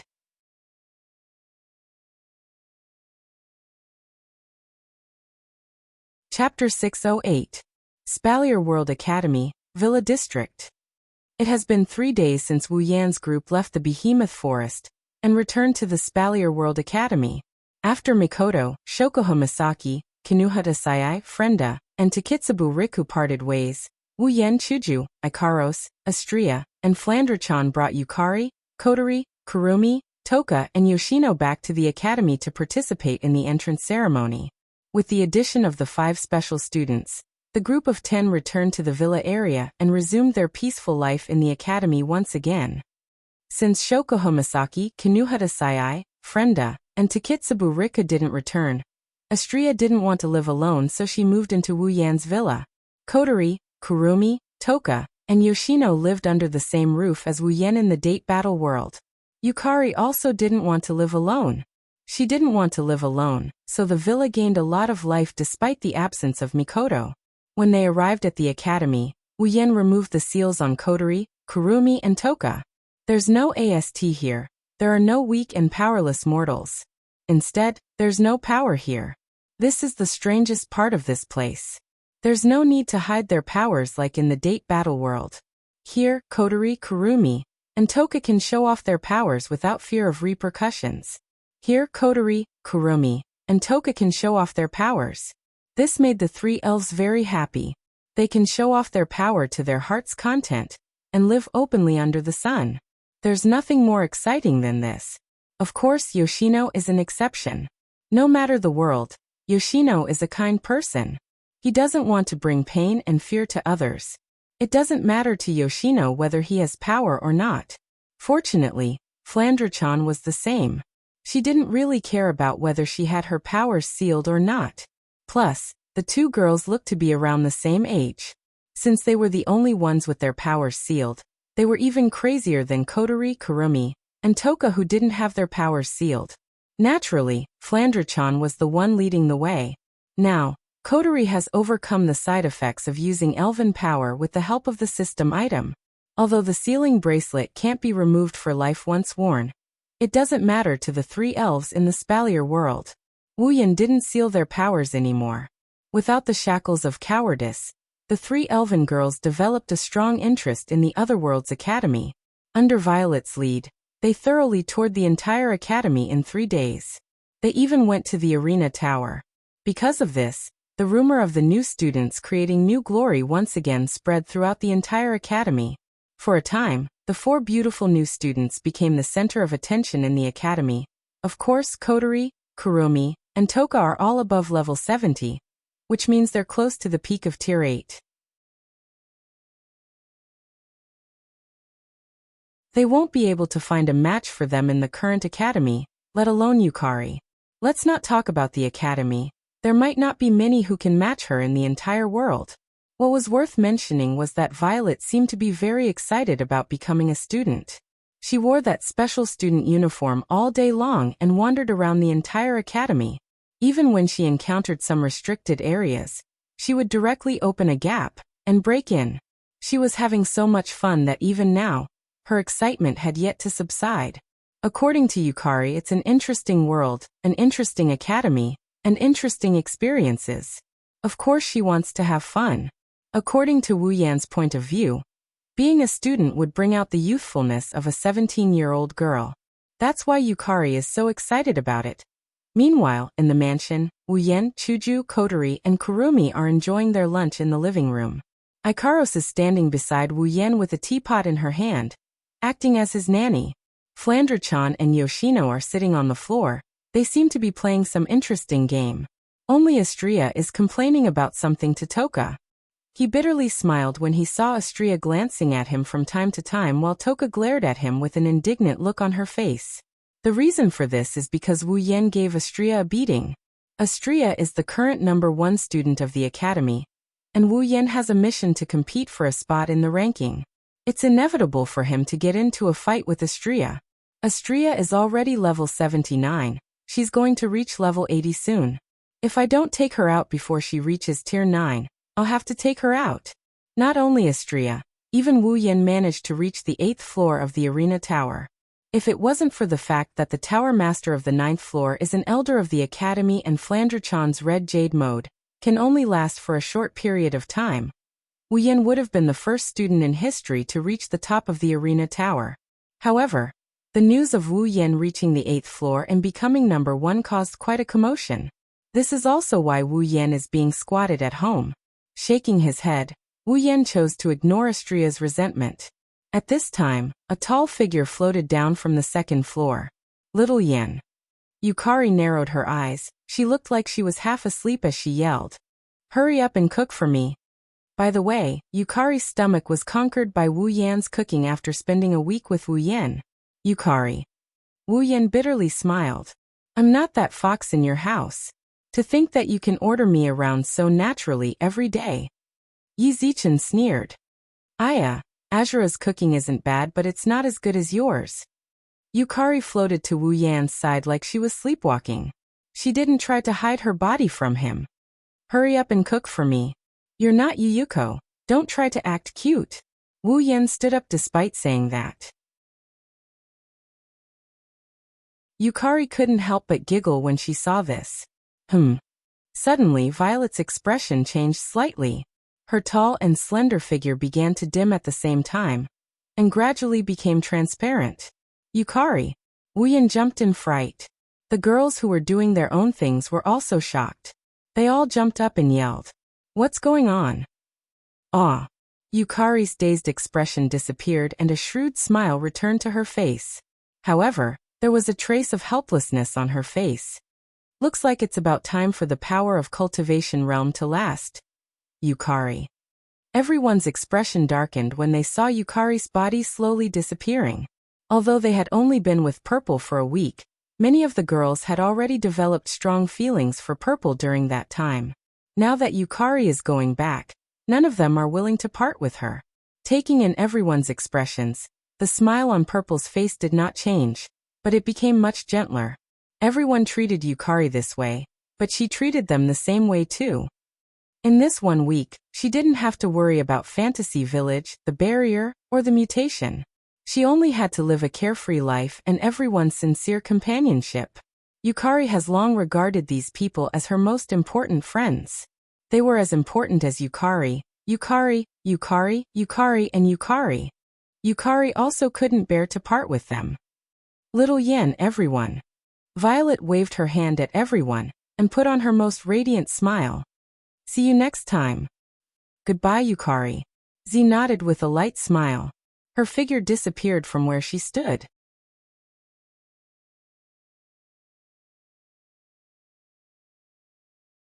Chapter 609.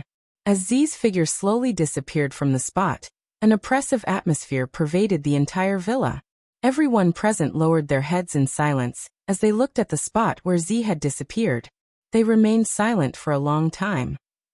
Oniai-chan. Flandre-chan held Wu Yan's hand and buried her head in it. He couldn't see her expression, but he could hear her soft voice. "Will we see Yukari again?" "Yukari." Wu Yan regained his senses, but he didn't look away. He reached out and patted Flandre-chan's head. "Yes, we will definitely meet again." Although his voice was soft, it was not difficult to hear the determination in it. Flandre-chan lifted her head and smiled. The other girls followed suit, and the oppressive atmosphere disappeared without a trace. Wu Yan forced a smile and looked at the spot where Yukari disappeared. He slowly opened his hand. A drop of blood with strange energy was floating on top of his palm.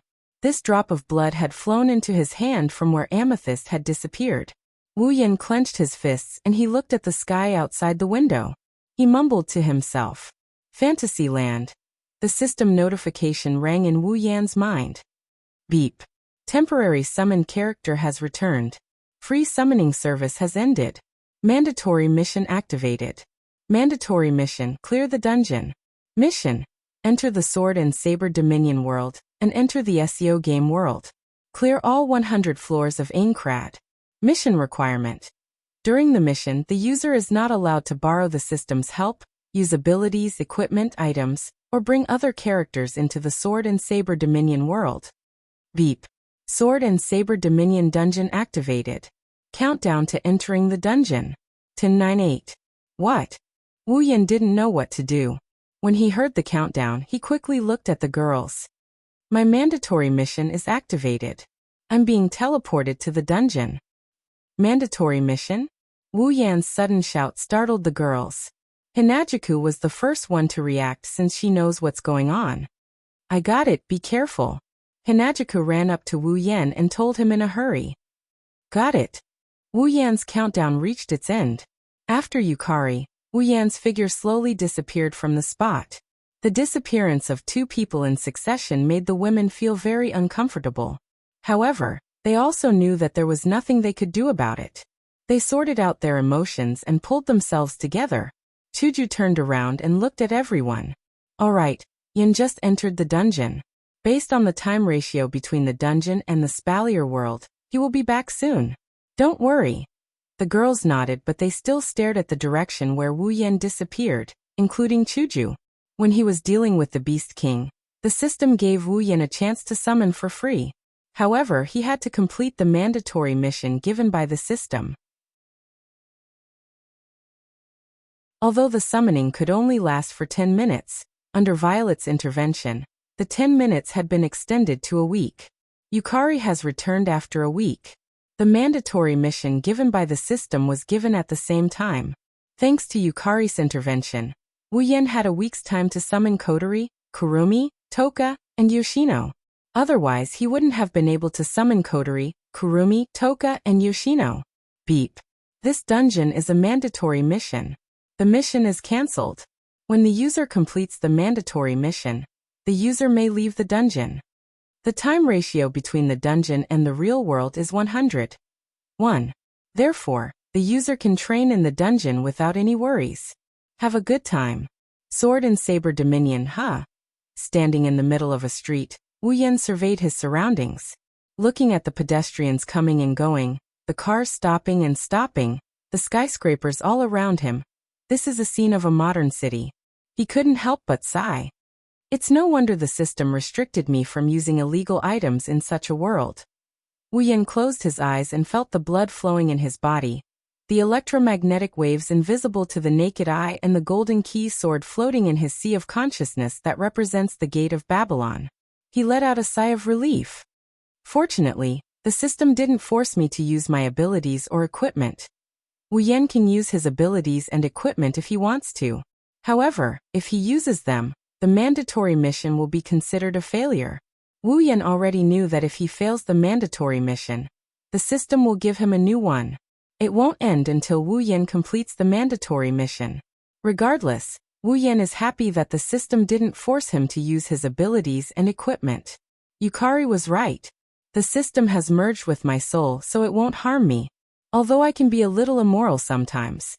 The Force Quest is a result of Wu Yan's choice to summon a temporary service. Generally speaking, it's a Force Quest, but it's Wu Yan's choice to accept it. Wu Yan opened the system projection in his mind and checked the content of the mandatory mission again. Clear the 100th floor. Wu Yan rubbed his forehead and sighed. That's a feat that even the protagonist of the original work couldn't accomplish. In the original work, clearing SAO wasn't a normal strategy. The main character, Kiritani, discovered the true identity of the creator of SEO, Kayaba Akihiko. Due to that, the final battle was brought forward. At that time, the main character only managed to clear the 75th floor. In other words, if Wu Yan wants to complete the mandatory mission, he won't be able to do it according to the original plot. Not only that, he also has to find a way to hide Kayaba Akihiko's identity. He doesn't want to repeat the original plot where the boss is killed before he even cleared the 100th floor. If that happens, he'll be in big trouble.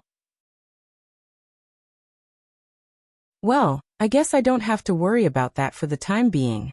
Wu Yan put down his hand and looked at the front blankly. The problem is, how am I supposed to get a gaming helmet? How am I supposed to play without a gaming helmet? There's also the connection, and the connection. Perhaps the system sensed Wu Yan's worries, it kindly reminded him. User, when you want to enter SAO, you only need to apply to the system. Apply to the system to enter? Wu Yan opened his mouth in surprise.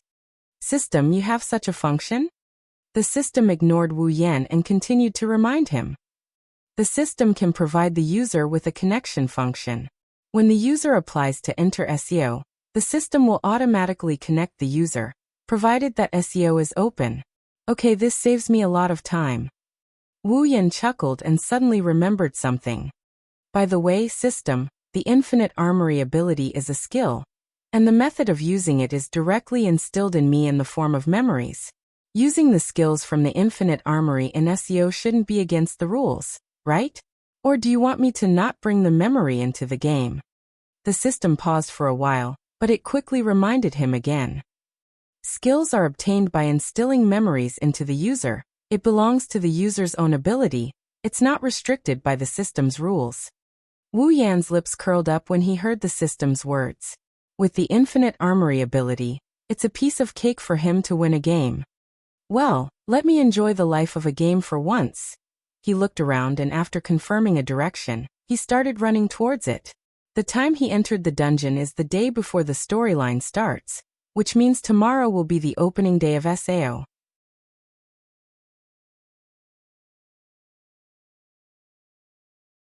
Chapter 6:10. The next day, at 12:55 a.m., in the streets and alleys in the furniture stores, as long as there's a TV or computer screen, there's a show that's constantly replaying. There's only one theme, and that's SAO.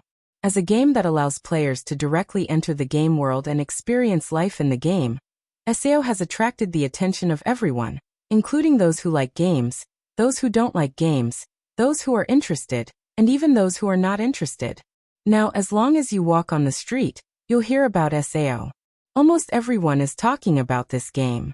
SAO's activation time is 1300 hours AM, which means that SAO will be activated in 5 minutes. Everyone who is holding the SAO connection tool in their hands is looking at a corner marked with the time, including Wu Yan in a deserted house, in a shabby room. Wu Yan leaned against the wall with his eyes closed. Although he's not wearing a game helmet, after he applied to enter SAO, he closed his eyes and the scene in front of him is no different from those who are wearing a game helmet. Wu Yan spent the whole day yesterday looking for a temporary place to stay because he doesn't want to be treated as a victim and sent to the hospital after SAO closes. Therefore, he ruled out places like apartments, dormitories, and other places. As long as there are people around, he won't choose a place to stay. In the end, this shabby house became his target. According to Wu Yan's information, this house has been abandoned for at least 5 years. It's also known as a haunted house because almost no one ever enters this place. No one even knows who the owner is. This place is undoubtedly the best place for Wu Yan to settle down. After all, he'll be staying in SAO for at least 2 to 3 years. Speaking of which, we have to talk about the true meaning of SAO. Although SAO is a game, it's not a joke. After logging into the game, players will not be able to log out of the game after 4 to 5 hours. The only way to leave this world was to defeat the boss on the top floor of Aincrad, which was the 100th floor. That was the only way to leave this world. Also, in the game, if a player takes off their helmet, their brain will be destroyed by the high-energy waves emitted by the helmet. Similarly, if you die in SAO, you won't have a chance to respawn. Once you die, the helmet will immediately destroy your brain tissue. This is a real death game. Of course, all of this has nothing to do with Wu Yan. He's not wearing a helmet anyway, and even if he does, his brain won't be damaged. Even if his brain is damaged, he's still a true ancestor, who can threaten his life.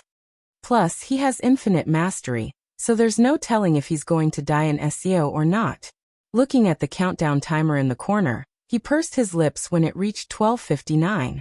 Sigh, I haven't eaten for a long time. Although I don't need to eat as a true ancestor, I'm still hungry. I hope I won't be starving when I wake up. After he said that, the timer in the upper left corner jumped to 1300 hours. Wu Yan's eyes narrowed. System. Connect to SAO. Beep. Connecting.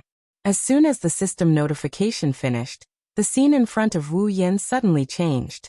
The darkness on both sides suddenly lit up and started to expand infinitely. At the same time, a series of data links flashed in front of his eyes, and the word OK kept flashing. Finally, the scene in front of him turned black. Wu Yan felt like he regained control of his body. The darkness in front of him made Wu Yan open his eyes. An antique building with a Western European style appeared in front of him. The sky was blue, the clouds were white, the trees were green, and the air was fresher than the real world. A breeze blew past Wu Yan's body, making him squint his eyes in satisfaction. In the surroundings, one figure after another flashed repeatedly under a series of illusory flashes. In a short moment, an innumerable sea of people flooded this area. Although it wasn't to the point of being crowded, the rumbling noise told everyone exactly how many people there were here. This is SAO? A game world? Is this for real? It's so real. Haha. What a beautiful environment. This is a great game world. Saw. Wait for me to conquer you. One after another, excited shouts came out from the surrounding crowd and soared into the sky. In the blink of an eye, the place that was still incomparably quiet was filled with noise. Wu Yan sighed as he looked at the excited faces of the players. He wondered what their faces would look like when they find out they've entered a death game world. Wu Yan shook his head and patted his face. He walked into the city. There were rows upon rows of towering buildings in the city. All the buildings in the city were of an ancient style, as if they were carved out of giant stone. The streets were bustling with people coming and going. This is Aincrad's first floor's town of beginnings. It's a town built on a grassy plain. Every passage leads to different areas, towns, villages, and even monster areas outside the town. Good level 1 novice sword. Its attack is 50% higher than the system weapons. 2 COR coins. Only 3 of them. They're sold out. Come take a look. Self-made recovery potion. 1 COR coin for 2 bottles. You can kill monsters and PK them all. Come on, come on. Don't miss it. Bring me. Come on. Anyone want to kill monsters in a group? Let me join you. Bro, do you want to form a group? I'm good at tanking, killing monsters, looting, but I don't know how to slack off. Let me join you. Listening to the screams and shouts around him, Wu Yan sweated profusely. He didn't think that a 2D game could be so ridiculing. Every newbie who just entered SAO has 10 COR as their starting capital. Many people went to the stalls to buy equipment and potions. All in all, the atmosphere of the game world is the same as the real world, and it doesn't look any different from the real world. In this respect, Kayaba Akihiko, the creator of SAO, is a rare talent. Of course, it's only limited to a world without mystery. Glancing at the weapons displayed in the stalls, Wu Yan pursed his lips. He turned his head and walked out of the town. Indeed, those weapons have higher attack power than the system weapons, but they're only comparable to newbie equipment. They'll soon be obsolete. Although with this equipment, the leveling speed of the newbie stage would definitely increase by quite a bit, but for Wu Yan, it's not that bad. If the weapon's attack power isn't high enough, he can make up for it with his skills. He's going to kill monsters anyway, so he'll get a good weapon sooner or later. Using the same action as when he summoned the system, he opened SAO's system interface and checked his personal status. Looking at the complicated basic values, Wu Yan's head spun and he almost died. Wu Yan couldn't help but complain when he saw at least a dozen lines of stats. It's just a game, is there a need to be so precise? After sighing for the nth time, Wu Yan closed the interface and he continued walking forward.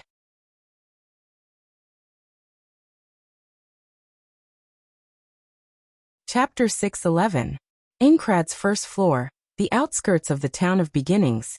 The rolling grasslands stretched as far as the eye could see. Other than the town at the very center, the surroundings were filled with green sprouts. Flowers of different colors fluttered in the wind on the grasslands, but they were buried by the same green grass, making it difficult to see their existence clearly. In addition to the sprouts and flowers, there are also wild boars. They're purple in color and they're walking back and forth in the prairie as if they're not pigs, but sheep. Of course, these wild boars aren't bad. At least, compared to real-world pigs, their bodies are much cleaner. Their purple fur is bright and shiny. It's like they're taking care of themselves every day. They'll look good enough if they're brought back to their homes. Coming out of the town of beginnings, the first thing he saw was a sheep herding. No, a pig herding scene. Wu Yan couldn't help but complain. He felt like his worldview was being destroyed. In the end, he could only console himself by telling himself that this is a game. Perhaps it was angered by Wu Yan's disdainful look. The closest pig to Wu Yan suddenly turned around and stomped on the ground like a mad cow. Wu Yan couldn't bear to look at it anymore. It's fine if you're a sheep, but a cow? Are you still a pig? The wild boar opened its mouth and roared.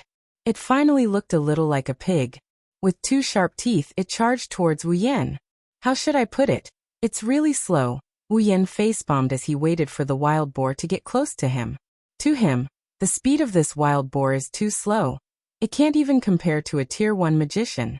He doesn't need to be serious at all, he can deal with it as if he didn't see anything. It's because of this mentality that Wu Yan met his tragic end. He's forgotten that the body in the game is just a virtual body.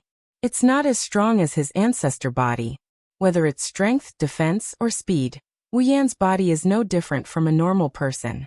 Even though he brought his battle-hardened consciousness into the game, his body can't keep up with his consciousness.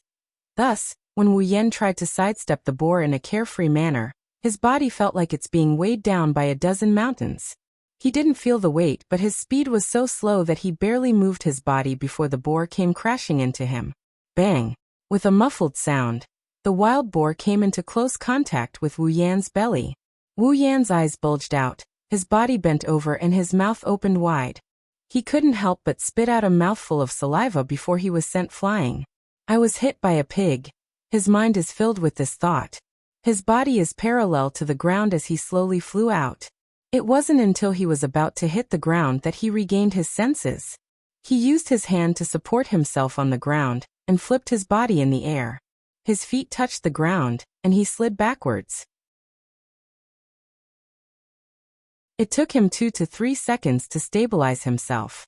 Lifting his head, his face turned the color of pig liver. Ignoring the fact that his HP dropped by 1/3, he looked at the wild boar from afar. His wine-red eyes are filled with hatred. Wu Yan is probably the first ancestor in history to be sent flying by a wild boar. If I don't skin you alive and roast your trotters today, I'll sleep alone for 100 years. A voice full of hatred came out of Wu Yan's mouth like a ghost in the middle of the night. For Wu Yan, this was an extremely cruel oath. It told others about the bitterness and hatred in his heart. For a moment, the wild boar seemed to freeze for a moment. It then continued to charge at Wu Yan, intending to hit him again. Wu Yan slowly took a breath. His face became as calm as an ancient well. He sank his consciousness into his current body and tried to master this unfamiliar body as quickly as possible to avoid another tragedy. With infinite martial arts mastery, his mind, technique, and body have all become one. Even if his body is unfamiliar, Wu Yan could grasp it in an instant. Now if he wants to unleash his full power, there shouldn't be a problem. Clang! At the moment when the wild boar approached, a very ordinary longsword suddenly appeared in front of the wild boar's tusks, completely blocking the wild boar's charge. Then a big foot flew out in an instant, kicking the wild boar's nose. A shrill sound of a pig being slaughtered sounded, and the wild boar was also kicked back. A sword light flashed and pierced the wild boar's neck like lightning. A visible chunk of health quickly disappeared. It only stopped after losing about 1/10 of its health. Standing at the front, Wu Yan looked at the wild boar that he kicked back. He frowned deeply and sighed at the sky with a tragic expression. This strength should be about the same as when I wasn't even level 10. From a rank 8 powerhouse over level 70 to a newbie who hasn't even reached rank 2. One can imagine how it feels. If he didn't have endless martial training, he probably wouldn't even be able to reach level 10. Although endless martial training has a lot of uses, its effectiveness is greatly reduced if his body is too weak. Let's try SAO's skills, otherwise when will I be able to finish this? At level 1, Wu Yan only has 2 skills in his skill bar, stab and throw. I remember, the skill in SAO is to make a starting pose after activating it. Wu Yan closed his eyes and slowly activated stab. Then, a pose appeared in his mind. Wu Yan reflexively raised his sword to his shoulder and leaned his body to the side. Almost at the same time, Wu Yan's longsword shone with a pink light. He opened his eyes and a sharp glint flashed through his eyes. Then he shot out at a speed that is at least 5 to 6 times faster than his usual speed. He quickly arrived in front of the boar and stabbed it with his longsword. His longsword pierced through the boar's body and arrived at its back. A wound appeared on the boar's body, and its health immediately dropped. After a while, it crossed the yellow line, then the red line, and reached the bottom. The boar's body cracked and turned into a projection. It showed Wu Yan's experience, COR coins, and a material. He looked at the material in his inventory in shock. He tapped on it, and the material appeared in his hand. He didn't know whether to laugh or cry when he felt the weight in his hand. I was just joking, I really got a pig's foot. He waved his hand and put the pig's foot into his inventory. Although it's just an ordinary pig's foot, it's worth a lot in SAO. This pig's foot can be sold for 30 COR coins. After the fight with the wild boar, combined with the information he got from the original work, Wu Yan had a rough idea of his current level. He hasn't played this game before, but he's already several times stronger than those so-called beta testers, including Kirito. However, if I'm not as good as a normal player, then I'm going back and forth. Wu Yan was full of confidence when he said that. He almost forgot that he was hit by a boar a moment ago. After sorting out his current state, Wu Yan lowered his head and pondered. His eyes immediately looked at the boars that were walking around. There are about 3 hours left until SEO cancels the logout command and turns into a death game. It would be a pity if he didn't use these 3 hours to level up. 3 hours later, in a square, Wu Yan looked at the terrified and horrified faces of the players around him. He looked at the giant who explained the rules of this death game to him. The giant who called himself Kayaba Akihiko is disappearing. Wu Yan pursed his lips and walked out of the town.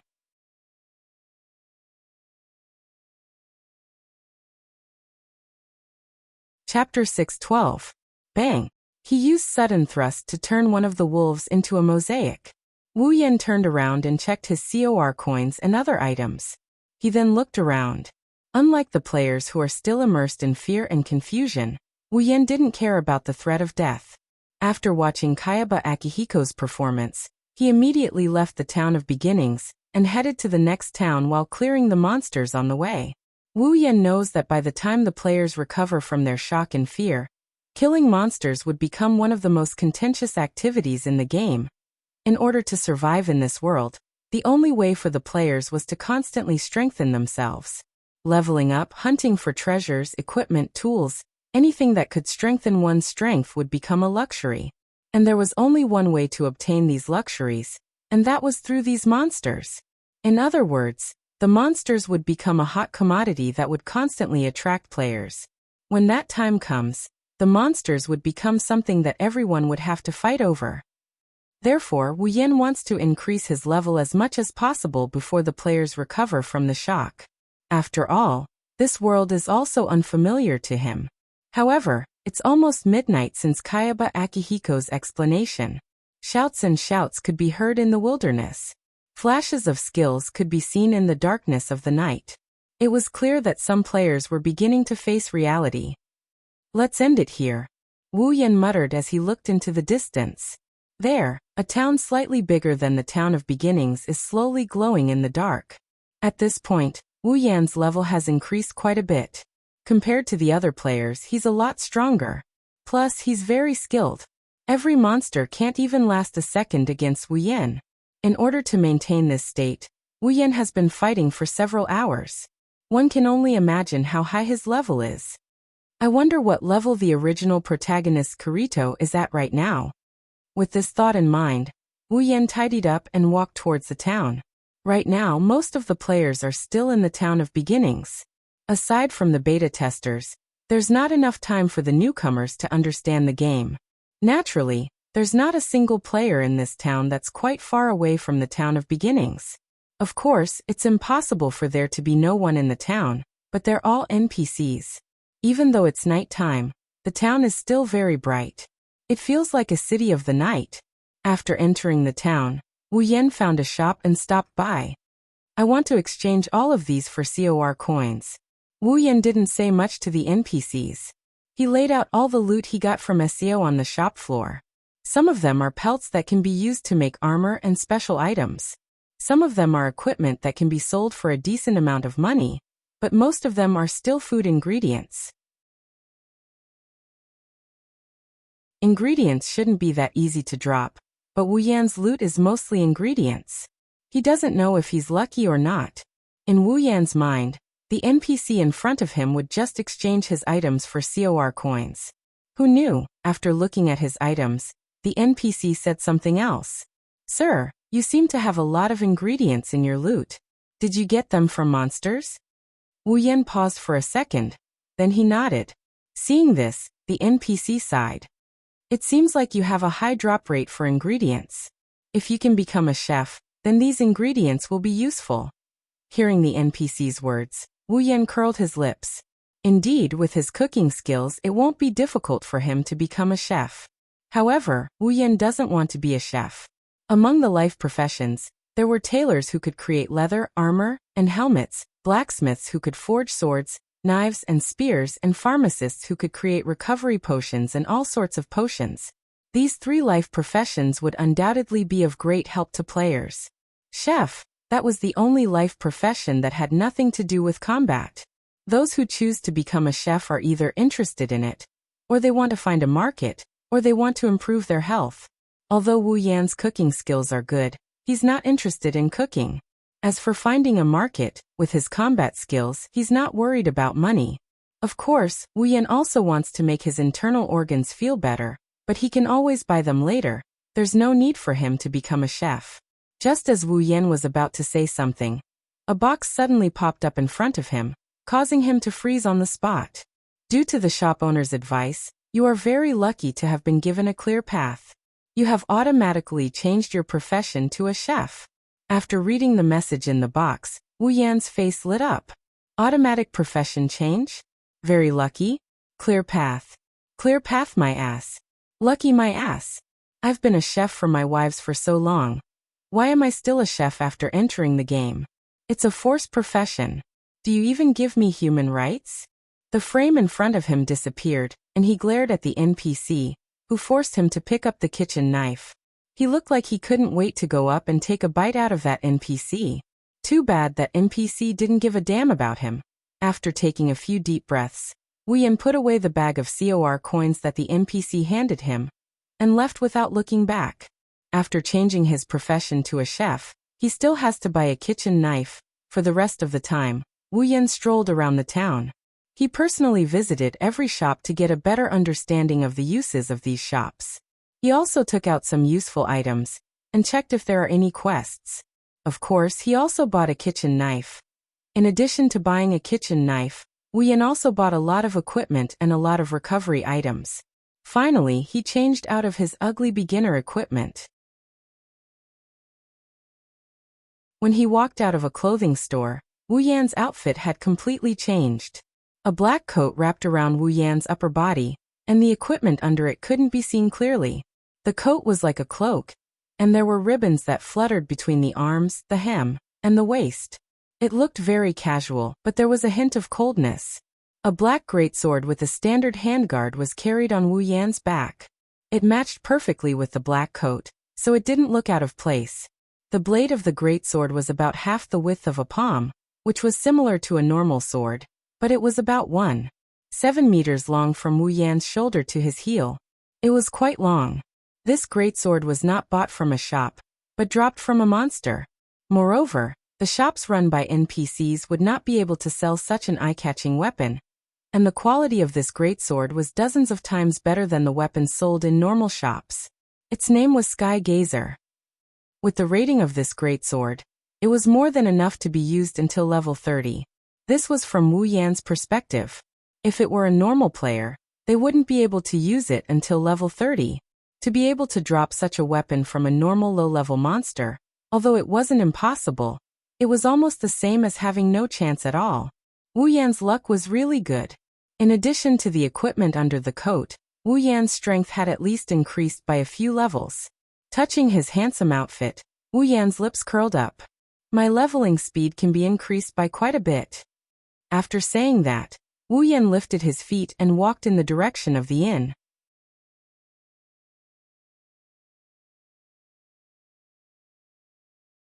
Chapter 613. Originally, the hotel was set up as a place for players who were tired of playing the game to pass the time. It was also a place for people to exchange information and discuss matters. The rooms of the hotel were completely used for decoration. After all, no one would sleep directly in the game. But now, SEO has become an alternative reality. Although there are rooms in the game, for players who have only been in the game for less than a day, they don't have enough money to buy one. Therefore, the hotel room has become an indispensable factor in SAO. Since Wu Yan left the town of beginnings early, he is the first customer to occupy a room in the hotel. Before he went to sleep, there was not a single player in the hotel. The next morning, when Wu Yan walked out of his room, he didn't see a quiet corridor. Instead, he saw people coming and going one after another. Seeing this, Wu Yan paused for a moment, then walked downstairs as if nothing happened. Obviously, most of the players have begun to face reality, and as a result, the number of people in the hotel increased overnight. The ground floor of the hotel was a place similar to a bar or restaurant. There were tables and chairs set up to serve the players who came in. Walking down from the second floor, the first thing they saw was a crowd that was even denser than the first floor of the hotel. Players were huddled together and talking about something. Vaguely, they could see a trace of sadness on their faces. After all, this is a world where people can die at any time. Moreover, almost everyone here had their own family members waiting for their return outside. Sweeping his gaze over everyone, Wu Yan walked down the stairs without stopping, appearing in front of the crowd. The entire hotel went silent in an instant. Everyone looked at Wu Yan one by one. When they saw Wu Yan's cool coat and the obviously expensive weapon on his back, they subconsciously lowered their voice and looked at Wu Yan in a daze.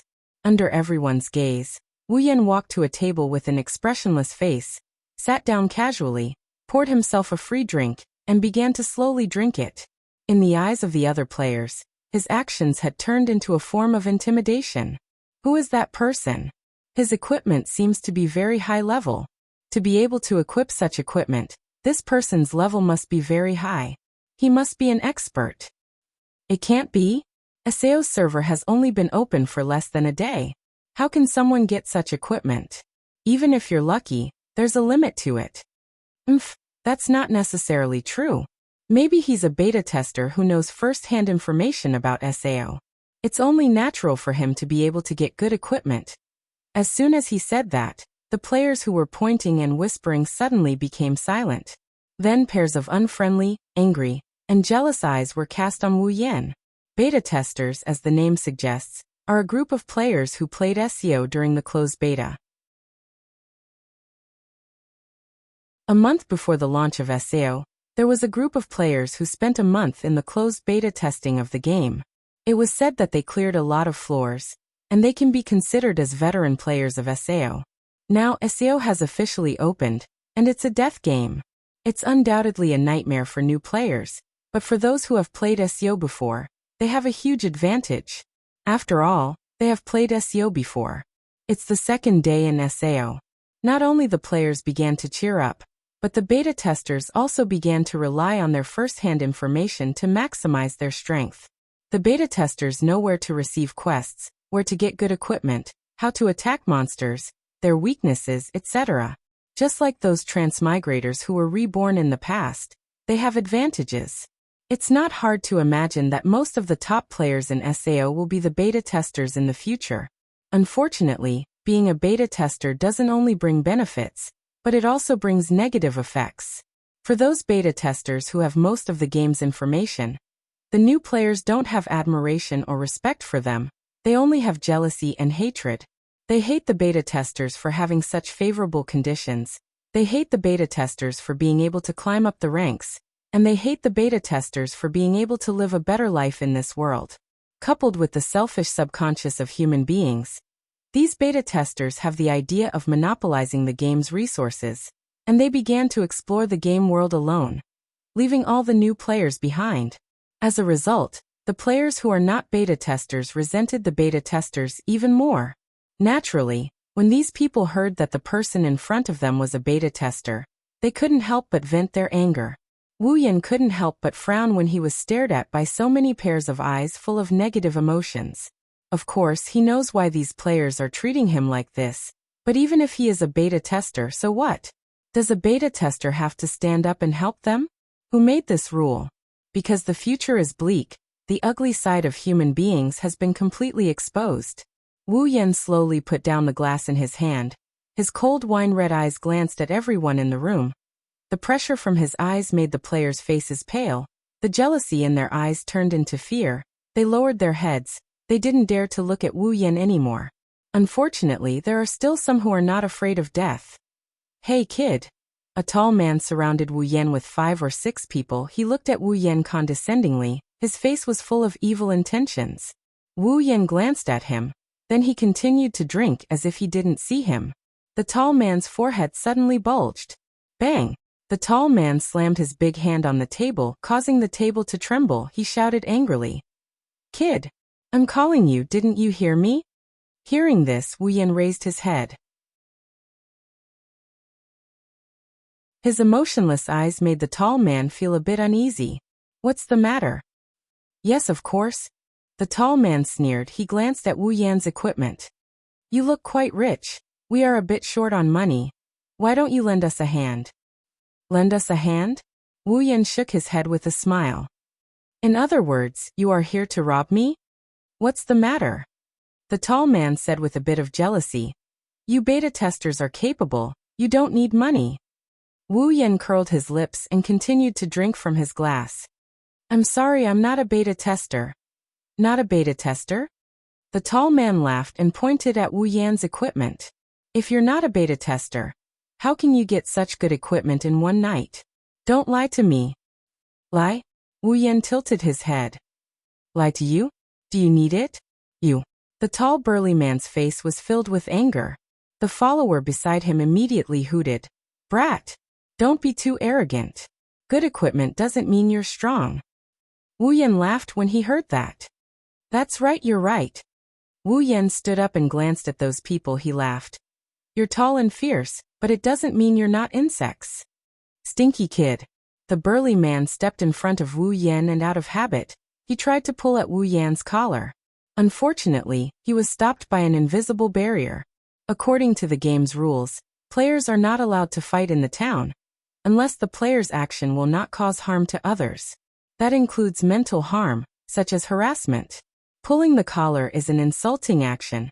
It's also a mental harm. The tall man was even angrier when he failed to pull Qin Haodong's collar. Kid, come out. I want to fight you.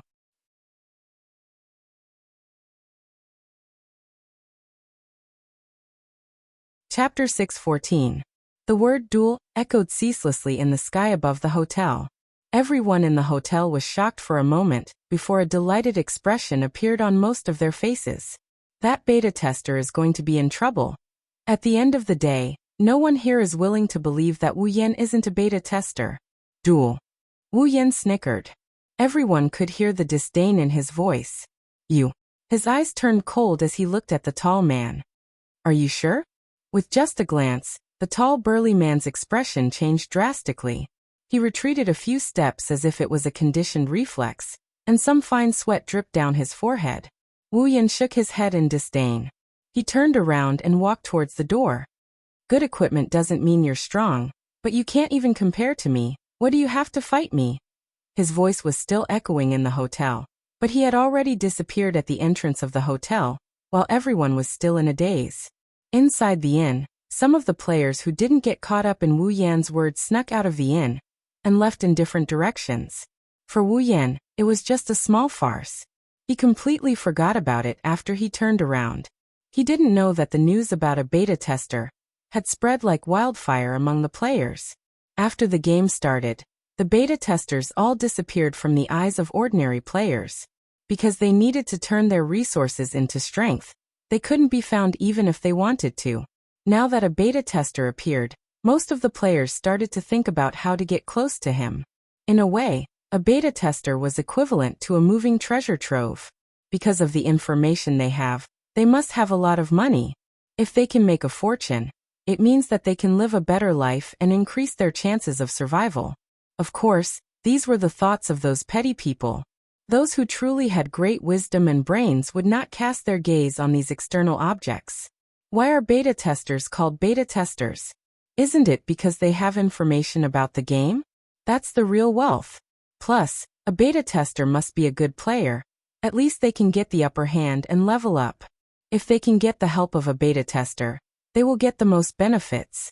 Therefore, in order to survive, Those guild leaders who hurriedly gathered people and created guilds overnight started to get restless. At that moment, wearing a black coat and carrying a black greatsword became the most popular phrase in the town. At that time, Wu Yan was still in the town, so unfortunately he was stopped. Hello, I'm from XXXXX Guild. Our guild sincerely invites you to join our guild.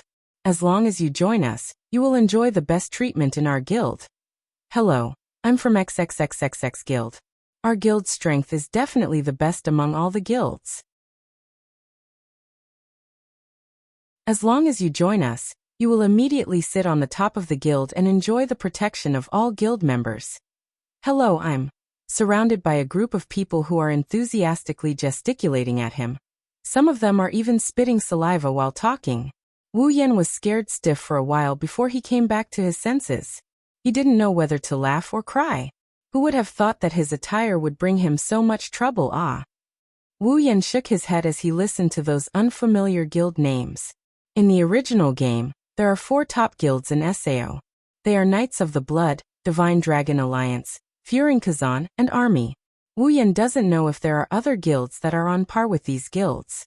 He only knows that in the original game, the clearers are basically made up of these 4 guilds. Therefore, in terms of strength, these 4 guilds should be the strongest. He didn't even recognize a single one of the guild names that came into his ears from all directions. They were either taken away by someone else later on, or had sunk into obscurity. Who would want to join them? That's enough. A voice that was 100 times softer than the noisy invitations rang out, causing the voices of the surrounding guild leaders to abruptly stop as if it was stuck in their necks. Listen up. Wu Yan glanced at those guild leaders and said indifferently, I'm not a beta tester. After that, Wu Yan ignored those guild leaders and walked away without looking back. I told you, these beta testers don't care about us. They only care about themselves. When Wu Yan's silhouette disappeared from everyone's sight, some of the guild leaders who were unwilling to give up followed Wu Yan's lead, leaving behind some guild leaders who were filled with jealousy and resentment as they continued to voice their dissatisfaction. As for those guild leaders who wanted to follow Wu Yan, as well as those players with bad intentions, they went back to where they came from. By the time they noticed, Wu Yan was already gone. Outside the town, Wu Yan looked back at the bustling town and shrugged. He continued to walk out, but soon he stopped inside. Come out. At the entrance of the town, a figure seemed to be startled. Her head shrunk back into the town, but she immediately poked her head out, hesitated for a moment, then walked out. Turning around, he froze when he saw the appearance of the stalker he didn't manage to shake off. A woman! Wu Yan exclaimed in a surprised tone. In front of him, the girl shrunk her head and secretly glanced at Wu Yan. Then she took 2 steps back. It looked like she was guarding against a wolf. Wu Yan was distressed. Miss, are you also here to invite me to join your guild? Wu Yan waved his hand helplessly. I said I'm not a beta tester. I think you should go back. That. The girl raised her head and said in a panic. I'm not here to invite you to join my guild. Then why are you here? Wu Yan said in a bad mood. The young girl blushed and lowered her head again. Her bashful appearance made the people who saw her anxious. After a long time she said in a mosquito voice, Can you let me follow you? Huh? Wu Yan flinched at her words. What the hell is going on? Follow me? Wu Yan pointed at his nose and said with uncertainty. When he saw the girl nodded with a red face, his expression changed. The girl in front of him may not be a beauty that can cause the downfall of a city, but she's still a cute girl. Even with Wu Yan's eyes that are used to seeing all kinds of 2D beauties, he can't help but admit that she's at least a first-class beauty. Now such a beautiful girl came to his door and said she wanted to follow him? Wu Yan's first thought was ridiculous. Why do you want to follow me? Wu Yan bitterly smiled. To say that she's lusting after his beauty, that's something that would only happen if the sky flipped upside down. Unexpectedly, the girl's face darkened when she heard Wu Yan's words. Because I want to live. Wu Yan's face stiffened. Looking at the girl's sad face, he became silent. What a heart-wrenching sentence to say if you want to live. There aren't many women in SAO. but there are still about 30% to 40% of the population. However, out of these 30 to 40% of women, only less than 10% were able to rely on themselves to survive in this world. As for the others, they were not willing to be numb and wait for others to save them in the city for the rest of their lives. They would rely on the strong to ensure their own safety. The girl in front of him probably belongs to the latter. Wu Yan looked at the girl and frowned. "Aren't you afraid that I'm a bad guy?" The young girl was startled. She shook her head and her face turned pink again. "A bad guy doesn't have eyes as beautiful as yours." Wu Yan almost fell to the ground. What kind of logic is this? You're tuning in to the Li Mei Sword of Destiny YouTube channel. We're so grateful for your support, and don't forget to subscribe to join us on this incredible journey through captivating stories. Your generosity through donations truly makes a world of difference, as it's the primary source of revenue that allows me to expand and enhance this channel for you. Thank you from the bottom of my heart for being a part of this adventure.